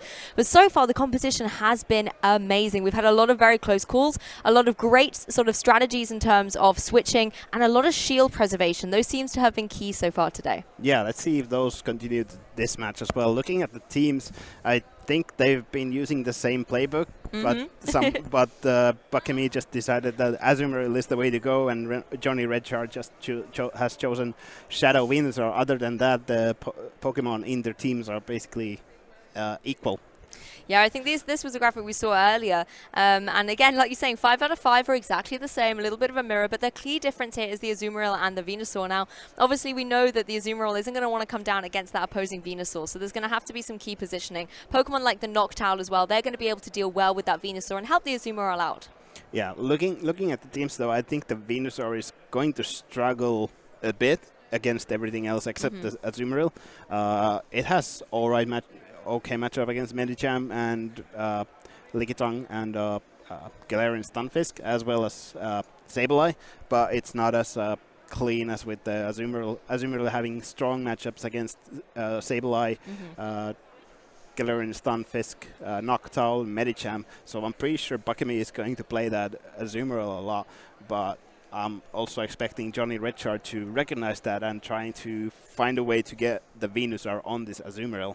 Yeah, I mean, Azumarill's great. It's got that fast charge with Bubble, and then has really good coverage. You know, Play Rough can deal so much damage. Ice Beam, again, can deal with a lot of those flying-type Pokemon like the Noctowl, for example. So it's going to be interesting to see how, you know, Azumarill's going to get that energy charged up and whether it's going to be in a position where it's going to be able to try and get some good damage or possibly even a KO. Yes, and we're going into the game 1.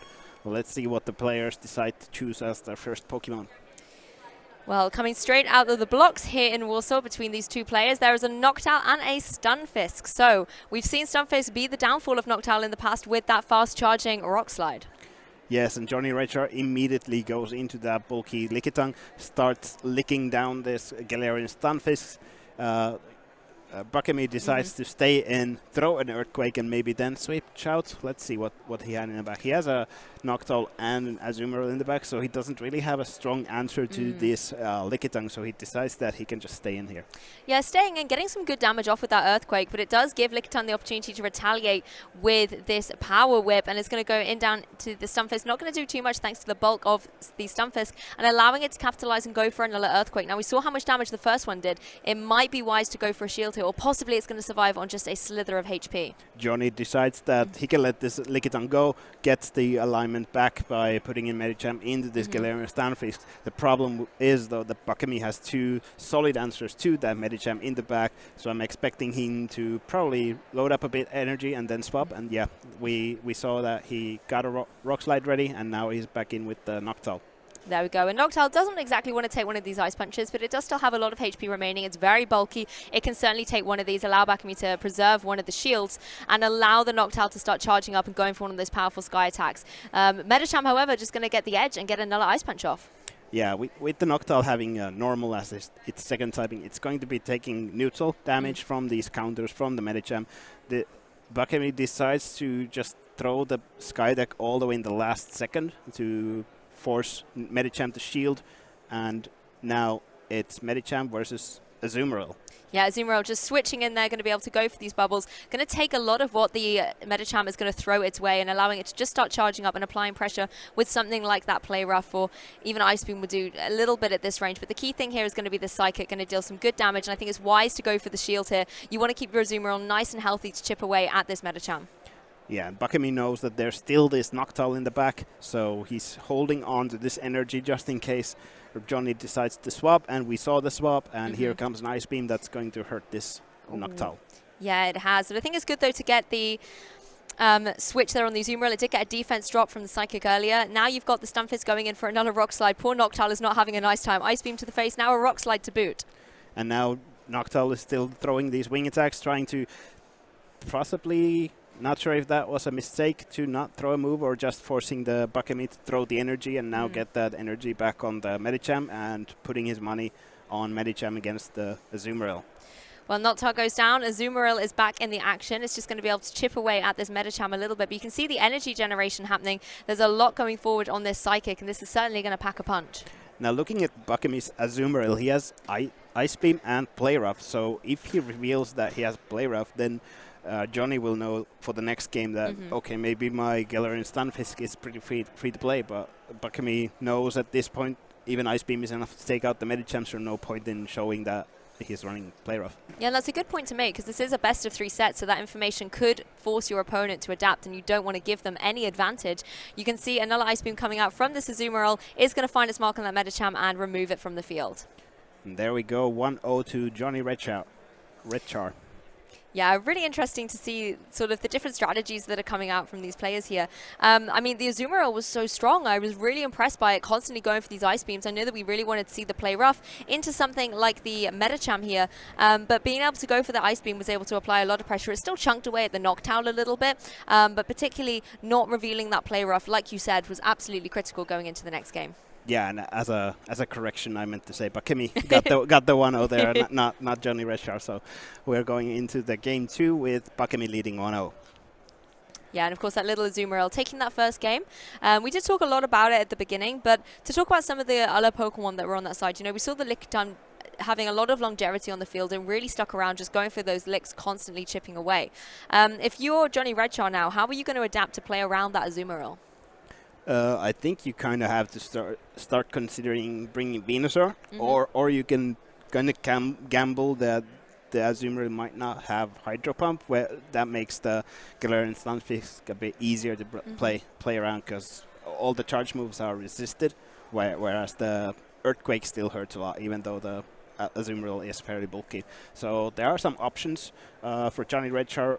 I'd say Venusaur has play, just trying to keep it away from Noctowl mainly. So the positioning could be key if we're bringing in that Venusaur. You've got to protect it as well, because Noctowl's certainly very threatening. We've seen how it, throughout the entire day so far, has actually been really dominant. Yes, that was also expected, as seen from previous regionals. It has been a really prevalent flying-type Pokemon, and yeah, we've been seeing it here in Warsaw as well. Yeah, and that's why I guess when you're team building coming into this tournament, you've got to make sure you've got some counters and some strategies against it, which is why we're seeing a lot of these ice-type moves. You know, we saw Walrein come back. I'm going to talk about Walrein all weekend. It's definitely been the standout for me. I absolutely love it. I want to see more Walrein. But again, even with the Azumarill having the utility with that Ice Beam, just making sure that it has something, even though it is neutral, it's still just got utility to be able to deal with a lot of these different Pokemon and a lot of the grass Pokemon that are emerging as well. Going back to the game 1 at the lead matchup, when Bakemi led Galarian Stunfisk into the Noctowl, Johnny decided to swap into Lickitung. That was a good notice from Bakemi that he still had the Azumarill in the back to deal with the Noctowl later, so he doesn't need to worry about switching, because he can keep the Azumarill, make sure that he wins, because he didn't have a solid answer to the Lickitung safe swap. He could just stay in with the Galarian Stunfisk, make sure that the Galarian Stunfisk beats the Lickitung, and then he still keeps the Azumarill for the Noctowl in the back. Yep, that's really true. And it's interesting when I think you come up against mirrors in these matches. I know from a lot of the other games as well, you always have to have a strategy against, you know, key cores in the meta, but also against your own team, particularly if you are running pretty standard Pokemon, like particularly the bottom 4 that we're looking at here, plus the little Sableye in the top left. These are all Pokemon that you will have prepared against. You're going to have a strategy against them and have a way to utilize them yourself. And I think sometimes in the mirror, in any game, there's always 50-50s, there's close calls and dice rolls, but I think when it's the mirror, those kinds of odds are even more stacked. Yes, and especially if you happen to lead into a mirror matchup. So, for example, pretty common, we've seen a couple of times today, Galarian Stunfisk versus Galarian Stunfisk, which comes all the way down to who lands the Earthquake. And yeah, those usually when you start building a team, you try to think about how do you deal with different kinds of teams of 6, and you could probably expect to face something similar to your own. Yeah, and I think that's why Azumarill's been so good in this matchup, because where it is such a heavy mirror, having that slightly different Pokemon to kind of shake things up a little bit and throw a spanner in the works, Azumarill can just come in and go for that bubble, apply a lot of coverage pressure, whether it's with the Water Fast move or the Ice or Fairy type move as well. So it definitely has a lot of coverage there. You can see our players as well kind of taking the time to between games 1 and game 2 to really finalize their strategies as we kind of get ready going into this game 2.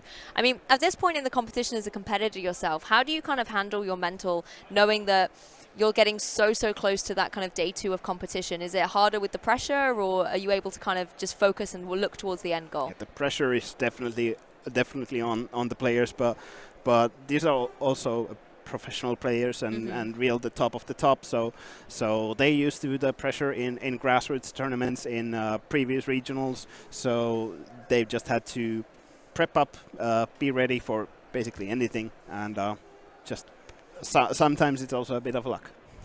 Yeah, that's always true. Sometimes it is a little bit of luck in Pokemon. And you can see we're getting ready to jump into our very next game here. Game 2 is ready, and we're going to see who's going to come out victorious in this mirror match. Will it be the team featuring Azumarill or the one with that cheeky Venusaur on it? Coming out into the blocks, though, we have got Azumarill and Stunfisk. So Azumarill looking happy to start going for those bubbles. Yeah, and as I mentioned before, now that Johnny Redchar doesn't know if Azumarill has Hydro Pump or not, so we are going to probably see here whether he's going to start shielding these possible Hydro Pumps. Well, first of all, thanks to Mudshot, it's got a nice, good energy regeneration here. We're going to be able to go for a nice, powerful Earthquake into that opposing Azumarill. Does a good chunk, but no shields necessary. You can see the energy regeneration coming up on Azumarill as well, and you're going to go for that Ice Beam here. Here comes the Ice Beam. This could be a Hydro Pump, but Johnny decides to call the bait. And, well, he still can't be sure whether there is a Hydro Pump, but at this point, he can just trust that the Bakami is going to throw more Ice Beams. Yeah, an Earthquake coming out once again from this Stunfisk. The Azumarill isn't going to shield again, going to take a good chunk of damage, but is still hanging in there. Has a lot of energy to go for another charge move of its own, and it's going to be that Ice Beam once again. This is good for Bakami because Johnny has the Shadow Venusaur in the back, so getting rid of this Azu and avoiding the Venusaur is a big thing for him. But there's still an issue that he needs to get his Galarian Stunfisk on the opposing Noctowl, but Johnny decides to swap into Venusaur. Now Bakami gets the Noctowl into the Venusaur. This is just looking good for Bakami. Yeah, absolutely set up here. Able to get, a shield burn as well on that Venusaur by going for an Ella Ice Beam. And yes, you have lost your lead Pokemon, but now Noctowl's in and going to have an absolute breeze of a time against this Venusaur. Venusaur is going to try, though, and go for its charge move into the opposing Noctowl. It is, however, going to shield up against that Sludge Bomb, but you can see the energy regeneration. Sky Attack is primed and ready to go. Noctowl took a little bit of extra energy there, so he knows that this Sky Attack will take out the Venusaur, but now he has also loaded energy for whatever is in the back. Yes, and the last Pokemon going to come forward. Is it going to be that Stunfisk? Maybe try and get a little bit of damage. I can't remember how much energy it already had stockpiled and ready. But as you can see, Rock Slide is actually accessible. But we can see, first of all, Noctowl's going to get the edge. Going to be able to go for its charge move first with no Protect Shields. Unfortunately, Stunfisk isn't going to get the opportunity to retaliate. One matchup too much to actually end up in a charge move prior event, which Noctowl pretty easily wins in this matchup. And now it's one Noctowl against another, but the other one has a shield, so this seems like a good situation for Bakami. And just like we said at the beginning of the game, shield preservation really has pulled through in this tournament so far. And you can see again, if you're Bakami, having that one extra shield gives you that little bit of breathing room. We can see the charge move coming in from the opposing Noctowl. Again, Noctowl's going to be able to take this really well on Bakami's side, but you have that shield for the next one. You have that added advantage as you can go for the charge move of your own. And here comes the last Sky Attack. This will take out Johnny Redchar's Noctowl, and Bakami will be moving on to... Still survives. It's just able to survive, but of course that shield is in play. Bakami decides to let go because he still has the Galarian Stunfisk in the back, and that's... I forgot about that little Stunfisk hiding out. I know it's very close to the ground, and its strategy is to be disguised, but it'd be nice to remember it. But here we go, Rock Slide coming in, is going to be able to have the last hurrah for Bakami here, and is able to get the KO against the opposing Noctowl. Good place from Bakami, getting into top 16 with this win, and Johnny Redchar will be moving into the losers bracket. Yeah, of course, Johnny Redchar's not out of the competition by any means. You can have that Cinderella story coming through the losers bracket. But huge congratulations to Bakami there. And again, I love the kind of flex when you finish a match and you still have a shield remaining. Yes, that is always a good in addition to having all three Pokemon still alive or both shields. Those are always situations when you feel confident in your skills. Exactly, and of course now the eye really is on the prize for these players, particularly as they're advancing through the winners bracket. You're getting one step closer each time to not only tomorrow's competition, but to our amazing prizes and that champion title. And particularly as Pokemon Go is still one of these relatively new competitive sports out in Pokemon, and the circuit is very, very up and coming at the moment, to be able to get a regional title under your belt so early on would be an amazing accomplishment. Definitely, and every player in this tournament has their eyes on the possible trip to Yokohama next August, and probably Bakami feeling pretty good with that heading into closer to day 2. Exactly, one step closer, and you can see him coming over. We'll have an interview with him very shortly, and I think that's the really lovely thing you have as well about getting to know players at these regional events through the broadcast as well, because like we said, it is relatively new with a lot of these streams, and it's nice to be able to put familiar faces to the player names to watch out for, look out for, particularly if you're following along for, you know, relatively the first time. It's nice to see the players. You can start building a story about them and maybe root for them tomorrow a little bit. Exactly. We're going to take a small break while we set up for the interview, and we'll be back with Buckemy on the stage.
Welcome back, Pokemon trainers. I am here for another fabulous winners interview. Huge congratulations. That was a great match to view. When you came over here, you were saying you were a little bit nervous about seeing that Venusaur. Yes. And it was essentially a mirror match except for your Azumarill and that one Venusaur on the other side. Talk us through your thoughts. I was really scared of it. I didn't want to face it, so I thought he gonna use it in the first game. Like Leaky Tank was a bait for my Noctowl. Yes. And I was really scared that the last Pokemon is their Venusaur, so my Azumarill will be really bad in bad place. But first game he didn't want to use his Venusaur, so I was really happy. That was kinda good game for me. And in the second game I went Azumarill lead. So well, I had like 5 chances to meet something okay for me, and the last one was Venusaur, and I avoided it. So it was all I had to do in this game. I mean, I'm glad you mentioned Azumarill, because we were kind of saying Azumarill was like the little superstar in that match. And I mean, when we look at the 6 Pokemon you brought, there are 6 that we have seen before. But what is it about that composition with Azumarill that you love so much and made you decide to bring it to Warsaw? Well, I won't lie. I was just watching previous regional tournaments, and I took an idea from another player. Well, that's ultimately what we do with team building. You look at the teams that are good, the Pokemon that are good, and clearly it's having good success, not just in previous events, but also with yourself. Yes. Speaking of kind of events in the season so far, so that people at home can get to know you a little better, how has your season gone so far, and what are you maybe looking to achieve in the season? Are we looking towards Yokohama? I would really love to go there. And in Go Battle League, I played quite bad, I think. But I reached the legend, so it's fine. I would like to get to the leaderboard, but not this season. I think it's too late for me. Well, fingers crossed possibly in the next one as well. Yeah. You can get a little bit more practice and experience and come back even stronger. Well, huge congratulations. Good luck in the rest of your matches. Thank we you. will certainly be looking out for your name over the next couple of matches. Don't go anywhere, Pokemon trainers. We'll be back, of course, for some more epic Pokemon Go action just very soon. Cool. Thank you. It was a really good interview. Good luck in the rest of your matches. Thank you.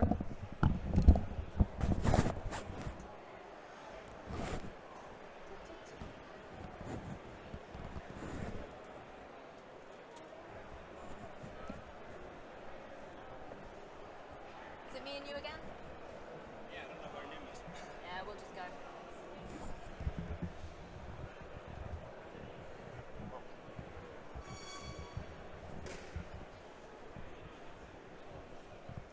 Look at the shiny Pikachu. That looks weird. Yeah.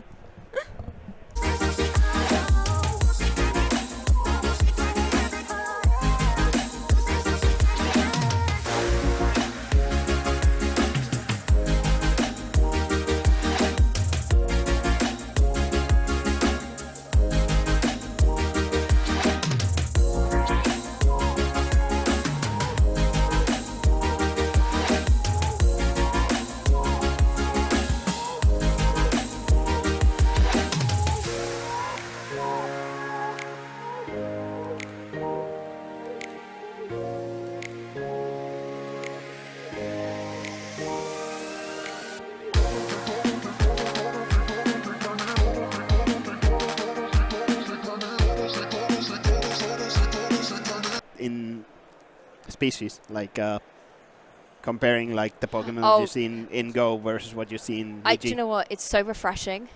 It's really, really nice. Like Pokemon like Noctowl we never see. Yeah. You never get to see like...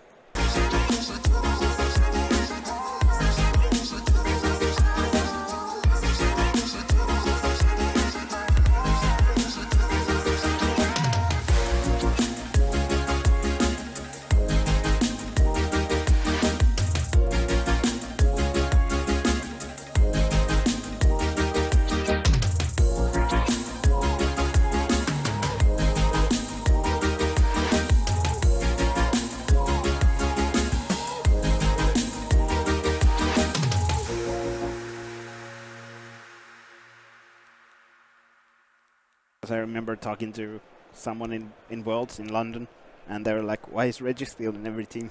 I was like, "Yeah, it's just that good." Yeah. Well, because just from a VG perspective, you're like, anything that even glows fire will take it down. Right. And then here it's like, there's not as many fire types running around.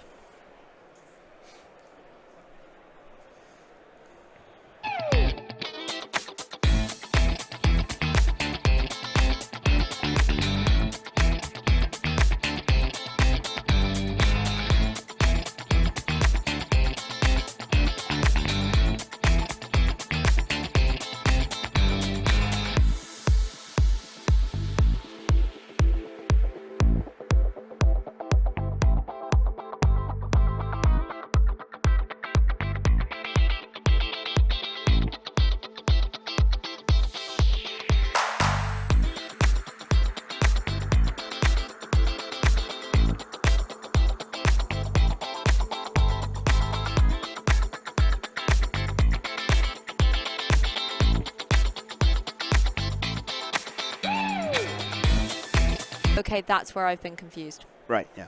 Got it. Because like there's 4 groups, so the 4 groups are then merged together for tomorrow. Got it. Got it. Okay. So whoever wins this is guaranteed tomorrow, basically. Yes. Okay. And then the loser goes to losers finals, which will be. Yes. Okay. Cool. Do you want an intro? I can do intro, yeah. Go for it.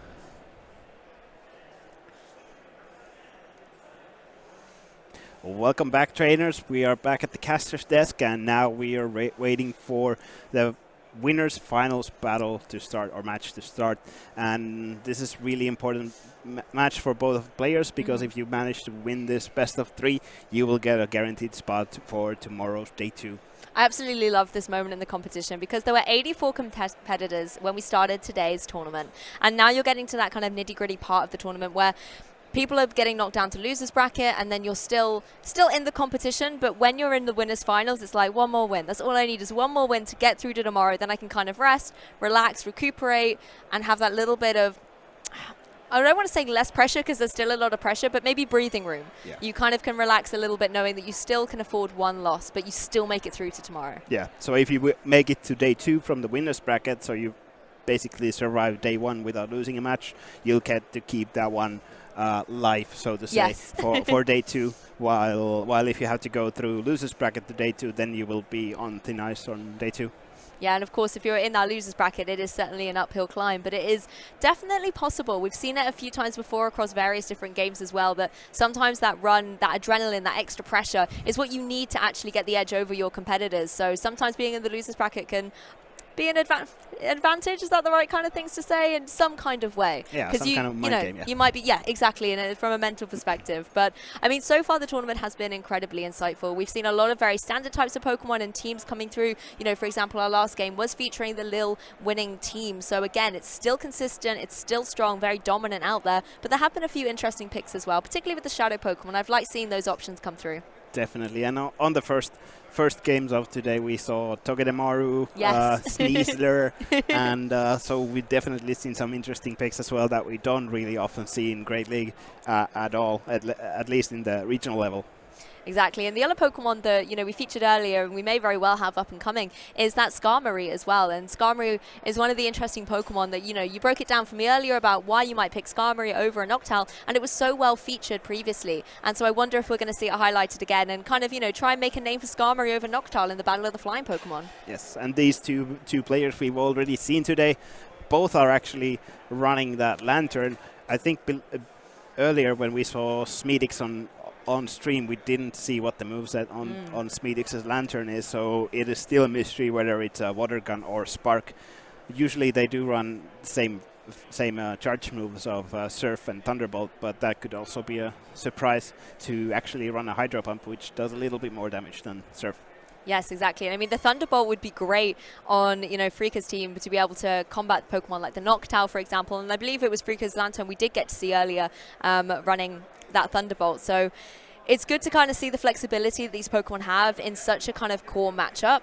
That in Pokemon Go, you only have those 3 moves ultimately, and that doesn't give you necessarily a lot of wiggle room. So across the 6 Pokemon, you really do need to have to make sure that you've got every type matchup covered. And I think Lantern's a really good Pokemon that can come in and have both of those options depending on what you need on your team to protect against. Yes, and looking at Smedix's team, I remember his previous match where he basically took the win with the Frostlass. Let's see if he's going to abuse that Frostlass and its energy gain this time as well.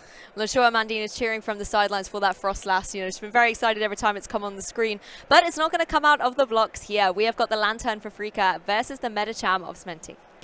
Yes, this is, as we see here again, Frika is running that Water Gun Lantern, which does a bit more damage with the fast moves, but it is gets slower to the charge moves. And Medicham throws the first Psychic here. Frika decides to shield.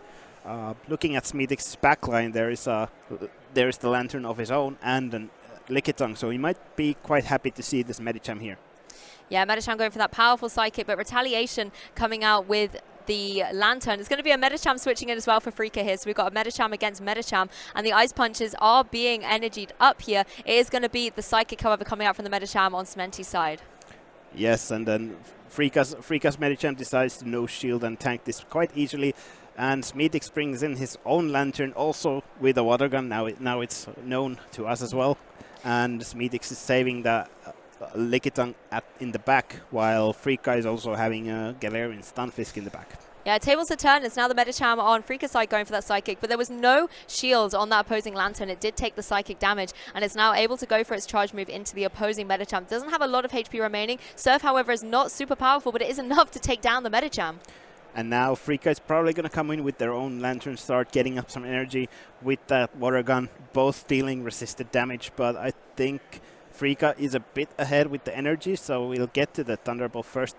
Doesn't quite get there, but will he get a shield either way? Smedix decides to no shield. Not sure if he knows this is just a Surf or if he just guesses. And barely gets to the Thunderbolt. This is going to take out Frika's Lantern. Yeah, just able to survive on that surf and just in the nick of time, able to click Thunderbolt. It isn't enough to pick up the KO against Freakers, though it is able to survive, and Lickitung is going to come in for Cementi. Smeedix manages to lick down that Lantern and now gets met by this Galarian Stunfisk, but Lickitung has 2 shields against Galarian Stunfisk having only 1, so Smeedix is going to go for these Power Whips, start chunking down that health from the Stunfisk. Yeah, it does a good chunk of damage there, but you can see as well the energy that Stunfisk is able to gain very, very quickly, allowing it to go for one of these Earthquakes. Very powerful. Lickitung does have a lot of HP remaining, though. It should be able to take one of these. You can see no shield used by Cementix here, and Lickitung able to take that really well. Body Slam is primed and ready to go, but you might want to try and get another Power Whip down on this Stunfisk. Decides to bait here with the Body Slam, trying to probably get rid of the last shield, but Freaka knows no, I'm not giving it up. I'm not falling. Yeah, Smeedix still has the catches the Earthquake with the Medicham. This is gonna hurt a lot. Gonna take out this Medicham, and now it comes down to the Lickitung taking out this Galarian Stunfisk. Yeah, Medicham is gone, but Lickitung is back in the action. You can see Body Slam is getting primed up here, and you can see it's going to be going down into that Stunfisk. It doesn't have a lot of HP remaining, but it does have that shield up its sleeve, so it is going to be able to protect and allow Stunfisk the opportunity to try and get another Rock Slide or an Earthquake off against this opposing Lickitung. I think Galarian Stunfisk needs 3 rock Slides here because Smeedix has 2 shields up, so I don't think that's going to be quite enough. These licks are going to do way too much damage. Oh, gets to the Body Slam, which is going to take out this Galarian Stunfisk. Again, it's the shields that are coming into play here as much as the moves and the Pokemon, making sure that you have that advantage of your shields for Cementix allowed him to be able to take that game. Yeah, Smeedix locks in the first game and 1 step closer to day 2. Exactly, and I think, Freaka had some interesting plays around, making sure that you have the Galarian Stunfisk on there, and it was able to, get its charge moves up very, very quickly, but it just wasn't able to apply a lot of offensive pressure. Cementix was just able to play around it, have the bulkier Pokemon like the Lickitung out there, able to take those charged attacks, and eventually say, you know what, I don't need to use a shield here, I can absolutely tank these, you can just keep burning through your energy, I'm going to stack mine up, and then there's not a lot that you can do. And now I would say now the pressure is on, especially on Freaka's side, because he cannot lose the next game, or otherwise he will be dropped down to the losers bracket to try to get the spot to day 2 from there. I mean, on the flip side, yes, you're 1 game up, but that means you're 1 game away. That pressure, not to accidentally make an accident or an error is going to be monumental on Cementix's side of things, and I always think that's why I prefer this side of the desk, because whenever you're having a good time in a tournament and you go, okay, I just need to hold my nerve, just 1 more win, I always fall apart. So huge, kudos to all of these players being able to have that kind of mental discipline and focus to power through these top opportunities. Yes, exactly, and I wouldn't like to be in the shoes of either of these players at this moment, so I can see the pressure being on both sides here. I would like to see Smeedix play Frostlass again. The way he played it last time was such a detrimental way to win the game, and it doesn't even look that bad against the Freaka's team. Freaka having waving to Smeedix waving to camera, and probably his friends watching, cheering on for him. But coming back to the Frostlass, I think Freaka doesn't have that strong up. Well, there's the Lantern and the Galarian Stunfisk, so those kind of make it uncomfortable. Well, the Lantern's coming into play, as is the Lickitung as well. I wonder if Frostlass is going to be, I can't see it on the back, though it is chilling out on the bench for this one. It's going to be the Water Gun coming out from that Lantern again, just chipping away and trying to get Surf and Thunderbolt energy charred up. Lickitung is loading up with this Licks, decides to let Freaka throw first, and Freaka is going for the Surf, and Lickitung, being so bulky, just decides I can take it no matter, let it go. And just load up on energy, prepare for possible switch, and there is the switch. Freaka switches into Medicham. Smeedix had his own Lantern, and what was the other Pokemon in the back? We'll see it's it there. It's a Medicham. Decides to come in with the Lantern and saves the Medicham for whatever is in the back, probably hoping that it's another Galarian Stunfisk like last game. Yeah, well, the shield coming up from the Medicham here doesn't want to take any unnecessary damage from this Surf from the Lantern. Even though it's not going to deal a huge chunk anyway, Medicham is going to be very important going forward for something like that Licky Tongue. You want to try and preserve it as best as you can. Medicham also has the capability to switch on the offensive and going for this Psychic, which is going to do a huge chunk to that Lantern. Very late shield coming out from Cementics there, but it does still get the defense drop. Gets the defense drop, which will make these next Psychic and Ice Punch hurt a bit more, but Smeedix gets first to the Surf, but Frika decides to shield just because of the defense debuff and trying to get the offense on here. Yeah, you want to capitalize on that. You do have to sacrifice a shield, but it means that you get to go for one of these amazing Psychics down into that opposing Lantern. You can see it absolutely takes it down. Licky Tongue is going to now come in, is going to be in a better position to take some of those Psychics potentially, but not so much anything else from Medicham. And this is the key thing. The energy was primed on that opposing Licky Tongue. Yeah, Frika decides that I think I'm going to need this Medicham later and swaps out to the Lantern and it's a Power Whip. Now the Lantern gets faced by a Medicham and Frika needs to deal with the Medicham with their own Medicham and the Galarian Stunfisk. It does not look good for Frika. No, it definitely doesn't. Lantern, it goes down here. You've got either Medicham or Stunfisk, neither of which want to come down against the relatively healthy Medicham on Cementics' side that also has that energy already primed up a little bit. Decides to come in with the Galarian Stunfisk because anything that Medicham throws will be resisted or neutral. Whereas would be the same for the Medicham, but the Medicham was so low on health that it's better to tank this energy with the Galarian Stunfisk and try to get some play later with the Medicham. Yeah, well, Stunfisk is going to try a little bit of retaliation here, going for that Rock Slide, but Medicham has that shield to just allow it that kind of breathing room against the opposing Stunfisk. You can see it's doing super effective damage. The opposing Medicham's going to come in, but anything like a Psychic or an Ice Punch from the Medicham on Frika's side at this point, at that range, is going to be able to pick up the KO. On Cementics' side into Frika's. Yeah. Smeedic recognizes that Frika was not at a move, so he decided to get a few counters in, get some extra energy again, and then throw the Ice Punch just before Frika gets to its own move. And now he has energy to throw at the Galarian Stunfisk. Galarian Stunfisk is low health, and it just won't have enough energy to deal with both of these Pokemon. Exactly, so Lickitung is able to pull through on this occasion. Yes, and that's 2-0 for Smeedix, and Smeedix locks his spot on day 2. Oh no, it was the Lickitung on Frika's side actually, I believe. So I think we're going to a game 3. Or is this there was some issues on Frika's side that I noticed during the game, so maybe there's a let's see what the judges. Yeah, that's the thing. We'll wait to hear from our trusty judges for a little bit of clarification. But while we do, I just want to talk about that Medicham a little bit more. I mean, we didn't get to see a Frostlass. I know you were kind of looking forward to that. But the Medicham certainly was a superstar. Coming in, being able to go for those powerful Psychics and apply a lot of pressure to the opposing Lanterns, I think really did give dominance to whichever player was able to, capitalize on the fact that the Medicham was in play. We do see a handshake that could very well mean that it is 2-0, but we will confirm as soon as we can. Yes. So yeah, mentioning the Medicham, keeping it alive, keeping it healthy with a lot of energy, really worked out for Smeedix, and recognizing that maybe I'll need it later, switching out from it after dealing with the Lantern. It's interesting as well seeing, Noctowl that's been so strong and dominant in the tournament so far, being actually put on the bench a little bit. But I mean, you can see why when you've got that Thunderbolt running around from the Lantern. Yes, and looking at Frika's team, you pretty much don't want to play Noctowl into that. There's just too many risky options. There's Lantern, there's Galarian Stunfisk, even the Skarmory is not a great matchup.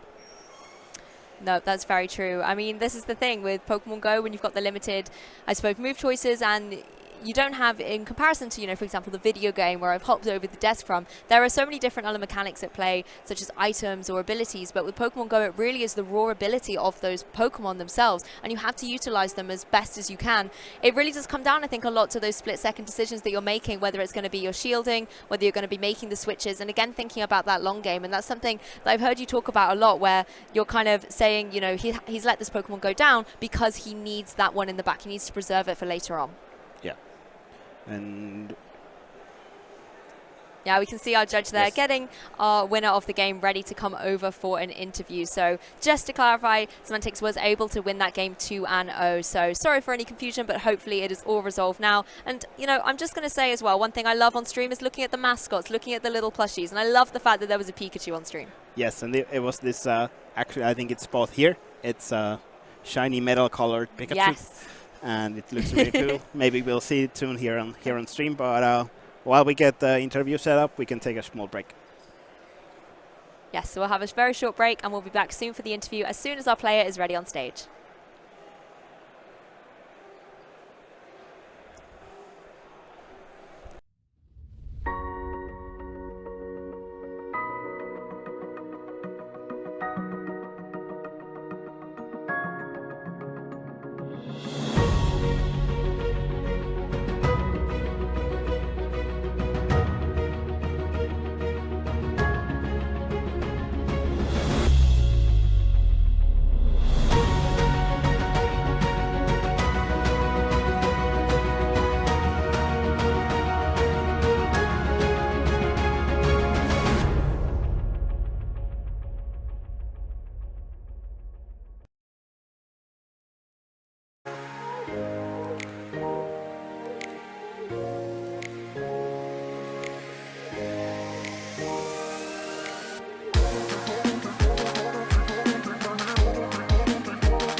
Welcome back. We're here with Smedix, who just beat Frika in the winners finals and locks his slot on day 2. How are you feeling?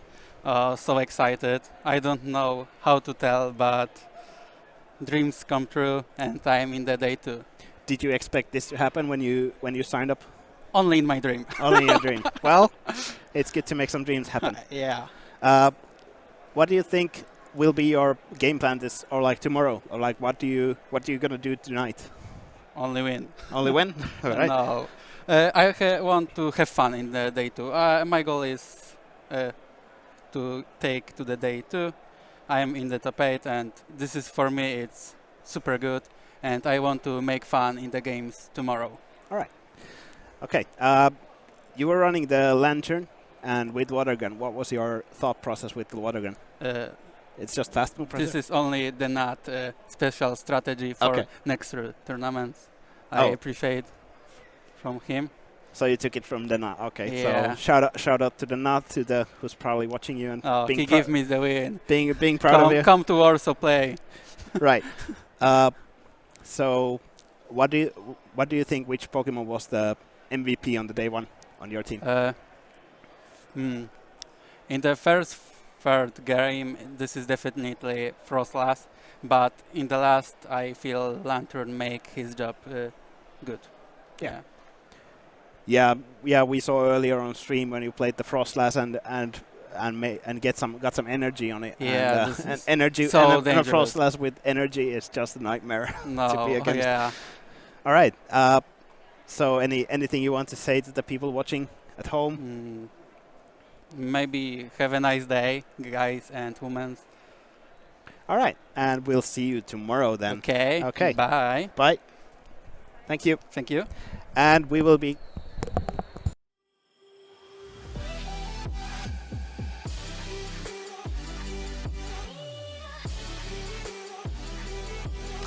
Hey guys, now we are in a break with Basics. How are you, Basics? I'm fine. And you? I'm fine, thank you. So we are about to play a little challenge during this break. Are you ready to hear the rules?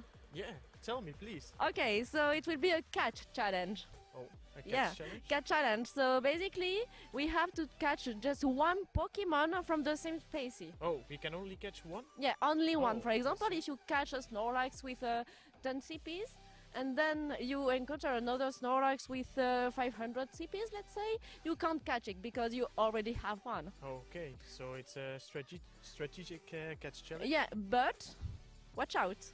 We are about to challenge after. We're going to battle? Yeah. Okay. We are about to battle, so be ready. I'm always ready to battle.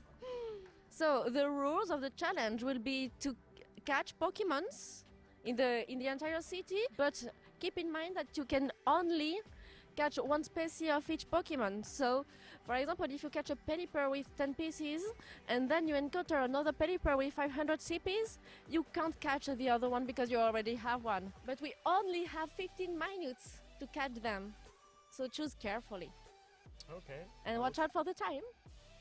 I'll try my best. Good luck. Good luck, man. Okay, let's go and catch some Pokemon. I want a Snorlax. I think that's the secret weapon to beat Amandine. We have a Pelipper here. I hope it's near 1500. Let's see. Maybe let's check this Bibarel. 824. Not good enough. We'll leave it there. Let's see what we have. A Swinub. 211. Not good enough. Maybe I should start playing an incense. And we have a Pelipper here. 708. Should I catch it? No. But I will catch this Snubble.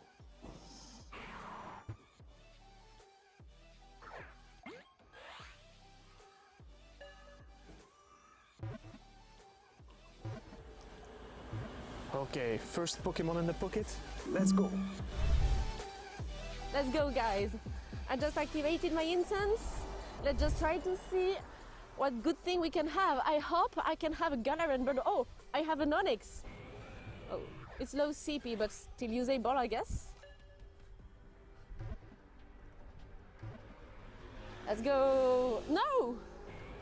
Oh, it fled away. My Onyx fled away. I'm so sad about it. Maybe shiny, check this one? Nope, not shiny. I have a Bidoof in my instance. No thank you. Oh, a Lickitung. Oh, it's shiny! I have a shiny Lickitung! Let's go! Shiny Lickitung just here! Come on, baby! Yay! Gotcha! Hey guys, the next match is starting soon, so I will have a little break and see you soon after the match.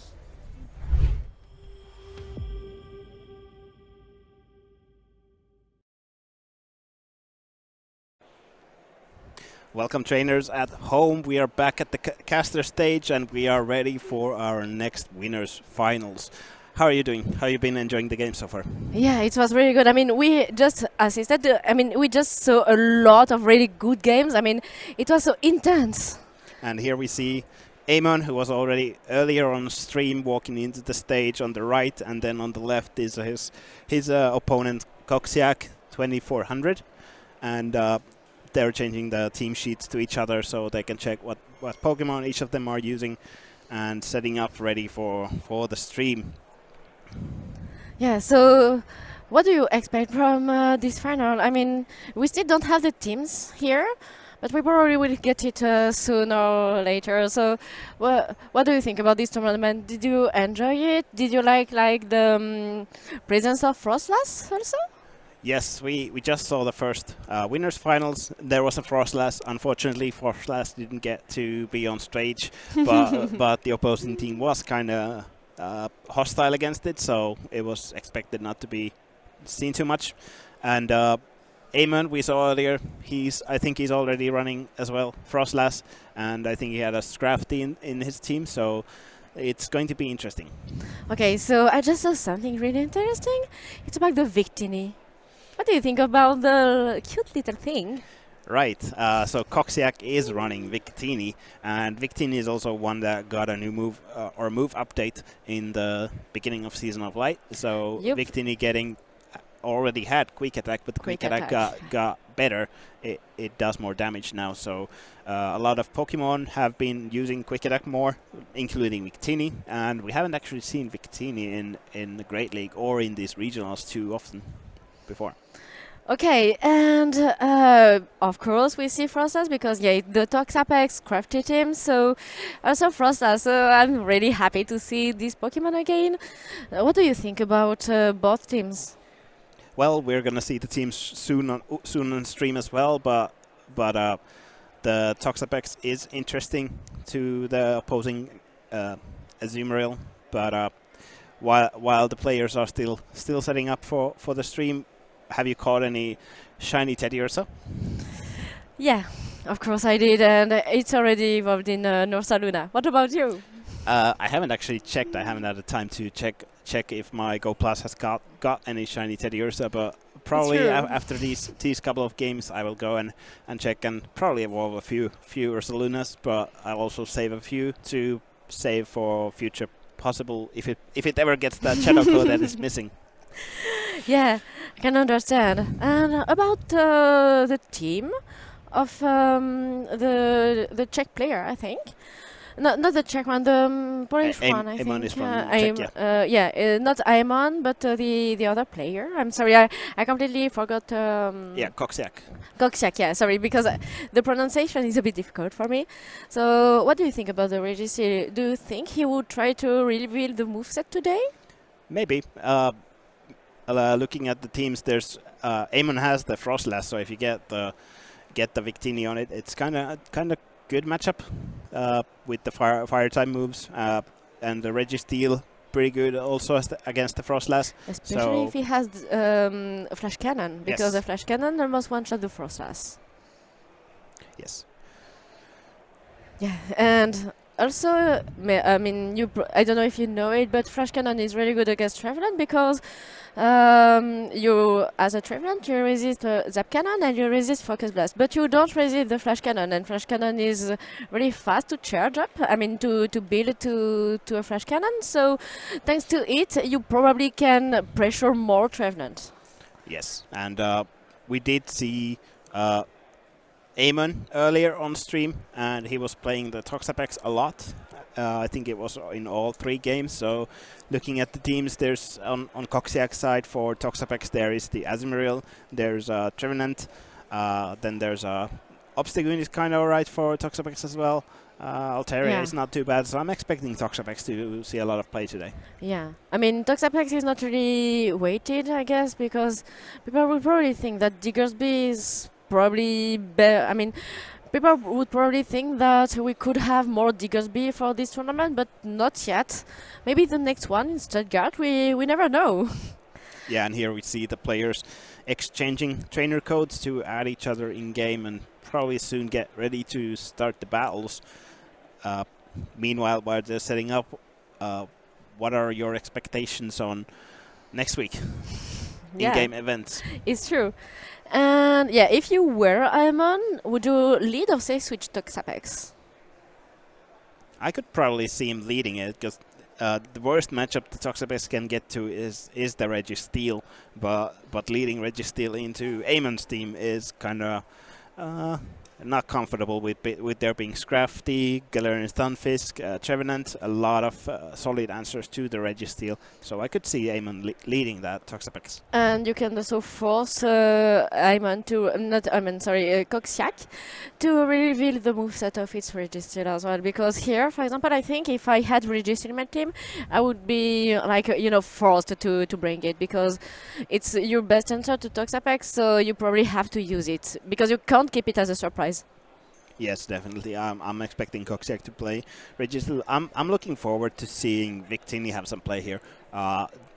Looking at Aemon's team, there aren't that many, not solid answers. There's Galarian Stunfisk, which is pretty good, but everything has to be afraid of Victini because Victini has access to Recreate, Overheat, Focus Blast, and Psychic, so a lot of hard-hitting moves with a good coverage. Yeah, and now we're jumping into the game 1, so we probably will see the lead because I'm expecting a Victini lead. No, not at all. So okay, so no Victini at all for this game. But yeah, Registil is here, and Toxapex is as a safe switch probably. So now we have Jfisk against the Trevenant, and Trevenant is going not to throw anything, and because Ayman tried to cut the move, and Kokshak directly, I mean instantly replied with Altaria. So now, sorry, not Frostless. Scrafty is just about to throw the full play, of course not shaded but Altaria because you can take it. Would it go straight to the Moonblast or baiting with Sky Attack? Oh, I think you're fine going straight Sky Attack because these foul plays don't do much, and you'll just get some extra energy with the Sky Attack, not instantly one-shotting the Scrafty. And here we see Altaria throwing Sky Attack after having 2 already loaded. So he has Koksiak has 1 Sky Attack almost ready to go to throw against the whichever Amon decides to go. Comes in with the Toxapex, starts loading up energy with those Poison Jab, going to Poison Jab this Altaria all the way down, but it's going to be faced by that Registeel waiting in the back. yeah, you don't really know what's in the bag, so but it's a good choice. I mean, it's a good read from Ayman to keep the Jfisk healthy just because of Registil just behind. And Koksiak throwing the Shadow Ball on the Trevenant on the well Galarian Stunfisk and gets a shield. Amon replying with the Rock Slide. Already has another Rock Slide loaded, but Trevenant can easily tank these Rock Slides. It can even tank one more here, I believe. But he throws immediately. I mean, he did one and then threw, and he get the shield from Koksiak. So it's a good decision, because do you think Koksiak would bait now with a Seed Bomb? No, he's going straight for Shadow Ball, and that's what I would do as well. And Amon did a charge move priority event here, so he's going to get that Rock Slide off. So he decides to shield to get the Rock Slide off and force Koksiak to decide to shield. Decides to let it go, going to put his 1 shield on the. And it Chaos. I was about to say it buries Chaos, but yeah. So now Registil has 1 shield versus 0 against the Jfisk, and of course the Focus Blast. Oh, we tried to catch here, but the Brine is not enough to take the entire health of the Registil, because all you want to do here is just to shield the Earthquake. So you probably have to keep your shield, and no Flash Cannon on the Registil, by the way. And Koksiak throws the Zap Cannon. This is gonna zap this Toxapex out of the map. He's under charging a bit because that is enough, and takes it out. And then there's Amon still has that Galarian Stunfisk ready to go. Yeah, but he is outpacing anyway, so even if it's CMP, he just has to shield this thing, because no way you don't shield, and then you can just charge more priority like he did, and Focus Blast KO the Jfisk behind, and it's a good game for Koksiak. Yes, so 1-0, Koksiak locks first win towards day 2 in this first matchup. It's really exciting. I mean, they're about to play for the final, so you can't allow yourself to do any mistake here. I mean, all mistake can really cost you the game. So would you try to surprise your opponent with Victini? Possibly, yes. Looking at the teams, I think Victini is kind of good. Okay, good there, yeah. Depending a bit on the moveset, whether it gets walled by something, but also the problem with Victini having V-Create is that V-Create debuffs your defense by 3 stages, so you're gonna be really weak once you've thrown it. Yeah, and maybe you could use Victini trying to lure the Scrafty and then swapping with Obstagoon. Oh, we are just watching, yeah. The team select, so we were able to see that player was just selecting the teams. So do you think this time Toxapex can be in the lead? Possibly, but I'm totally expecting Toxapex to be on Amon's team. Basically, he just wants to get Toxapex lined up to something else than Registeel, which just didn't work out on the first game. Yeah, it's true. Just because now Ayman has a full moveset of the Registeel, so he knows that he has no flash cannon, so the Trevenant is free. And the Jiffys can take the Focus Blast, and the Toxapex can have the Zap Cannon. So it's a bit more tricky, but less bit tricky because you know that Frostlass can still have some play because Registeel has no Zap Cannon. No flash cannon, excuse me. Yes, and I'm expecting Amon to now play Trevenant, as he knows that only thing he really needs to be worried about is a Victini with a lot of energy and or an Obstagoon, because if he leads Trevenant into Victini, that's still not a bad matchup because those Shadow Claws and the Shadow Ball will hurt Victini. Yeah, definitely.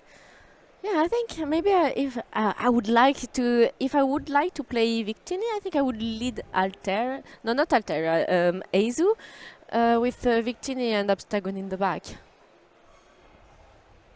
All right, I think Coxiac seemed to point that he is ready. We're still waiting for Amon to log his team. At this point, as we saw earlier in the previous game, that the pressure is on both sides, and Amon is taking his time to pick the team that he wants to go in, because this battle will decide whether he has to go through the losers bracket. It's a real mind game, all right, because you know that you are really close to be here for the day 2, but also at the same time you know that you can't allow any mistakes. So see, for Ayman for example, you know you're behind, so you have to choose really carefully your team because no mistakes are tolerated anymore. Yes, I think Ayman is still thinking about those last Pokemon to lock in and get this game on the road now. Okay, we're ready for game 2. In the game 2. Can Ayman equalize the game? I mean, can he just tie against Coxiac, sorry. Okay, Ayman so decides to lead the Toxapex into an Altaria. This is pretty good considering that Coxiac is having that Registeel again in the back line. Looking at the teams in the back as well, is that Ayman decided to bring the Trevenant now that he knows that there's no Flash Cannon to be worried about. So here comes the first Sky Attack. We'll probably not shield as this Toxapex is easily going to tank it. Yeah. Yes, you can take it easy, but Coxiac is trying to catch then probably the Sludge Bomb, but he switched out on the Registeel, immediately answered by the Jiffys here, and here come the Focus Blast. Would you shield it? Yeah, of course you do. And it's a really good shield because now you can just bank more energy for Earthquake, build to almost 100 energy, and safely know that you can just take now the next move coming, because the Focus Blast is not about to KO you, and you are able to farm everything down and coming back in the next matchup with 100 energy. Decides to throw the Rock Slide to force Coxiac to decide to shield, which they do to get the Focus Blast off. Amon can tank this, but does he let it go? I think he would let it go. Oh, he does not. Okay. Okay, so he just wants to come back with a lot of energy because, yeah, obviously the Jiffys is good against the Altaria and also against the Registeel, and it's not bad at all with some energy advantage against the Trevenant. But now the Trevenant is free to throw a Shadow Ball, so will Ayman try to catch the Shadow Ball or something?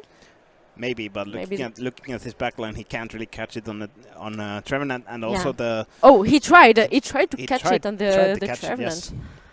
Probably decided that Trevenant is probably not going to be useful in this match, so he's trying to get rid of it, and now the Galarian Stunfisk is going to get paired into the Altaria, but there's still a loaded Toxapex and a loaded Trevenant on the other side, so this is going to go down to the wire. Yeah, and the good thing with Altaria is that thanks to Dragon Breath, which is a one-turn move, you can just throw before the enemy Trevenant reaches its move, because Shadow Claw is two turns move, while Dragon Breath is one.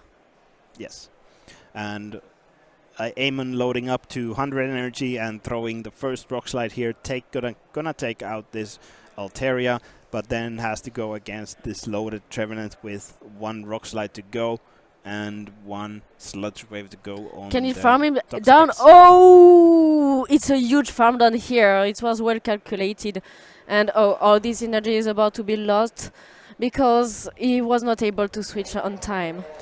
Amon trying to catch this seed bomb on the Toxapex, can't make it, and now has to deal with the Trevenant having a shield and almost another Shadow Ball ready to go, and the Shadow Ball is going to take out this Toxapex, but will it reach Sludge Wave first? It will not. Here comes the Shadow Ball, locking Coxiac into the day 2 and putting Amon down to the loser's bracket to try to get a win from there. Well played, Coxiac. Really well played here. Coxiac managed really well the energy and was able to answer, and really quick. I mean, he knew that his opponent was about to catch, so he really did some good choices here. Yeah, here comes the handshake, and we can see that Coxiac is really clearly proud of himself and cheering to the crowd when he comes getting ready for the winner's interview. Meanwhile, while we get him here on stage, we will take a short break and we'll be right back.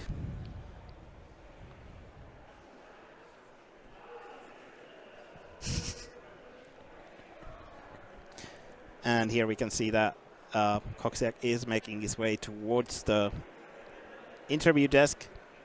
He's really happy. I mean, all his friends are probably congratulating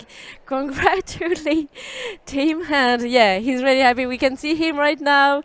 He's just stretching his arms, and yeah. Yeah, really happy.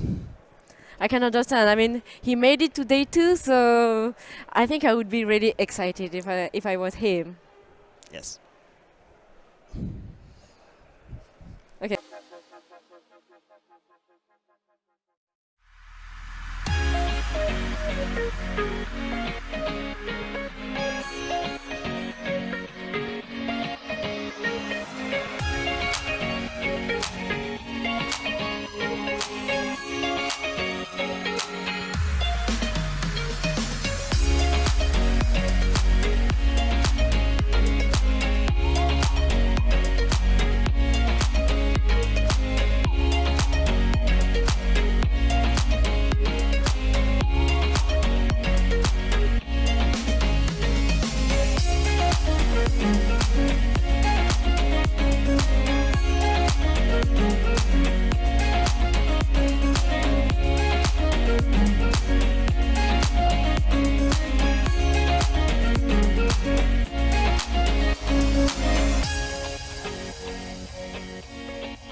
now I am with Kokshak, who is one of the winners going to day 2. So I'm really excited about it. And Kokshak, you look really young. How old are you?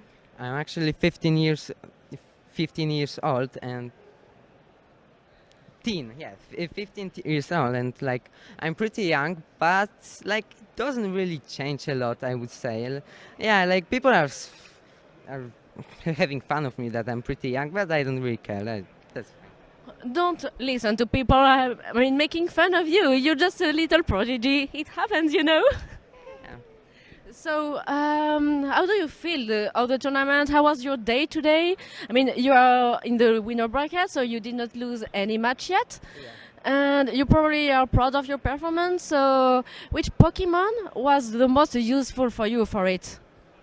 like, of course, the most interesting Pokemon in my team was Victini, but Trevenant Registeel was really put in the work, in my opinion.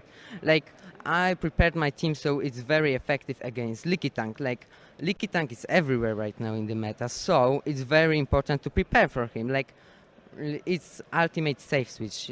Having Obstagoon and Registeel for it really helped me to climb this far. Get this far, man.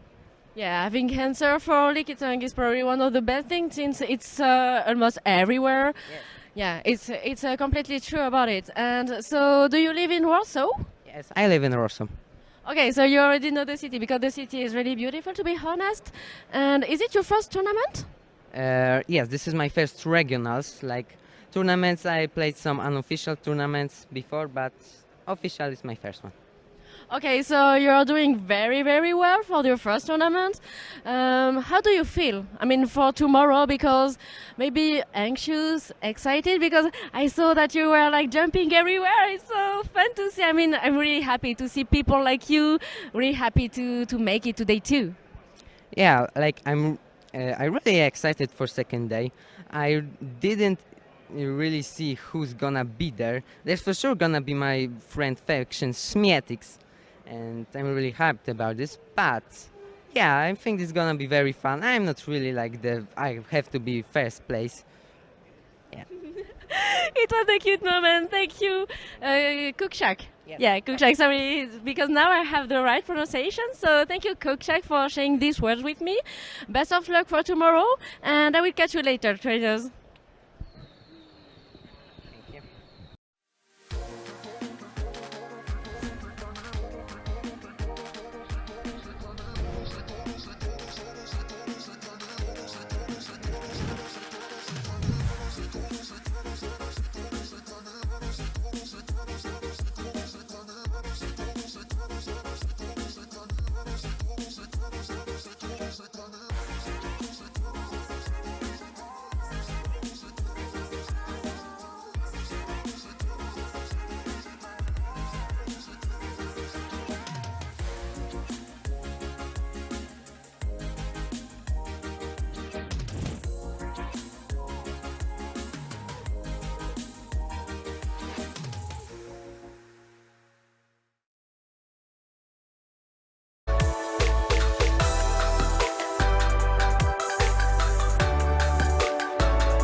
Welcome back, trainers.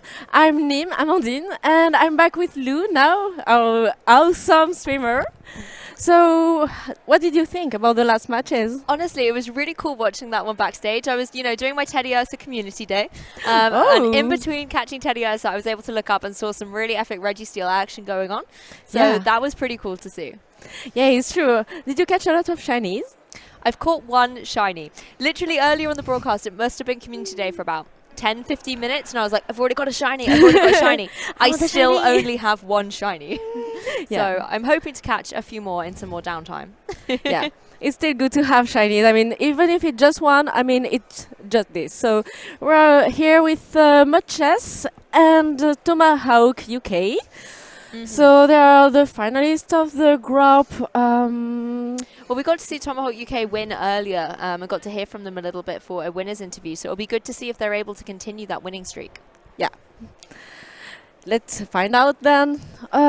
Do we have the teams of the player already? But yeah, I think we're about to jump forward and have a little closer look at the teams, which will be brilliant to start comparing. Tomahawk UK's opponent is going to be Mudchess 3, and I love... Shadow Canine and Jump Bluff! It's spicy! I mean, I wanted the Alolan Ninetales, but I will take the original Kanto Ninetales because it's got some extra fire at its feet with that Shadow form as well. I mean, I am loving some of the spicy options on here. Let's talk a little bit about that Ninetales. I mean, one thing I was talking to Bubbly about is there doesn't seem to be a lot of fire types in the Pokemon Go meta at the moment. Yeah. Why is that? And then why is this amazing Ninetales looking at us right now? Well, if you don't see a lot of fire types, it's just because of Swampert's dominance. Also because most of fire types are not really bulky at all. So since you have like a lot of bulky Pokemons like Lickitung, Medicham also, Noctowl, it's not really good to see them, but it's always good to see them, for example, on Trevenant or Registeel.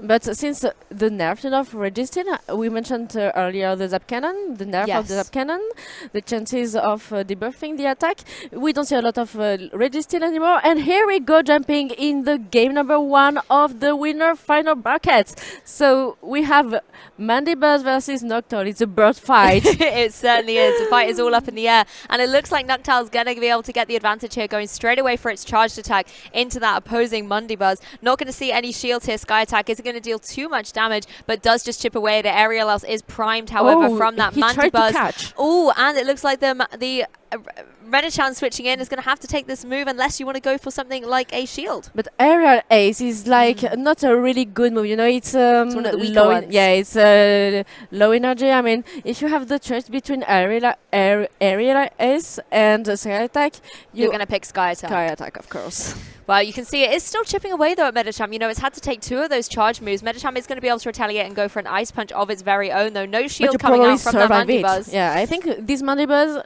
probably it's easily. So bulky. Yeah, Mandibuzz is like a bit like Noctowl, but Noctowl weak to Charmers, you know, fairy type. So it's always really good because it's good against Frostlass and everything. So here you don't have to no, I won't say to shield, but you can just stay here and take 1 shield from the Medicham.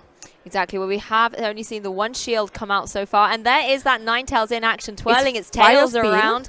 This is amazing. You can see the Medicham, however, is going to go for a Psychic. Now, you mentioned the fire types aren't the bulkiest, so I'm not surprised to see the shield come out in effect. Just reserve this Ninetales a little longer, see if it can get a charge moved off of its own. You can see actually Weather Ball and Overheat are being stacked up there, charged, full of energy. And now you are just trying to take some energy advantage because you want to overread the next thing coming and dropping to the Medicham. So here come the Swampert. I think Much has probably tried to predict the Frostlass in the back or the J-Fisk, something like that. And unfortunately, the Medicham is aligned to the Noctowl. I mean, as quickly as that Swampert arrived on the field, the Ninetales ducked out of there, as has the Swampert, knowing if you're Tomahawk that you want that Swampert to deal with the Ninetales later on in the game. Noctowl is going to have to take a huge chunk of damage though. Yeah, but I mean, here I don't really see a win con, let's say, from Much just because of alignment once again.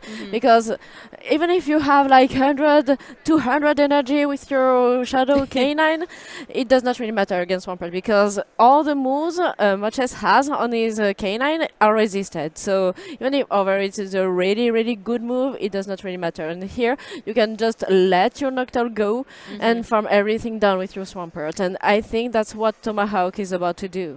Yeah, that's the thing. Swampert really is the endgame hero here. It's able to come in, just deal with this Medicham. And he was then able to farm everything down. See yeah, the damages exactly. of the Shadow Swampert, just the mud shots. Oh, Shadow Swampert is amazing. You have that extra attack, and you're also then against another Shadow Pokemon as well. So you both have the same advantage of a stronger attack, but you have weaker defense as well. This Hydro Cannon does so much. It just takes it away. I'm devastated to see it, but yeah, it's Shadow and Shadow. So yeah. you did 20% more, and you take 20% more from the other side. So it's like a 40% more damage. It didn't really stand a chance, did it, Amanda? No, didn't stand a chance. I'm sorry for the canine. But we have to still also champion that Swampert. You know, it was able to come in, apply so much pressure that the Ninetales switched out straight away. And then Tomahawk knew, do you know what, if that Ninetales is going to run scared from my Swampert, I'm going to keep it in the back for when Ninetales appears later. And that's exactly what we saw happen in the endgame situation. Yeah, and maybe here Matches try to bring the Shadow Canine just to say something to Tomahawk.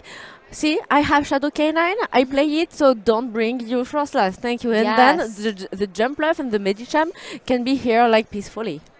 That's really true. It certainly did scare off that Frostlass, but another Pokemon that was really key was the Medicham. You know, Medicham was able to deal a lot of damage throughout that, and even the Medicham on, you know, against the Mandibuzz, for example, it was still able to hold its own. Yeah, because Mandibuzz, as I told you, has like weak moves.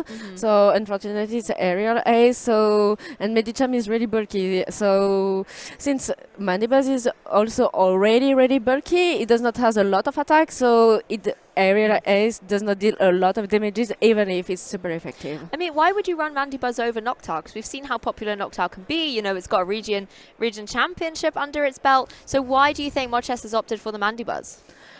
It's actually a really good question, because since Noctowl can learn Shadow Ball, I think Mandibuzz is way less good.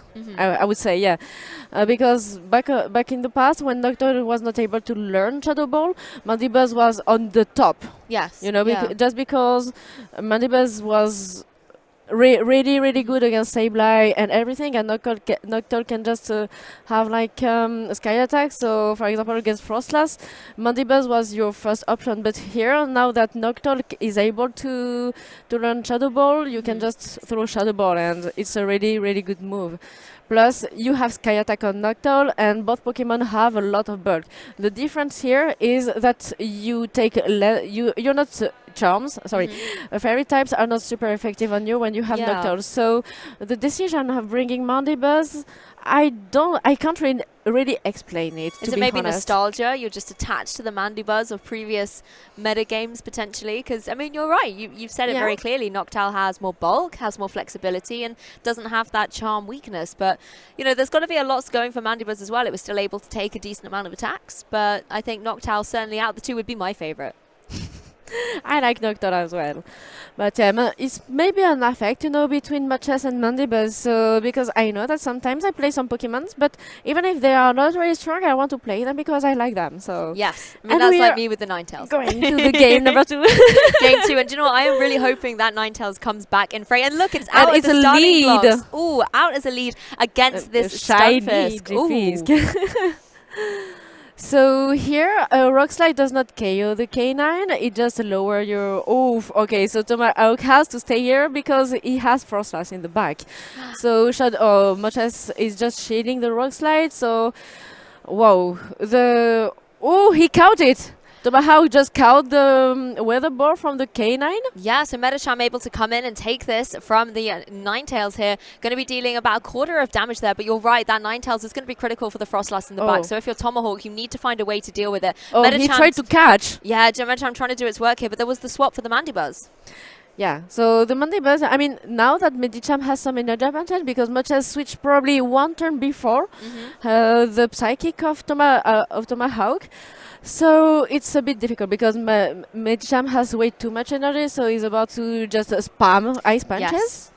Yeah, it's one of those things. You could have maybe caught the Psychic, but instead you're going to catch a load of Ice Punches that have been stored up nicely by this Medicham. You can see again just how quickly it's able to regain all of that energy. But first of all, Mandibuzz is going to go for that Aerial Ace. We know it's not going to be able to KO the Medicham, and Medicham's, I think, only one fast move away from being able to go for that Ice Punch. Yeah, and also you don't have Air Slash here. I mean, Moches is running Mandibuzz with Snore, not Air Slash. So you how to say it? It's weaker, you know, against a Medicham. Exactly. Well, we're going to see the Rock Slide come out from this opposing Stunfisk into that Mandibuzz. Don't see any shields coming down, so the Rock Slide is going to be able to connect and get the KO, leaving just the Stunfisk or the Ninetales on Modchess's side. And it's going to be that Ninetales coming back into the action. Okay, so now Tomahawk he's probably on trouble because the K9 has a lot of energy. And do you really want to shield it? Yeah, you want to shield it because you want to take the last shield of the K9. So Modchess was not able to CMP because Jeffis reached the move before him. And the last shield is now taken. So he's probably about to probably shield again because you don't really want Frostlass to take some damages. Oh, he's not shielding. Wow. No shield. Stunfisk goes down. Frostlass Whoa, comes out and is going to have to Frostlass. take super effective damage from this Ninetales. Ninetales having an absolute ball of a time right now and is able to go for its charge move. But that shield that Tomahawk saved is now going to be able to be applied to this Frostlass. Yeah, but now, Modchess has the J-Fisk in the bag, so I think Tomahawk now knows that it's over because even if a Rock Slide does not kill here, the Mudshot can be enough to farm you down.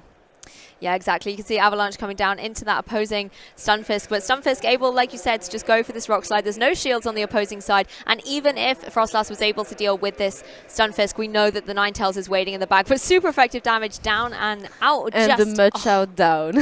Absolutely amazing. I mean, one apiece now. We're going to be heading to a game 3. That's always very exciting. And the tension rises at this point. Yeah, it was a good reading, I mean, from Modchess because he was like, don't bring your Frostlass at all, please, because I have K9, and Tomahawk did not respect it. So, sometimes in the game, I mean, it's just mind game sometimes, you know, because he saw that the K9 was useless the first game, so he probably told himself, okay, so the Shadow K9 was useless, I have Swampert, so now just feel free to bring it. I mean, not to bring it, because... Please don't bring it. If I bring Frostlass again, it would be great. But you're right, I mean, correct me if I'm wrong, but there wasn't a Swampert in that match. Yeah, but, I mean, for me, Tomahawk did not bring the Swampert. Yeah. But... For me, with this team, Swampert is probably the best Pokemon. That's what I'm thinking. Against so this team, yeah. Why would you maybe drop it? I mean, I don't really know why you would drop it because if you think that Modchess is not about to run the K9, you probably have some better answers to anything else. I mean, it's probably prediction, you know? Yeah, maybe thinking, do you know what, Ninetales didn't do too well in game 1, Swampert scared it off, maybe it's going to scare it off from coming into the match at all, but then actually Modchess led with it really strong, having some faith in good old Ninetales. Yeah, but I mean, according to the team, Tomahawk run, I can tell you he's really scared of the Jumpluff. Well, Jumpluff can do a lot to the Swampert, correct? Yeah, Jumpluff can do a lot to the Swampert. Jumpluff can do a lot to the Medicham. Jumpluff can do a lot against the Lickitung as well. And it's as bulky, I won't say as bulky as Nocta because it's really bulky as well. So you need a 3 Rock Slide from Jiffis to take down a Jumpluff. I mean, I'm assuming then as well, like with the Jumpluff, yes, it could deal a lot of damage to those Pokemon you've mentioned on Tomahawk's side, but then it could easily be countered by something like the Frostlass or even the Noctowl as well. Yeah, definitely Frostlass win the matchup against Jumpluff because Ice Hyper is double super effective against Grass and Flying type. But against Noctowl, it's let's say like even. Yeah, it's pretty even because both Pokemons are really tanky. But Jumpluff has Hurricane, while Noctowl has the Sky Attack. So your Hurricane is definitely a really good nuke, and Sky Attack is. Let's say not that it's super effective and it's really good on Jumpluff, but not as good as Hurricane because Hurricane is obviously a nuke, so it's way better. And you have Fairy Wind, which is a new move of the GBL season on Jumpluff, and the Fairy Wind is like a Mudshot copy, so not a lot of fast move pressure, but it generates a lot of energy. So it's really good, but the problem with Jumpluff, because I played it lately, I mean, for my previous tournament in Lay, I played Jumpluff, and the problem is that you only have a big move, you know, like you have Hurricane, you have Dazzling Gleam, and you have Energy Ball, so you can't stack 2 moves. So you've got to have one big devastating move that will deal a lot of damage. Yeah, so you can't stack 2 moves.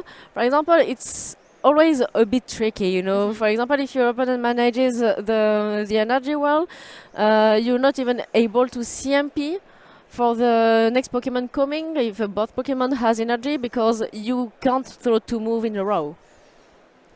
Yeah, interesting dynamics when you're coming down to that kind of, like we've said, split-second decisions that you have in Pokemon Go. Everything happens so quick, and you can really slip up just by being even half a second off. But if I was Tomahawk coming into this Game 3, knowing that, you know, my tournament advancement is on the line here, am I going to be able to go through to tomorrow undefeated, or am I going to have to drop to loser's bracket and try and claw my way back? I would be bringing that Swampert back into the action. But here we go, Pokemon trainers. It is going to be Game 3 between these two amazing players, a game apiece.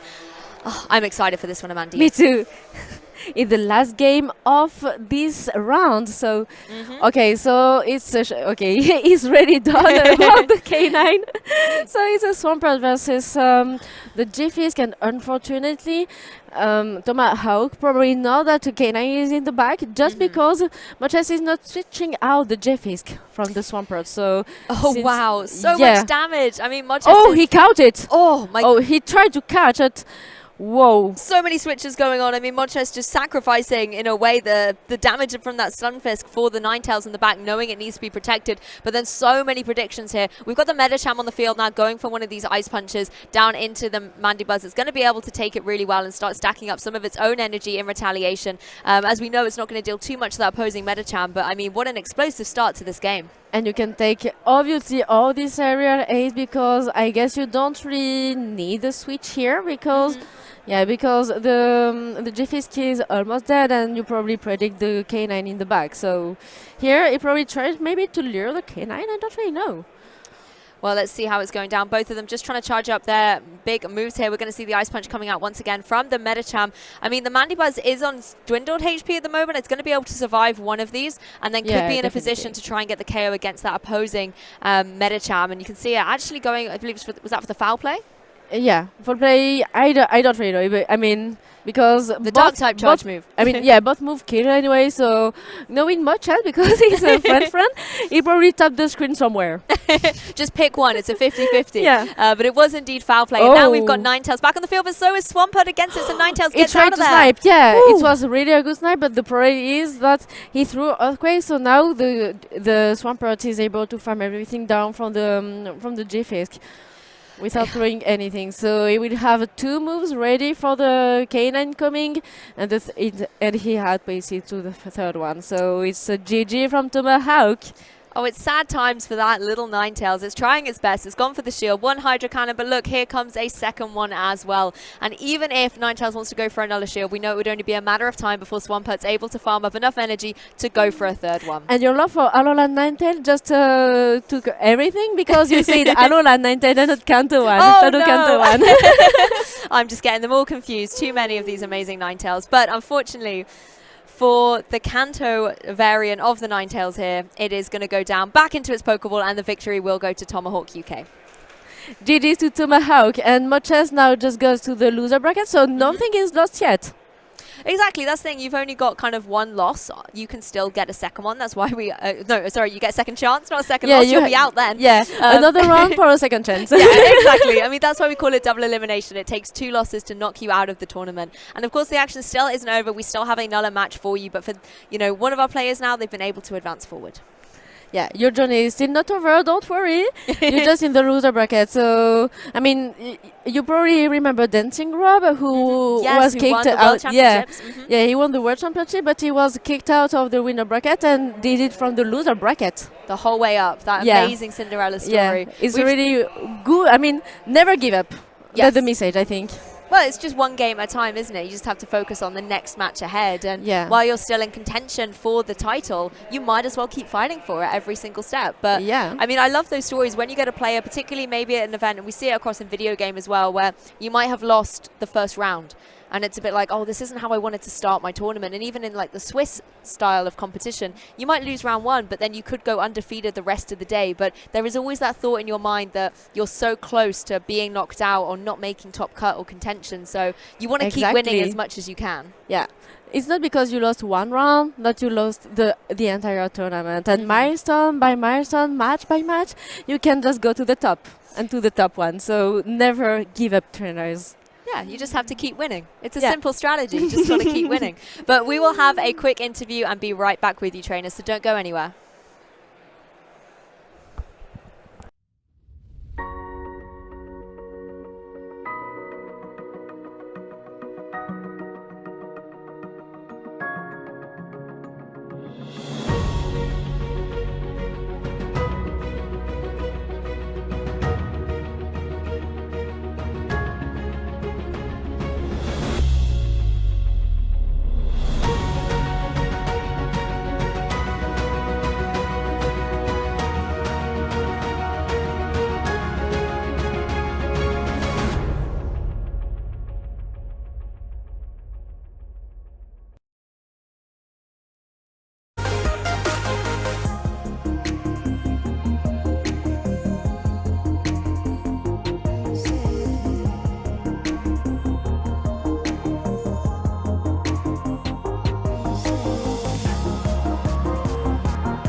Welcome back, Pokemon trainers. I am joined by Tomahawk, who just won that amazing best of 3 set. And I believe it's the second time we've seen you win on stream today as well. I mean, huge congratulations. One thing I want to talk about is approaching that matchup in team preview. Sure. You kind of mentioned to me you were a little worried about the Jumpluff, and the Mandibuzz made you ask a few questions. Can you talk us through your thoughts? Yeah, absolutely. I think when I saw Mandibuzz on his team, the first question for me is what move is it running? Is it Snarl or Aerial Ace?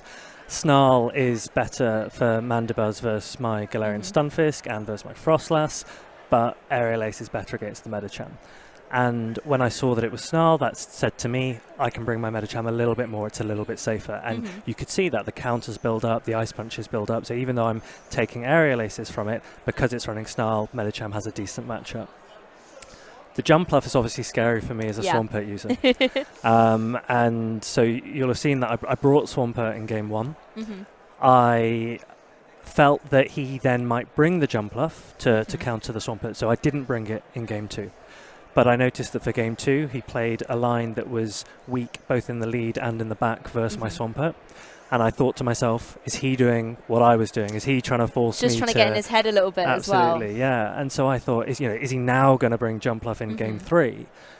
And I thought, do you know what? If he does, he does. But Swampert's too good to not play here. Yeah, definitely. He obviously likes his Shadow Ninetales. And when I saw the Stunfisk in the lead for game 3, obviously I'm very pleased with that. I am expecting the Jumpluff in the back. I'm thinking, and so you'll have seen me switching out a couple times. Yeah. That's to just kind of move things around, move the alignment around, because I want to see, is that Jumpluff going to come out? Yeah, and then you'll know what to preserve to deal with it. Exactly. And then when I saw that it was Kanto Ninetales, part of me was concerned, because obviously I'd gone 2 shields down. But my goal was preserve as much energy as I could on Swampert, and obviously as soon as that Ninetales came in, Swampert was having a great time. Were you really surprised that the Ninetales came back in game 2? I mean, I love to see it. I'm a big Ninetales fan. But like you said, the Swampert gave Ninetales a lot of difficulty in game 1. So were you really surprised to see it come back in game 2? Yeah, I was. I was hoping not to see it because I wasn't bringing my Swampert. He obviously, he read my mind. He knew that Swampert was disappearing, so he obviously played very, very well in game 2. And I think that the issue that I had perhaps with my game 2 team was that Stunfisk, whilst it threatens K9, is obviously taking super effective damage. At the same time, I had a Frostlass in the back, and I, to myself, am thinking, where's Frostlass going to get some play here? Yeah. And so again, I was making a few switches just because I was like, I want to see what you've got in the back, because it gives me information as to whether I need to bring Frostlass sooner or later. And then he had Stunfisk in the back, which obviously isn't a brilliant matchup for Frostlass. And that then said to me, do you know what? He played weak to Swampert there. And, you know, I think I've just got to go with it, and we'll see what happens. Yeah, well, Swampert certainly came through as the MVP Absolutely. for you. And I see you kind of say you're a Swampert player. Is it your personal MVP in team building? Will you always have it on your team? One of the reasons I bring Frostlass is because obviously it hits so hard and it hits fairly quickly. Swampert, exactly the same. It hits so hard so quickly that even in neutral matchups, you're suddenly thinking, oh, I don't want to take another Hydro Cannon. Yeah, and they were coming so quickly as well. Absolutely, and this is the thing. So his Ninetales is running Fire Spin. Yeah. And that gives me a little bit more time with my tempo. And it was similar with the Snarl. I've got a little bit of tempo where I can switch in and out based on his slightly slower fast move, whereas the Mudshot from my Swampert gives me what I feel is a lot of flexibility to kind of attack between his attacks and or switch when I need to. Yeah, it allows you to charge up really quickly, and we saw that demonstrated so perfectly in Game 3. Poor Ninetales just didn't really stand a chance. No, it didn't. it was great for Game 2, but I was very pleased to see it in Game 3. Oh, well, huge congratulations once again, and thank you so much for your insight. Best of luck in the rest of the tournament. We'll certainly be watching out for you, and I'm sure there'll be a lot of people at home as well looking out for you on the roster. Thank you. So we're going to go to a really quick break and be back with another amazing Pokemon match very soon.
Welcome back, Pokemon trainers. I told you it would be a short break, and we are now back with our final match for today, which is going to feature losers round 7. I am very excited to see how today's stream is going to close out. Yes, me too. And actually, we've seen this matchup earlier today. It is Mattus versus Aries, and if I remember correctly, Mattus took it earlier. So we've got a little bit of rematch redemption going on. Yes. I always love to see that, particularly when it's in this double elimination style, because that can easily fall that way. And sometimes you have to think, did this player knock me down to the bracket earlier? And you have to kind of recall how that game went and what the information was that you learned. Also how the player decided to play the team, because sometimes if you know that they're running a hyper-offensive style or a more defensive style, that can be critical to how you then play the game. So I love to see this happen. And you can see Aries again as well with that wall rain. You know I love to see it, Bubbly. Yes, and looking at what Aries' team, otherwise there's the Nocta that we've been seeing a lot. It's also on Mattis' side. And then there's the Shadow Swampert, which really needs to be afraid of the Shadow Venusaur on the other side. So this is going to be an interesting match. Yeah, I think type advantage is going to really come into play here. Like you mentioned, you know, the Swampert it's been a really critical Pokemon for a lot of our trainers here today. Not too sure how well it would prevail in this particular matchup. You know, you've got Pokemon like the Noctowl and the Venusaur that can obviously deal with it really well. But at the same time, that wall rain can apply a lot of pressure to the opposing Venusaur here. Definitely, and looking at Mattis' side, there's also the Frostlass, which we've seen a couple of times today, and it's been really scary. Getting even a little bit of energy advantage on this Frostlass is probably the worst nightmare you can see in many matchups. Yeah, and definitely if you're Trevenant as well, Frostlass is a little bit of a nightmare for you. If it's the Ice type or the Ghost type, either way it's going to hit you really hard. So Trevenant is definitely going to want to dodge out of the way of that. Again, I mean, looking at the matchup, I don't think Trevenant necessarily is going to be the strongest here. But again, both Noctowls I wouldn't be surprised to see. And here we go, the game 1 of the last match of today. Yeah, this is it, Pokemon trainers at home. Get hyped. These players have been here all day fighting it out in this double elimination bracket to try and make it through to day 2 of the competition. And it's going to be Lickitung out for Matties with the not the Ninetales. I've got Ninetales on the brain. It's going to be the Noctowl on Aries' side. But now it is the Frostlass. Yeah, Mattis goes straight into the Frostlass, and Aries answers with his Galarian Stunfisk. that is probably his best answer to a Frostlass, so he's quite happy to have this matchup in here. And he's going to get those Rock Slide. Thanks to first, Avalanche has 2 Rock Slides loaded. Getting these both off will take out this Frostlass, but there's also a chance for Ares to load up some energy here. Yeah, you can see how much damage that Rock Slide is doing. There's no way that Frostlass is going to come back from another one. And as you mentioned, you know, the Stunfisk is just primed and ready to go for that second one. We don't see a shield come out from Mattis either. Wants to preserve them for later on, knowing that Frostlass doesn't really have the utility to deal with Stunfisk. It's time to maybe bring a Pokemon from the back, something like that Medicham, that will be more equipped to deal with it. Yeah, and Mattis is using this 10 seconds switch timer to think about a little what could be in the back, what is the Pokemon that I want to preserve, and which Pokemon do I need to get some energy on. Decides to come in with the Lickitung. Lickitung is getting hit by an Earthquake, but decides to use a shield.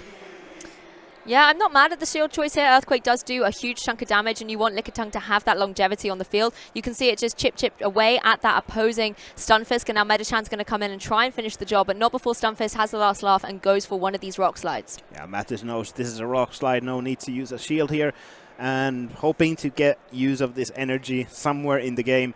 Ares decides to come with the Noctowl, obviously, and Noctowl is going to get hit by 1, maybe even 2 Ice Punches here. Yeah, Medicham going for that Ice Punch. Shield coming up in the face of Noctowl. So both of our trainers playing relatively defensively here, you know, using the shields quite sparingly. So we're probably going to see a pretty devastating endgame when they're a little bit more exposed. Energy is racking up. Sky Attack is primed and ready to go for that Noctowl, and is going to target down onto that Medicham. Will Mattis use his last shield, though? Mattis decides to shield. Ares has that Wall Rain in the back, does not want to see Medicham on that Wall Rain, but also Mattis's Lickitung has almost 2 Power Whips loaded, so those are definitely gonna take a lot of damage to the Wall Rain. Yeah, Lickitung is definitely hiding out in the back, ready for that endgame situation. Noctowl is going to be going for its charge move, though. Medicham is going to be exposed. No Protect Shields remaining at all on Mattis' side, and it is going to be enough to get the KO against it, forcing the Lickitung to come in on the field. Like you said, it's primed and ready, but it's going to go for the Body Slam, wants to keep the energy on that Grass-type move in order to get the Wall Rain later on in this match. It doesn't take out the KO against that Noctowl, though. Ares decides to swap into a Wall Rain right away. And here comes the first Power Whip. There are no shields on either side, so this Power Whip is going to hurt this Water-type Pokemon. And that's already over half health gone. Ares seems to be going for that Earthquake. Decides that he's probably not going to get to 2 moves, so going to throw the one that does a lot more damage. I mean, I wonder how much Earthquake is going to do to the Lickitung here. It is able to survive, and you can see the Power Whip is already primed and ready. But Lickitung just going for the Body Slam here. You know, there's a low HP on that Wall Rain. No need to use up all the extra energy on the Grass-type move. You can go for the Body Slam and just get the KO. Still need energy for the Noctowl that's still alive. Going to get, did not get to a Skydack. There comes the Body Slam, and this should be quite enough to take out this Noctowl. Mattis locks in 1-0. In this last match of today. Yeah, really commanding fashion with that Lickitung as well. And I think one of the key things there was having that energy preserved, like you mentioned, having it ready in the back, primed to deal some good damage against the Pokemon, whether it was going for that Body Slam or preserving the Grass type for that opposing Wall Rain. And that's ultimately what won that game 1 for Mattis. Exactly. So now Ares is back against the wall, having to win this next match to have a chance to get back to day 2. Looking at the team, I don't see him using the Shadow Swampert a lot. It's just so glassy, and there's a lot of bad matchups for it on Mattis' side. But I would expect him to keep playing that Wall Rain. There's a lot of good matchups for him. Yeah, Wall Rain has a lot of potential in this match, and particularly when the Noctowl's coming, it can help deal with that Medicham. And you can really understand why Matisse has decided to leave the Venusaur at home as well, when you see the pressure that Lickitung can do with its coverage as well. Having that Grass-type charge move will apply a lot of pressure, even if something like that Swampert wanted to sneak in. But I do fully agree with you. I don't think Swampert's going to come to this. Yeah, this now we're basically just waiting for players to make their last decisions on which Pokemon they want to go to the game to, and what are their game plan. And it is critical at this point. You've got to remember, we're in the losers bracket. If you lose this set, then you're out of the competition. There's no more chance for you to come back into it. And Ares is unfortunately 1 game away from that situation. He loses the next one, he is out of the competition. Whereas Matisse has the opportunity to stay in that losers bracket and try and make a run to get into those finals tomorrow. Exactly. I think that's where the pressure really does start to kick in as well. You know, throughout most of the stream content we show you, it's always that kind of winner's bracket where there's that, you know, second chance that you get. But now it's really where the competition heats up. It's been a long day. Our players are going to be tired, mentally drained, and if they make it through to tomorrow, they just have to do it all over again as well. But that's what they want. That's what we're here for, the glory and the Pokemon. Exactly, and even both of these players might have some sights on already for the next day, but now they just need to get their game face on and just push through this one last match of today. Yeah, Stunfisk is another interesting Pokemon in this matchup. Like you've already identified, it has, you know, a few weaknesses on the opposing teams, but the amount of damage it can deal potentially with that Earthquake can be devastating, particularly into the Lickitung on Matisse's side. And again, just Earthquake can deal a decent chunk to any of the other Pokemon. It's just such a devastating move, even if it is resisted. So if you're trying to catch a switch in there, unless you're something like the Noctowl, it's still going to be devastating for Aeris. Yes, and both teams have solid answers like Medicham, but also Medicham is kind of iffy. There's a few iffy matchups that you don't want the Medicham on, so let's go on to the game 2. Right, game 2, this could be it for Aeris here. If he loses, then he is out of the competition. But the Trevenant's actually joining things, facing down against that Medicham. Medicham's not going to be happy about this. Yeah, Matters goes straight into that Lickitung, gets faced by Noctowl from Aeris' side. This is looking really good for Aeris. Looking at the back line, both have a Galarian Stunfisk of their own, so there is still a lot of play here. I honestly love how Lickitung is capitalizing on this opportunity, going, there's not a lot Noctowl can do to me. I'm going to farm up loads of energy, get that Grass Charge move ready, go for a Body Slam here, do a little bit of damage, but you can see Power Wick is only a few clips away from being charged and ready to go if something like the Wall Rain was to come into effect. Exactly, yeah. And Noctowl keeps also loading up some energy, so once gets rid of this Lickitung, it also will have some energy to throw to whatever comes in from Mattis' side. I mean, if you're Matisse now, you have to really think, how annoying is this Noctowl going to be for my partner Pokemon here? You know, the Medicham certainly wants Lickitung to try and deal with the Noctowl while it's on the field. Noctowl is going to be going for its charge move here, using Sky Attack to deal a significant chunk to Lickitung, and now Lickitung's in a dangerous situation. It can go for another Body Slam, but I don't think it's going to be able to pick up the KO. I think Noctowl might just survive. No, Noctowl will survive. Will probably be able to wing attack down, leave this match with a lot of energy to throw at the Medicham, or it can probably go a Shadow Ball against the Galarian Stunfisk, which probably will come in here. Yeah, Galarian Stunfisk can start using the opportunity to get some energy, you know, then it can go for those powerful Earthquakes, or possibly even a Rock Slide if it's got the utility to go for it, but not before Noctowl can go for that Shadow Ball. It's got primed and ready. Yeah, now that Mattis gets a lot of energy on this Galarian Stunfisk, Ares is going to be in trouble, because he can't bring his own Galarian Stunfisk into a loaded one, because otherwise you're going to just get hit by an Earthquake. Mattis decides to catch a Shadow Ball on Trevenant, so Mattis... Shadow Ball and Medicham, and Mattis recognized that, okay, Galarian Stunfisk is the one that I'm going to win this game with if I'm ever going to win this. And here comes the Trevenant. It's going to take a lot of energy down from this Medicham and unload it all onto the Galarian Stunfisk. Yeah, Medicham is a difficult situation against a Shadow Ball, Noctowl, and a Trevenant. It's going to go for the Ice Punch into the Trevenant, but it has protected them. Medicham is now gone as well, so all of Matisse's eggs here are really looking in this Stunfisk's basket. The Trevenant is going to be able to go for a charge move, and you can see the Stunfisk is wisely going to protect from the Seed Bomb, doesn't want to take any unnecessary damage, because it really is the utility Pokemon for Matisse now. And now Ares has to get basically a Shadow Ball through into the Galarian Stunfisk. Both players have one shield left. Ares still has a little bit health on his Noctowl and a full health Galarian Stunfisk.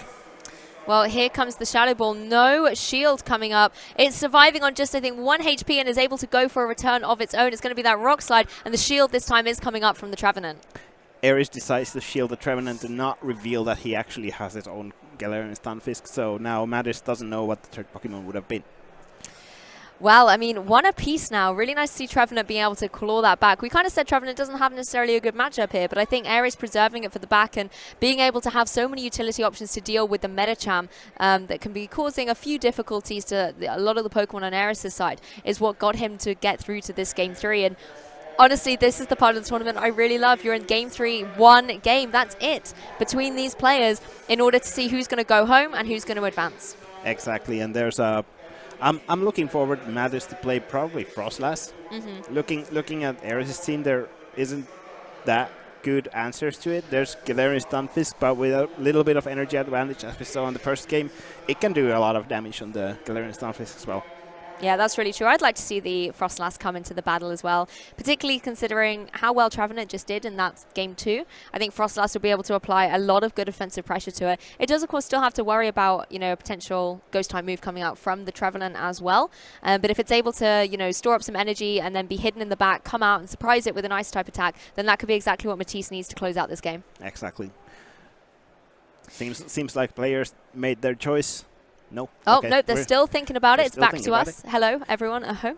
But of course, our players, this is a very critical match for them. They have to be really thinking about which Pokemon they're going to bring. And it's not only, how Pokemon fared necessarily in Games 1 and Games 2, but it's also about how you're going to play against that player. In this community, people do tend to know each other really well. And it's a case of knowing, does my opponent like to play risky when, the cards are stacked against you or when the pressure's on, or are they going to make the safer plays? And sometimes that can be the critical decision that will win you a game, not just about the Pokemon on the field, but about the player and how well you can read them. Yes, and as both of these players are from Czech Republic, I'm expecting that they know that they play against each other before,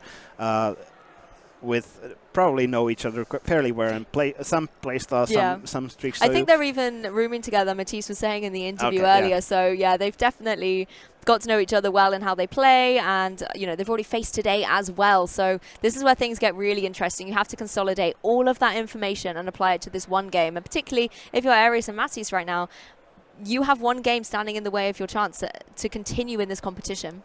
Exactly, and also one game to get you going home, basically. Oh, exactly, and you can see little Corsola there as well, cheering on its partner trainer, Eris. Really cute little mascot, and I love seeing that from all these players, getting to know them a little bit more at home as well, and, their signature Pokemon, what they're kind of looking to do for in the format, and I love having the little mascots as well. It's a nice way to bring some personality. Yeah, especially when you have a mascot Pokemon that's in your team, then it's usually that's just the dream, right? Yeah. Sometimes it might be a hint that I like to play this Pokemon. Exactly, and it could be that it didn't even start out as your favorite Pokemon, but maybe you just played with it. It won you a couple of games, and suddenly you're like, I like you. You and me were a good team. But speaking of teams, Game 3 is here and ready, so we're going to see what our leads are going to be from our two trainers as they battle it out to try and stay in this competition. It's going to be the Swampert actually coming out for Ares versus the Frostlass. Yeah, I wasn't expecting Swampert, as I mentioned earlier, but facing the Frostlass is probably, considering that there's the Noctowl again in the back, Ares is kind of alright that the Frostlass is not on the Noctowl, but this matchup is pretty iffy for both sides, as it's a Shadow Swampert, so these Hydro Cannons are going to chunk the health on this Frostlass.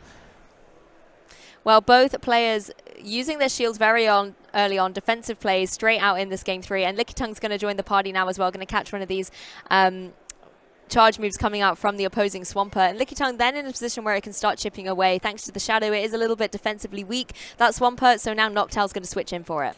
Yeah, and this matchup is fine for Noctowl, double resisting those licks, getting a lot of energy, so his Ares is just going to make sure that, again, he gets a lot of energy, then throws those Sky Attacks, loads up a bit again to have energy to throw against either the Frostlass or, well, it's a Venusaur on Mattis's side, so probably not that what's going to come in. Well, you can see a Sky Attack is ready on the next as well. One is down. It just takes one more fast move to charge it up for Annulla, but not before Lickitun's able to go for a body slam of its own. Of course, Noctowl going to be able to survive this easily, but then Lickitun's in a precarious situation against this Noctowl. I think a couple of fast moves might finish it off, and then you've got the option of, do you go for that charge attack? Yeah, Noctowl having that Shadow Ball, that's going to straight up take out the Frostlass if it decides to come in, but also the Sky Attack is going to hurt a lot to the Frostlass. Here comes straight Sky Attack.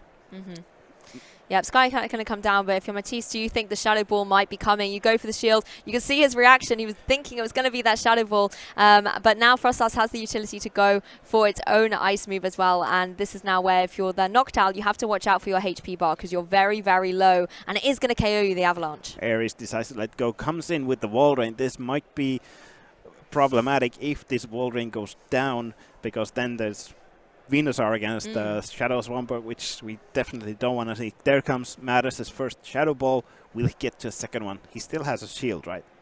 I believe he does. Oh, no shields left on Ares' side.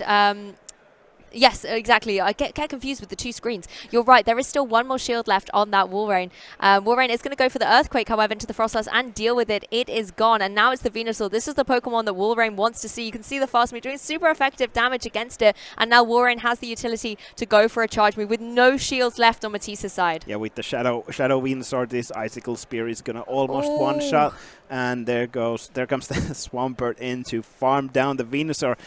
Aries locks his slot in day 2. Oh, I mean, absolutely amazing seeing both Shadow Pokemon come through. Lovely to see the camaraderie and handshake between these two friends as well. And huge congratulations to Eris being able to come back from a Game 1 loss and take this set 2-1. Oh, I mean, commiserations to Matisse, they're out of the competition, but I have to, again, just champion that Walrein. I've talked about it all weekend. It is my favorite Pokemon in Pokemon Go now. That is official. And being able to see it come in and do so much damage, get the KO on, almost get the KO on that Venusaur, just allowing Swampert to clean up. Really, really nice.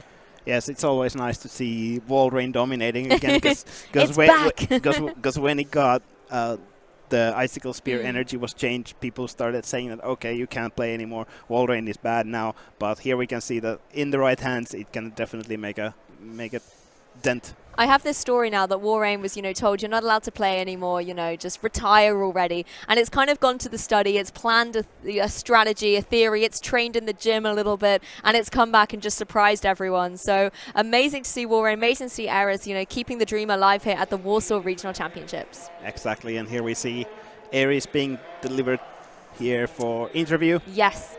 No, it'd be good to hear how he's feeling at this point of the competition, because when we spoke to him earlier, he was in the winner's bracket, and obviously since then he's taken a loss, come down to losers, but is still keeping that dream alive to make it through, to get to, eventually grand finals. Who knows? We are going to take a quick break, and very soon we will have an Eris here to interview, so don't go anywhere.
Welcome back, and we have Aries here who just finished the last match of today and managed to lock his spot at day 2 tomorrow. How are you feeling? It's great. I would like to be in upper bracket, but that's life. Yeah. How did it feel when you had to face Mattis again? Because he was the one that dropped you back into the losers bracket, then you had to go against him. It was really uncomfortable. I don't like that team. I especially trained against that team, and it didn't go well. So I was pretty surprised that I was able to win 2 games out of those 6 without showing my third Pokemon. Oh yeah, that was pretty amazing. On the last game, what made you bring Shadow Swampert? We were actually looking here with Lou that might be pretty risky to play at all. So I was surprised that you brought it. It was risky. I was pretty sure that Matt is gonna lead Frostless, but I would like to lead Trevenant, but I felt it's more safe to lead Swampert in case he leads Noctowl or Lickitung, because it's more neutral than the Trevenant. Definitely. Yeah, and with the Shadow Swampert, you actually have a chance to beat the Lickitung. Regarding, we actually know you from all the way from spring season where you won the EUIC. Back then you were running Air/Mandibuzz. Yeah. What made you swap that to Noctowl this time? I think Noctowl fits more into this meta because it has more neutral matchup with Stunfisk, and 55% of teams have Stunfisk. Also, kinda better Medicha matchup. Trevenant is pretty much same. Lickitung is better for Noctowl, I think. It was a really good idea from Hot Pocket to use it. Yeah. Hot Pocket brought it. I think he brought it first in North America, and after that we've been seeing a lot of Noctowl in other tournaments as well. Going back to going against Matt, as you mentioned, he's a good friend. Have you probably have played a lot before this regional with him again or against him? No, I actually didn't play against him with my team, because I don't like to play against people who I might face. So I'm looking for friends who are not going to regionals, and I'm playing with them. All right. Yeah. It's always nice to see friends playing against each other, though there's also the fact that you kind of also yourself want to both of you to succeed. It's the best in the finals. Yeah. So what's the plan for tonight? For tonight, I don't know. We have reservation in restaurant, so we go there with pretty much all Czech people, and then probably go sleep before midnight and get ready for tomorrow. Maybe play some games. So great. So we are ready to close for tonight, and tomorrow we will continue with the day 2 of Pokemon Go, and the stream starts at 9 a.m. CET, so an hour earlier than today. Thank you everyone for watching today, and see you tomorrow. See you tomorrow.